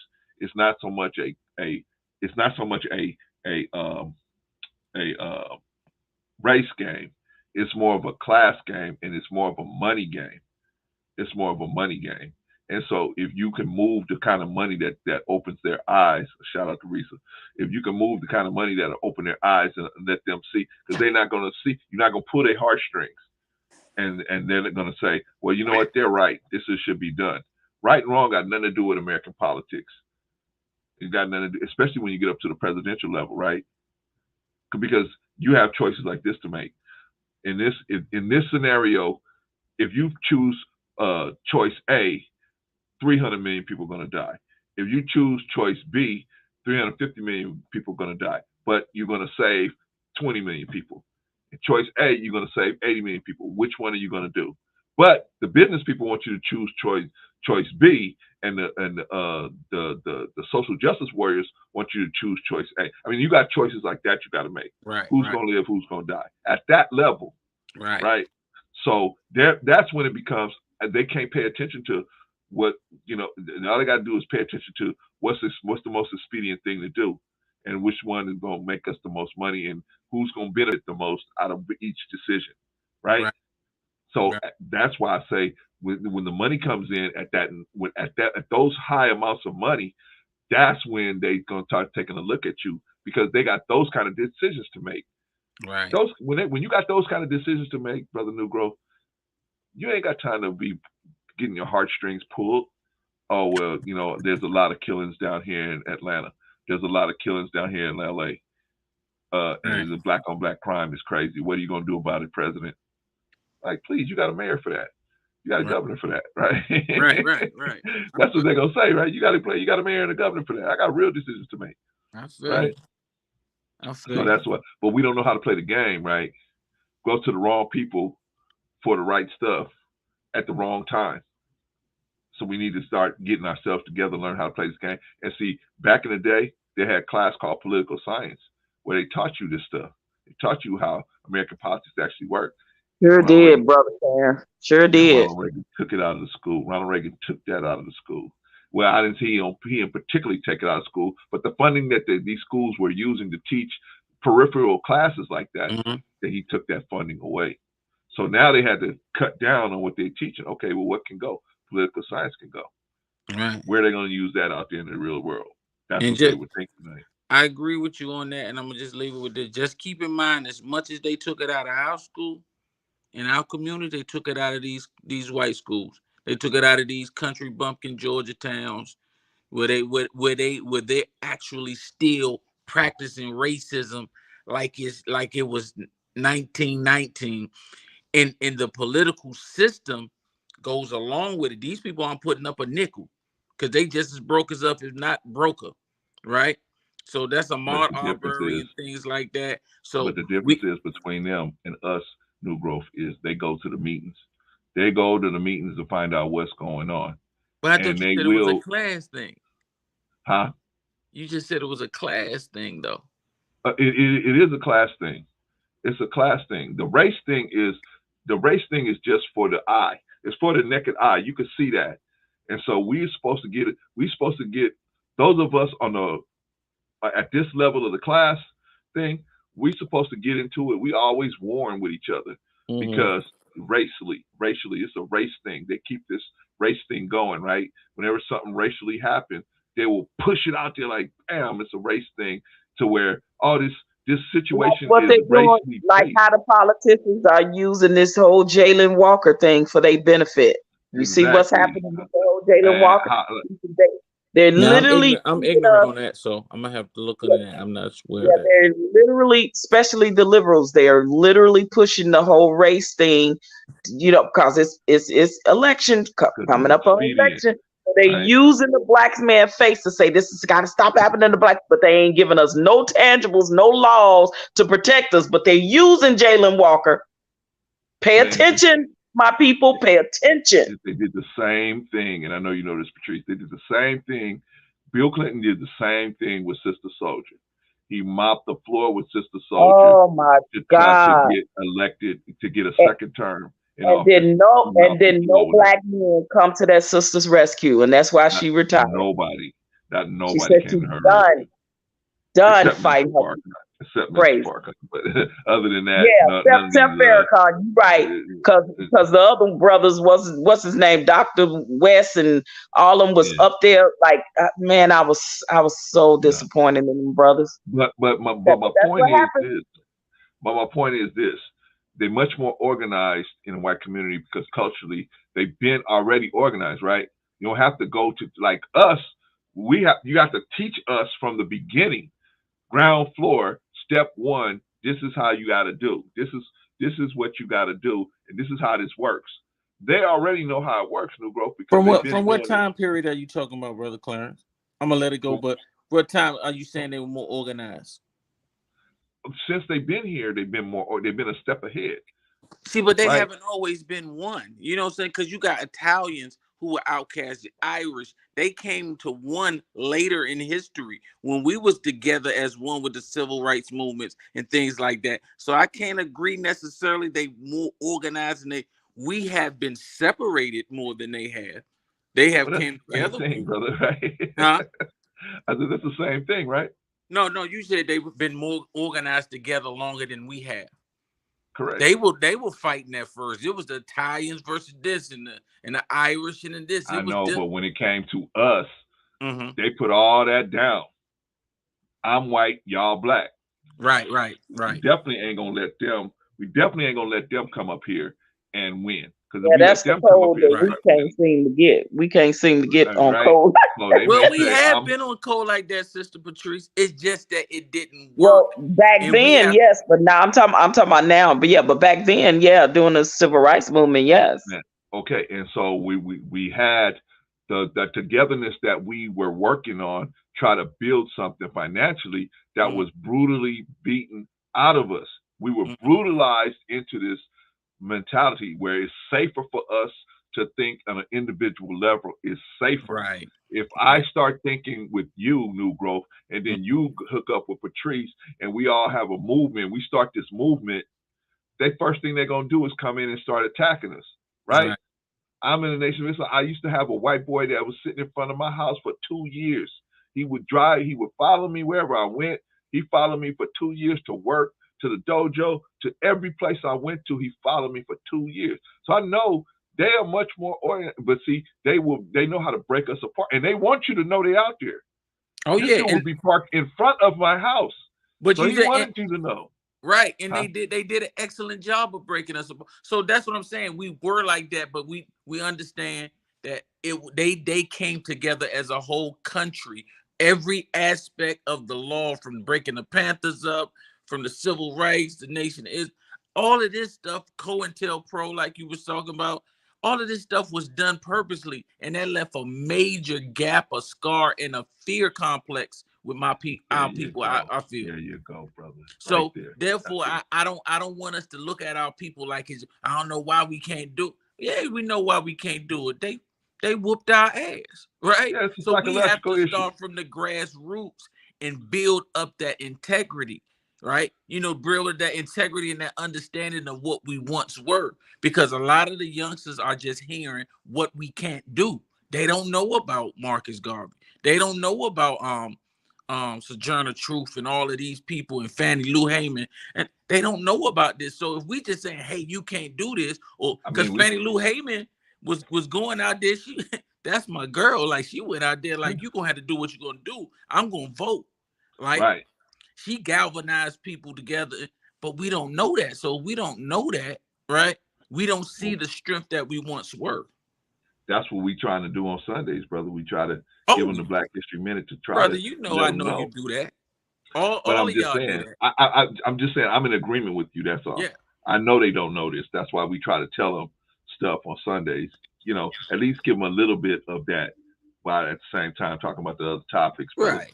I know, because we don't have too many outlets that's talking about it. Right. If you look at all of the pages that are out here, that quote unquote in the Black part of YouTube, none of them are talking about where they talk about politics, but they talk about it. Most of them talk about it from a Republican position, not from a position of what can you do for us. I don't care if you're Republican or Democrat. What can you do for us? What's your stance for us, Black people? Okay, that's where we should be at.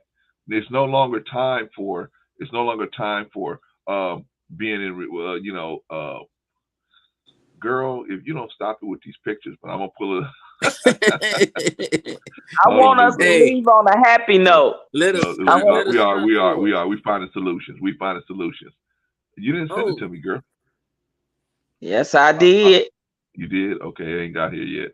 Yeah, here and we I don't go. want y'all to John think Amos. it's not a happy note. This is copping it up with my big bro and my big sis. Ain't no dysfunction here. I just want to Oh see yeah, man. We know. like different viewpoints, because I see the young kids like, man, they just very unaccepting of what we have to say, and I'm like, why, right? Because they got so many people. They got so many people. I started out by saying how in Caucasian society, a lot of times, what they try to do is take the responsibility away from the responsibility and duty out of the sexual act, right? They try many things. They experiment with many things to do this, right? Our people have gotten so comfortable with that they have assimilated into this thinking process where the first thing you want to think of is how to avoid responsibility and duty. That's why so many people don't want to get married, because marriage has a component of duty in it. It has a component of sacrifice. It has a component of a responsibility into it. And so if you have all those components, then you know what I'm saying, your life is a lot harder, right? That's Because deep. if you love people, you're gonna get your heart broken. You're gonna get disappointed sometimes, right? Right. Nobody who wants to be heartbroken, who wants to be disappointed. So our people just get cold and they say, you know what? That's why, as Minister Farrakhan taught us, that's why the people used to say, man, that's cold. When they see you act like a certain way where you ain't got no love for your people, they say, that's cold. Right. Because you're cold. You don't have no warmth in your heart for the people. So you just cold, right? And we have picked that up from the dominant society where, in a lot of times, they feel like certain people, you should have a duty for them, and certain people, you should have responsibility for them, right? The white woman, if she's in trouble, you have a responsibility to try to make sure she's going to be okay. If the black woman's in trouble, you take care of yourself. You on your own out there, sis. Right? Right. You on your own. Pretty much. But we got that from them. We got that from Yep. them. We took that thinking on from them. They brutalized us into thinking that way. So now what we got to do is relearn. No, our people are just as important as anybody else. Right. If I see a white girl about to fall off the cliff, and if I'm willing to pull her up, and I would be willing to pull up a sister. I would use both hands on either one. How much does I need to help them? But I'm not going to help one and not help the other and justify it. If you had to pick just one, brother, no, I'm just. Don't make them answer that. Don't make them answer. I gotta just pick one. Ooh. All right, so listen. The reason why I wanted to show this picture is because I want to tell, when I was talking earlier about influence and about how people and things can influence your life. When I met this guy pictured here that I'm on this picture with, I thanked him for being a father figure in so many Black households that didn't have fathers, including my own when my mom and dad separated. And when I tell you, when you're watching TV, when you're listening to the radio, when you're looking at social media, when you're listening to music, when you listen to other people, they are influencers. Yeah. For many years, as a young girl, I watched Good Times. Right. Even though I knew that family was poor from the projects on the south side of Chicago, there was a sense of value and morals and integrity in how they were raising their children on their television screen. Right. And that was intentionally done and written. Shout out to Monty. What's his name? The brother that wrote Eric Monty. Shout out and salute to him, because they tried to change the narrative of Good Times, y'all. Right. And when I tell you, when I met John Amos, and this was at the Las Vegas Black Film Festival just this past April, he was the keynote speaker and the guest of honor. And I said, thank you because he was an influence. Yeah. In the Black community, because a lot of people thought twice when they were going to do something bad because they had watched the episode of Good Times and they made a choice of not to rob that bank or not to rob that store, or not to go out here and do something wrong, or not to do this or that, because they may have saw an episode of Good Times that reminded them of something, and how James Evans would discipline his children. So I thank that man, because he absolutely was an influence in me growing up and watching him on TV. Yeah. And to be honored to take that picture, and I kissed him on the jaw and I thanked him so much because he was an influence. Yeah. So when I say how important it is to be careful what your ears hear and your eyes continuously see, and what your mind and partake in your very core of your spirit, Black people, that's facts. Yes. I would love to see a show on that, Brother Clarence. Just the influence things that we're feeding ourselves, like the things that we're, how is it affecting in our mannerism? How is it like the shows, the music, how it's just affecting our community? Like when you regurgitate that stuff into you out of your system all the time, it has a big effect on the people, right? So when you come across and say, hey brother, you all right today, man? I just came to show you some love as an older dude. What you mean you love me, huh? It's just like a whole nother energy, because it's no love. Like I ain't no love, and you hold a door for a younger sister and she just walked through it, right? Right. And I'm learning. I'm gonna leave with this. I'm learning that I used to get so frustrated with Black people because I wanted them to receive the stuff that I had, the way that I felt, and the things that I knew immediately. And it was like I would get frustrated. And I think a lot of people, I ain't taking no I'm not trying to hold up for certain people, but a lot of people have done things for Black people and they feel like, oh man, look how they did. We see Black people and do Black people. But it's like we got to understand that we just have to plant that seed. Sometimes it's not going to come back the way we want to. Sometimes it's going to be you give somebody some money, they'll spit in your face the next day. But sometimes we just got to know that seed is planted and you're a representation. So it might get in them 5 years from now. But if sometimes we quit too soon, right, on our people. And I just think that we just need to practice a little more patience with our people and know that we didn't get here overnight, and we're not gonna get out of this overnight. And peace and love to all of y'all, man. I'm gonna go and watch Good Times right now. All right, brother. Thank you, New Growth, for coming up, man. Thank you, brother. Appreciate you, man. Appreciate you. All right, I'm gonna put you down, man. All right, that's a strong young brother right there, man. Shout out to him and his family, man. Strong young brother. All right, Miss Lady. Yes, sir. All right. I see this lady standing here with John Amos. Are you sure that's you, Patrice? Brother Clarence, when I tell you that was a moment for me. Yeah, right. When I tell you how full I got. Right. Meeting him. Go ahead. Oh yeah, but I'm saying I would feel the same way if I met him, because I would be able to say, wow, man, you influenced me so much. There's so many things I didn't do because you told JJ not to do it. You exactly. Right. That's what I'm talking about. Yes.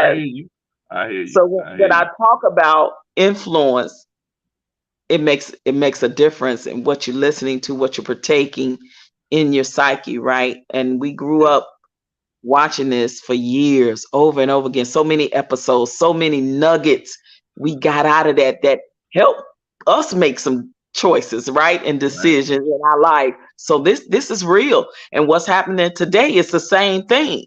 Who you allowing to listen to, what you allowing yourself to watch and partake of, it's definitely an influence as to the person you're becoming.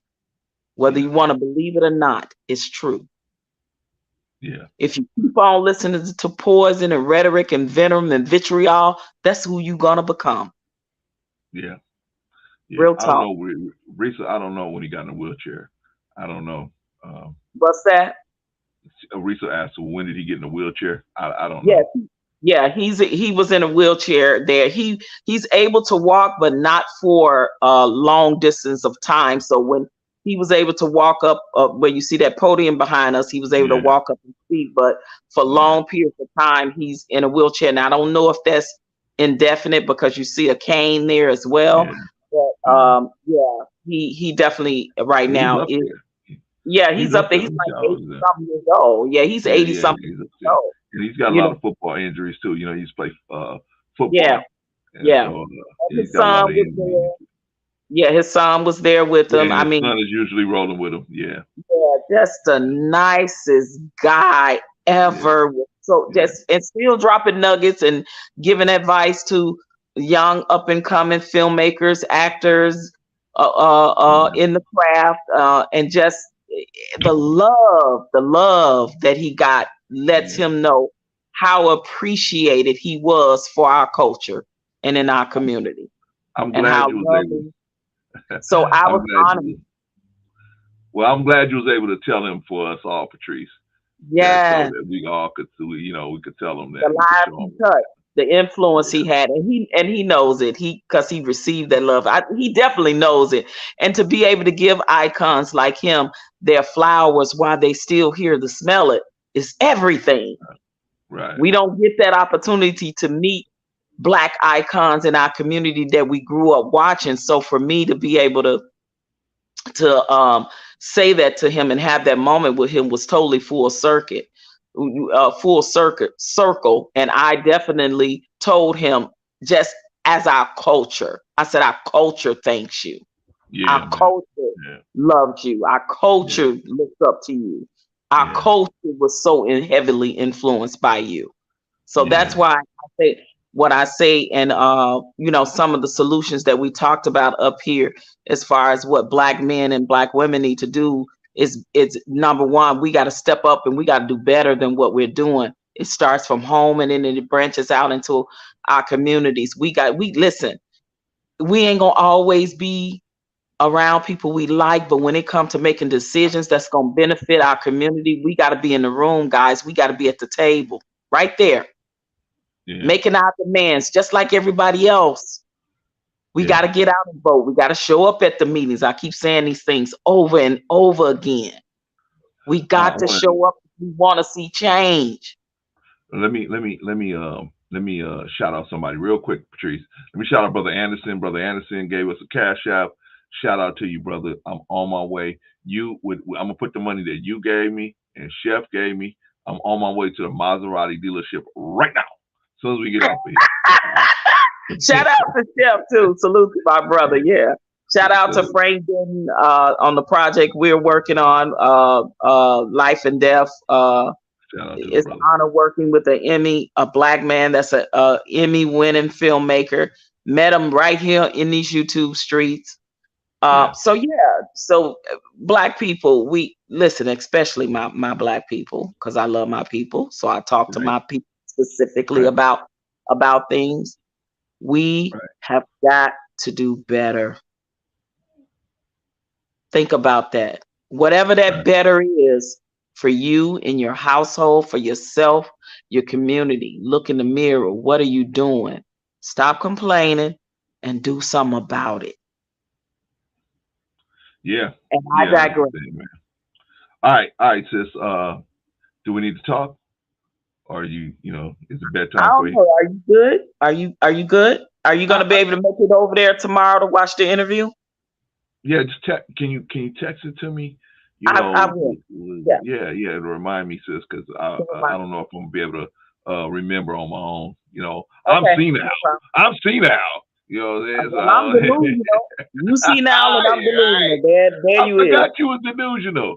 We gotta make us a team, the senile and delusional. Hey, listen, and one thing I want to say to the younger generation that always talking about you old, we old. Growing old is a privilege that is denied many. And I told that to the young man that called me old. I am honored to live to be the age I am, and hope that God give me more to live. But listen, growing old is a privilege that I denied many, especially young Black men. And that was a young Black man that said that to me. And young Black men are losing their life more out of our culture and race than any other. So for him to say that to me as a Black man, he better pray he grow old enough to be my age where I am right now, because it's a privilege for a Black man in America to grow old, to make it to be 50 something. Really. But see, when they're that young, they don't realize. But No Filter says, you two will make a great couple. No, we wouldn't. You know why? Because Patrice would stay mad at me. See, she like me now because we got just enough distance where we can hug, but at the same time, she got to cuss me out. She can cuss me out, and she come back to you, I love you, brother. And then we talk later, right? But see, you're going to be surprised, because one day I'm going to roll up in LA and you never know. I'm just going to say, bro, I'm here. Where you at? Let's meet up here, there. And we're going to go and kiss it. I'm going to say, bring your wife, because I want to meet your wife too. Let's go. Right. Let's go have some dinner or something. I'm going to roll up like that. That's what I do. Well, we old people, so we got to know in advance, because I got a granddaughter. I can't just, you know what I'm saying? You got to let me know in advance, girl. You know what I'm saying? You can't just pull up and say, hey, yeah. Because then I may be able to come, but she may not be able to, because she got to watch my granddaughter, right? She's always with my granddaughter. But shout out to my wife, man. I love her. Love you too, sis. Is that your last word? What we doing? Matter of fact, that's her right there. What we doing, sis? I'm good. I'm good if you good. I'm good. I'm good. We'll. I'll text you tomorrow about so you won't forget. Okay, got you. All right, have a good night. Salute to the Chad. Love you, Chad. Love you. All right, sis, I'm gonna pull you down. Appreciate you. All right. Oh my gosh, man. Okay. All right, so here we are, y'all. We're gonna take a few minutes to do the rundown. What y'all think about tonight's show? Well, obviously, Brother Anderson, I appreciate you, and Brother Chef, appreciate y'all for the cash apps. Appreciate y'all, man. I mean, you know what I'm saying? Y'all don't have to do that, but I always appreciate it when y'all do that, man. Because, like I said, man, it just helps the program, and I get to go get me a Maserati right now. Go get that Maserati. No, man, but I appreciate any amount that you guys willing to give, man, just to help, man. And I know that times are hard, man. That's why I don't push the cash app. I don't push it on you guys. Just like that's why I have so much in common with Chef, man. You know what I'm saying? You go over to Chef page, you listen for 3-4 hours, you know, you won't even know you had a cash app if you didn't look down at the bottom, right? Same thing with me. I don't really push it because I know people are having hard times. And, you know, I just want you to make sure your family is doing okay. If you got a little something left over after taking care of your family, I appreciate it, man. Appreciate it. Brother C married his wife not like that. His wife not like that. Yeah, my wife, you know, you can't just pop up, because my wife is watching my granddaughter. She spends her whole day watching my granddaughter, so she can't just move automatically when granddaughter's in school and stuff. You know, so we got different stuff going on. So if you just pop up, you know, it might not happen like that. But you know, I'll definitely free myself up, but I don't know if my wife will. But if we have advance notice, then all of us can show up, and then we can make it happen like that. Brother Anderson, I appreciate you, brother. I appreciate you, man, because you don't have to do that. I appreciate you, man, and I appreciate you investing in this, you know, what we're trying to do here, brother. And without you guys out here, yeah, oh yeah. No, it's no problem, no filter, no problem. Yeah, I am definitely married, and Patrice knows that, and Patrice got a big, tall cop that she's dating, so I'm sure, you know what I'm saying. But you know, that he don't want me hanging out with Patrice by myself, so you know what I'm saying. So, but anyway, but that's my sister. I love her. That's my sister. We fight like cats and dogs sometimes, and sometimes she'll get me, but you know, but it's all love. You know what I'm saying. I wouldn't want to go into a war with no one else. If I had to pick somebody on the internet to go into it, where I pick the two people I pick would be Patrice and Rico and everybody in my chat. I pick you guys in the chat to go into war with me.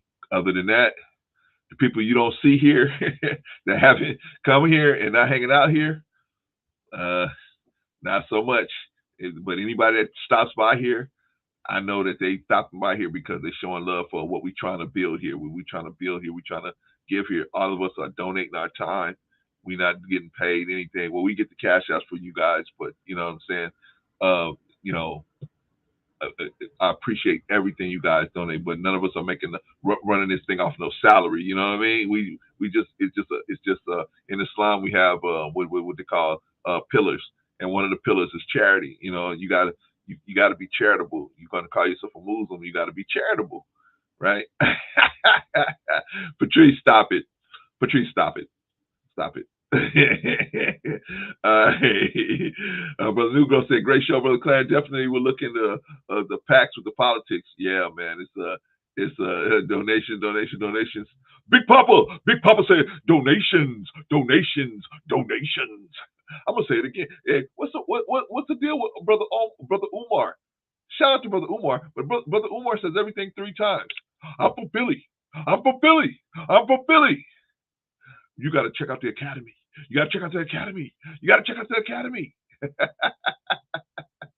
He says everything 3 times, man. But shout out to Brother Umar, man. I hope he finally gets his school going, man. I hope he finally gets that HVAC on top of the roof, man. I hope everything works out for the brother, man. Shout out to Brother Umar. Okay, so we got to do a quick rundown, y'all. Shout out to everybody. Shout out to New Filter for being in the building. Shout out to Brother Anderson, Brother and Chef for making the donations in the what is this thing called? Cash App. Yeah, appreciate y'all, man. Appreciate y'all. Y'all the best, man. Y'all the best. And I love it. I only got 8 people here, but it's a solid 8, man. It's a solid 8. And I don't care if y'all give me a dime, man. Just y'all giving me y'all attention. In the book it says the people will pay the poor rate. You got to pay the poor rate. What's the poor rate? The poor people ain't got no money. So the poor rate is they paying attention to you. That's the poor rate. They paying attention. They don't have no money, so the only thing they can give you is their attention, their time, right? Ain't none of us super rich out here. You know what I'm saying? At least I don't know. Patrice might be super rich and just ain't telling us. I don't know. But I don't think any of us are super rich. We just, we love our people and we want to do something to support them. And we just trying to put some stuff out there that will, help our people. You know what I mean? Patrice, stop it about that stalker now. Stop it. Rita said, this is another great one. Topics are great. Nice to get away from the stars and their bull. Yeah, I appreciate that, Rita. Thank you. We trying to give you guys, something that you could think about. Maybe you guys don't agree with us, everything we say. I understand that. I'm just telling you my opinion. And maybe you don't, maybe you agree with me, maybe you don't. We come up here and talk about it. But have your facts straight. I'm gonna do you like Von Eric. Von Eric had me. He had me in that what do they call that? That triangle. I got out of that triangle. Right? He had me in that triangle lock, and I got out of it. Right? Brother Anderson said, wait, I ain't poor, but I ain't rich yet either. Okay, we working on it. We working on it, Brother Anderson. You working on it. What you're working on is not being rich or poor. What you're working on is financial freedom, where you can do what you want to do at any time, and the financing of it is not a problem. That's what you want. Rich, whatever that means, cool. But that's what you really want is financial freedom, because in a capitalist society, that's what you have to have. If you want to be able to do what you want to do whenever you want to do it, you have to have financial freedom. However you put that together. Risa Neal said, the Black Benny Hinn, and when did he ever call you back? And Brother C. Who is that? Oh, Umar? Nah, he didn't. You know what? When I called the number that the sister gave me to call him, it sent me to a website, and I went to the website to try to call him on that number, and nobody answered the number, so I don't know. I don't know. Shout out to Brother Anderson.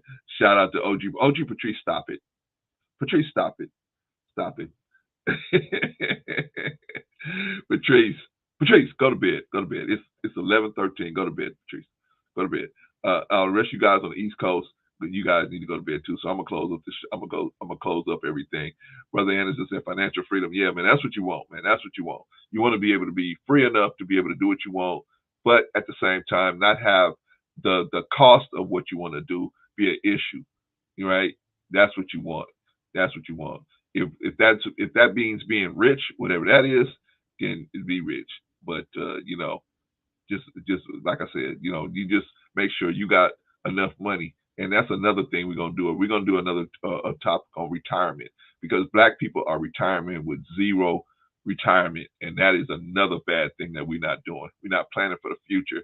Most of us as a group, we are not planning for the future. So we gotta have that conversation too. We gotta have some hard conversations, family. Beloved, we gotta have some hard conversations. But anyway, I'm gonna go with it out. Patrice, you know you're wrong, so stop it. Risa said he had you in a half Nelson. Yeah, he tried, Risa, but you know what? I got out of it. See, I got out of it. See, because one thing, see, Brother Vaughn, he didn't realize that I had a very close relationship. We used to do the security for Michael Jackson when he was going through those trials. So I had a very close relationship to the situation. So I had some information that he probably didn't know I had. But shout out to the brother, man. I love on there because he push you to get it right. He'll push you to make you go and look it up and make sure. Man, Richard is your favorite rapper. Who did say that, Risa? Who said that, Risa? Richard is your favorite rapper? I forgot. I done heard so many rappers. I forgot who said that. Anyway, y'all, let me do the rundown real quick and let's get out of here. Okay. The chat. First of all, the chat. Man, once again, y'all came through. Don't let no. We had a troll slip in here, but that's gonna happen, man. Those bots, we can't really do too much about the bots.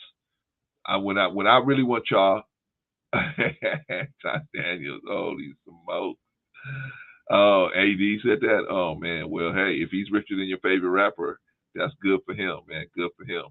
We need to get at least to the point where we want to make a move, especially in our golden years. We can make those moves. The bad part is living your whole life fast and loose, and then getting to your golden years, and you ain't got no money, and you got to actually work to try to pay your bills. That is a bad situation. I listen to calls like that. You want to listen to heartbreaking calls like that? There's a guy named Dave Ramsey. Go listen to Dave Ramsey if you want to hear heartbreaking calls like that, where people in their 50s and 60s, and they got to work a job because they didn't save no money for retirement, or they didn't do anything, or they have a 401k or nothing. No pension, nothing. Zero. No life insurance, nothing. So we gotta have that hard conversation, y'all. But we will. Rita said you weren't supposed to answer, Brother Anderson. No, I'm glad he did, because I would have been thinking, maybe racking my brain all night saying, who said that? A rapper? Who said that? I thought it was in a rap, but you're right. AD did say that. I remember now. All right, y'all. The chat, solid as always. We had a bot slip in, but that's okay. The bots ain't what I'm really worried about, man. I'm really worried about the real people that come in, like Patrice said she had a stalker. The real people that come in and try to create chaos in the chat. They start in the chat, and then they try to come in and try to mess with us on the panel by putting different weird stuff in the chat. So y'all held it down tremendously as always. As always. I'm not worried about. I'll hold a bot against nobody, man, because that's a computer that knows how to slip. It can time when the next chat is coming in, and it can slip in there, or it can. I mean, they can make so many different algorithms to make that happen. So we can't hold anybody responsible for that.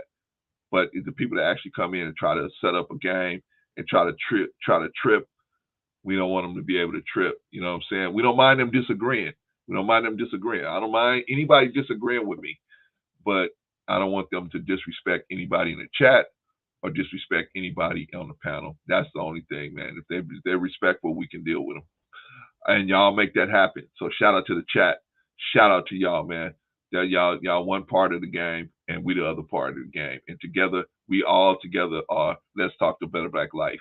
We all are Let's Talk to Better Black Life. Without y'all, we can't sit up here and talk until we lose our minds, right?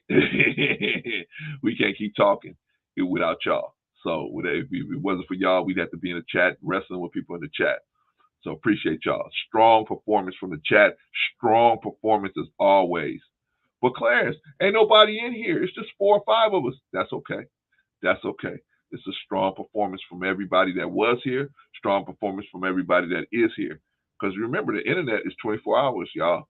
Sometimes people got time to watch us, and they get so we ask so many questions that actually probe to people's heart that sometimes they need a break from us. You know what I'm saying? Especially when we go 4 hours, they need a break. They got to go and listen to Dave Chappelle, listen to something to make them laugh, listen to something that's going to make them just not think about this situation, because it gets so, it's really tough sometimes. It's really tough. Thank you, Brother Anderson. I love this community too, man. We try to build it, man. We can't build it without y'all, man. We can't do it without y'all. So y'all are day ones. Stay in there with us and hang in there. You know what I'm saying? You guys, Arisa, and you guys know, Anderson, I got to give you a wrench, brother. I got to give you a wrench. So, I'm gonna work that out. I'll work it out. I'll give you a wrench.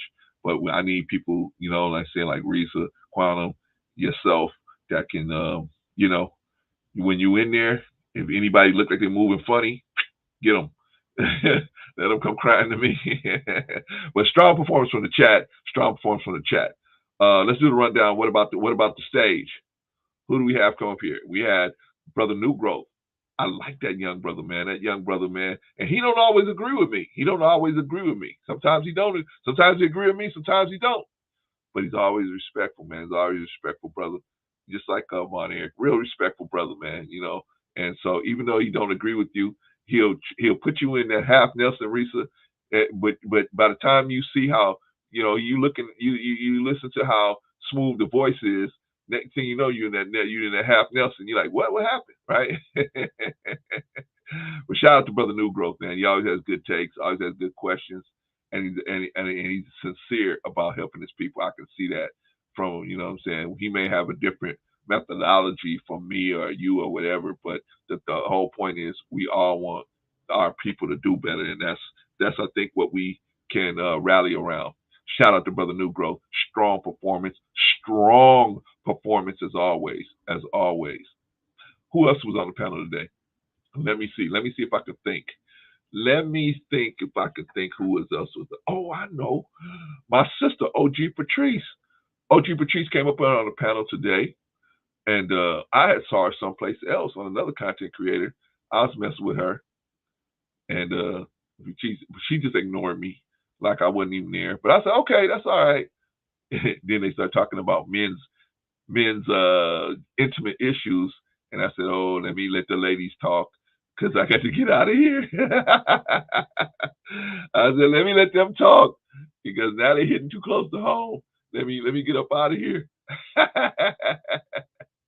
Oh man, but Patrice came up. What do y'all think about Patrice? All right. Well, if you like New Growth, anybody comes on the panel, when you see him next time, tell him, hey man, you did a great job on the panel. You know what I'm saying? You know what I mean? Just let them know, hey man, we appreciate them. Patrice, we you know, tell them that, hey, I enjoyed seeing you on the panel, right? Patrice, Rico, New Growth, Von Eric, anybody that comes up here, or anybody in the chat. I know you guys in the chat, you communicate with each other a lot. I like that. I see you guys giving each other, dapping each other's up. That's cool. That's the kind of community we gotta have. Because I don't want nobody to come in here and think they're gonna jump on any one person. If they jump on one of us, they're gonna have to jump on all of us. They're gonna have to jump on all of us. Ooh, my wife is gonna be like a hornet's nest when I get home. But anyway, yeah. So Patrice came up on the stage. What do y'all think? She talked about a lot of different things. She showed us she was involved with the Obama situation way in the beginning, way in the beginning. But she also understands that our people just don't have the understanding of how American politics works. There's a system that by way it works. You can't just go to the people and say, well, you can't go to the people in charge. See, we think we like in Africa, where you can go to the people in charge, the Council of Elders, and say, hey, Council of Elders, I got this issue with this other person. Hold on. I got this issue with this other person, right? So I got this issue with this other person. So I need y'all to look into it and decide what we're gonna do, right? You can't do that in American politics. American politics, It's a quid pro quo system. You mean I give you this and you're going to do that. That's what basically what quid pro quo means, right? But we black people, we don't give them nothing. We only thing we tell them, we appeal to their morality. Oh, this should be stopped. And you going in the office and I'm black and you black, you should fix it, right? Doesn't American politics don't work that way. It's too many people in between you and that person you voting for it to go like that. But we just don't understand that. But I'm gonna break that down later. You gave me a good idea, Patrice. I might teach a class on that later. But Patrice came through. She showed us that. I mean, she got all these different things that she have done in the street. So she ain't just up here talking, right? This lady ain't up here just talking. She showed us. She got proof. And I'm gonna just tell. Let me tell you a little secret. She done way more than that. She done sent me all kind of pictures of her with all kind of different people. She done way more than that. But those are just the ones that she sent me tonight. But she crazy. She think I'm gonna send you. I'm gonna show you all the pictures of all the people she sent me. No. Maybe on a couple of shows we space them out. A couple of shows, we show 4 or 5 of them every day. But that, this girl got so many pictures of her with so many different people doing so many different things. So this, when this lady is out here talking, man, she ain't just talking off the dome, man. She been out here in these streets. She'll talk to these leaders. She talked to these people that's trying to make changes, trying to talk to them. Now it's time to get us to move to try to understand how this thing really works so we can focus our energy instead of just being upset all the time. But Patrice came through, showed us everything, that's what's going on. Then she started talking about her stalker, right? That talking about her stalker, but okay, all right, Patrice, you got a stalker. Okay. I told her, Enrico, this kind of stuff was gonna start happening. But it's no big deal, right? It's no big deal because we got the truth on our side. So whoever's out there, man, you know what I'm saying? If you want the truth, you came to the right place. So anyway, we here. But shout out to OG Patrice. Strong performance as always. Solid performance as always.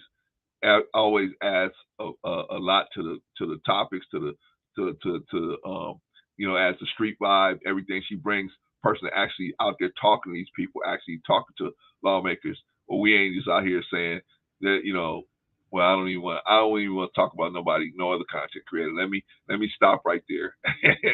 But solid performance from Patrice, solid performance from New Growth, solid performance from the chat, solid performance from everybody. Great job, everybody. Everybody came in, did double duty. Everybody did a great job. And I will see you guys. Today is Thursday, so I probably won't see you guys before Sunday. I might slip in here Saturday and do something, but I might. We'll see. Sister Rita said, no, most don't understand, but the pigmentation of the skin does not make me get behind you or back you, especially vote for you. I'm sorry, but I'm not. Yeah, well, see, Rita, that was what we was led to believe. That's what we were supposed to do, or we were supposed to find a good white person, and because they're white and they're good, we're supposed to vote for them, or what is quote unquote good. But then in today's world, I don't care if you're white, black, red, yellow, green. I don't care if you're Republican, Democrat, Independent, whatever you are. If you're gonna do the most for me, I don't care that you're going to that Klan meeting on Saturday morning. I don't care. As long as you're gonna do the most that I need you to do, that's what I'm. And see, we as black people need to get to that point. As a group, we're not there yet. We still in the whole, well, I'm gonna ride with this person because my mama did this and my mama did that, like the Hatfields and the McCoys, right? They get to the point, you got so many generations, you don't even know why you guys are fighting, right? You don't even know why you guys are riding in that car, but you just gonna ride it anyway because my daddy rode in it, and his daddy rode in it, and his daddy rode in it. Okay. We got to break out of that as black people. Anyway, y'all, hopefully y'all got something out of this show and the last show and every show we try to do. And if y'all got a suggestion, man, y'all can always hit us in the email and, and let us know what you want to do. Let me tell y'all have a good night or good morning wherever you at in LA. It's 11:30, and so y'all a good night to everybody on the West Coast and everybody else all over. Good morning to the rest of y'all. Go to bed, be with your families, and I will see y'all on Sunday.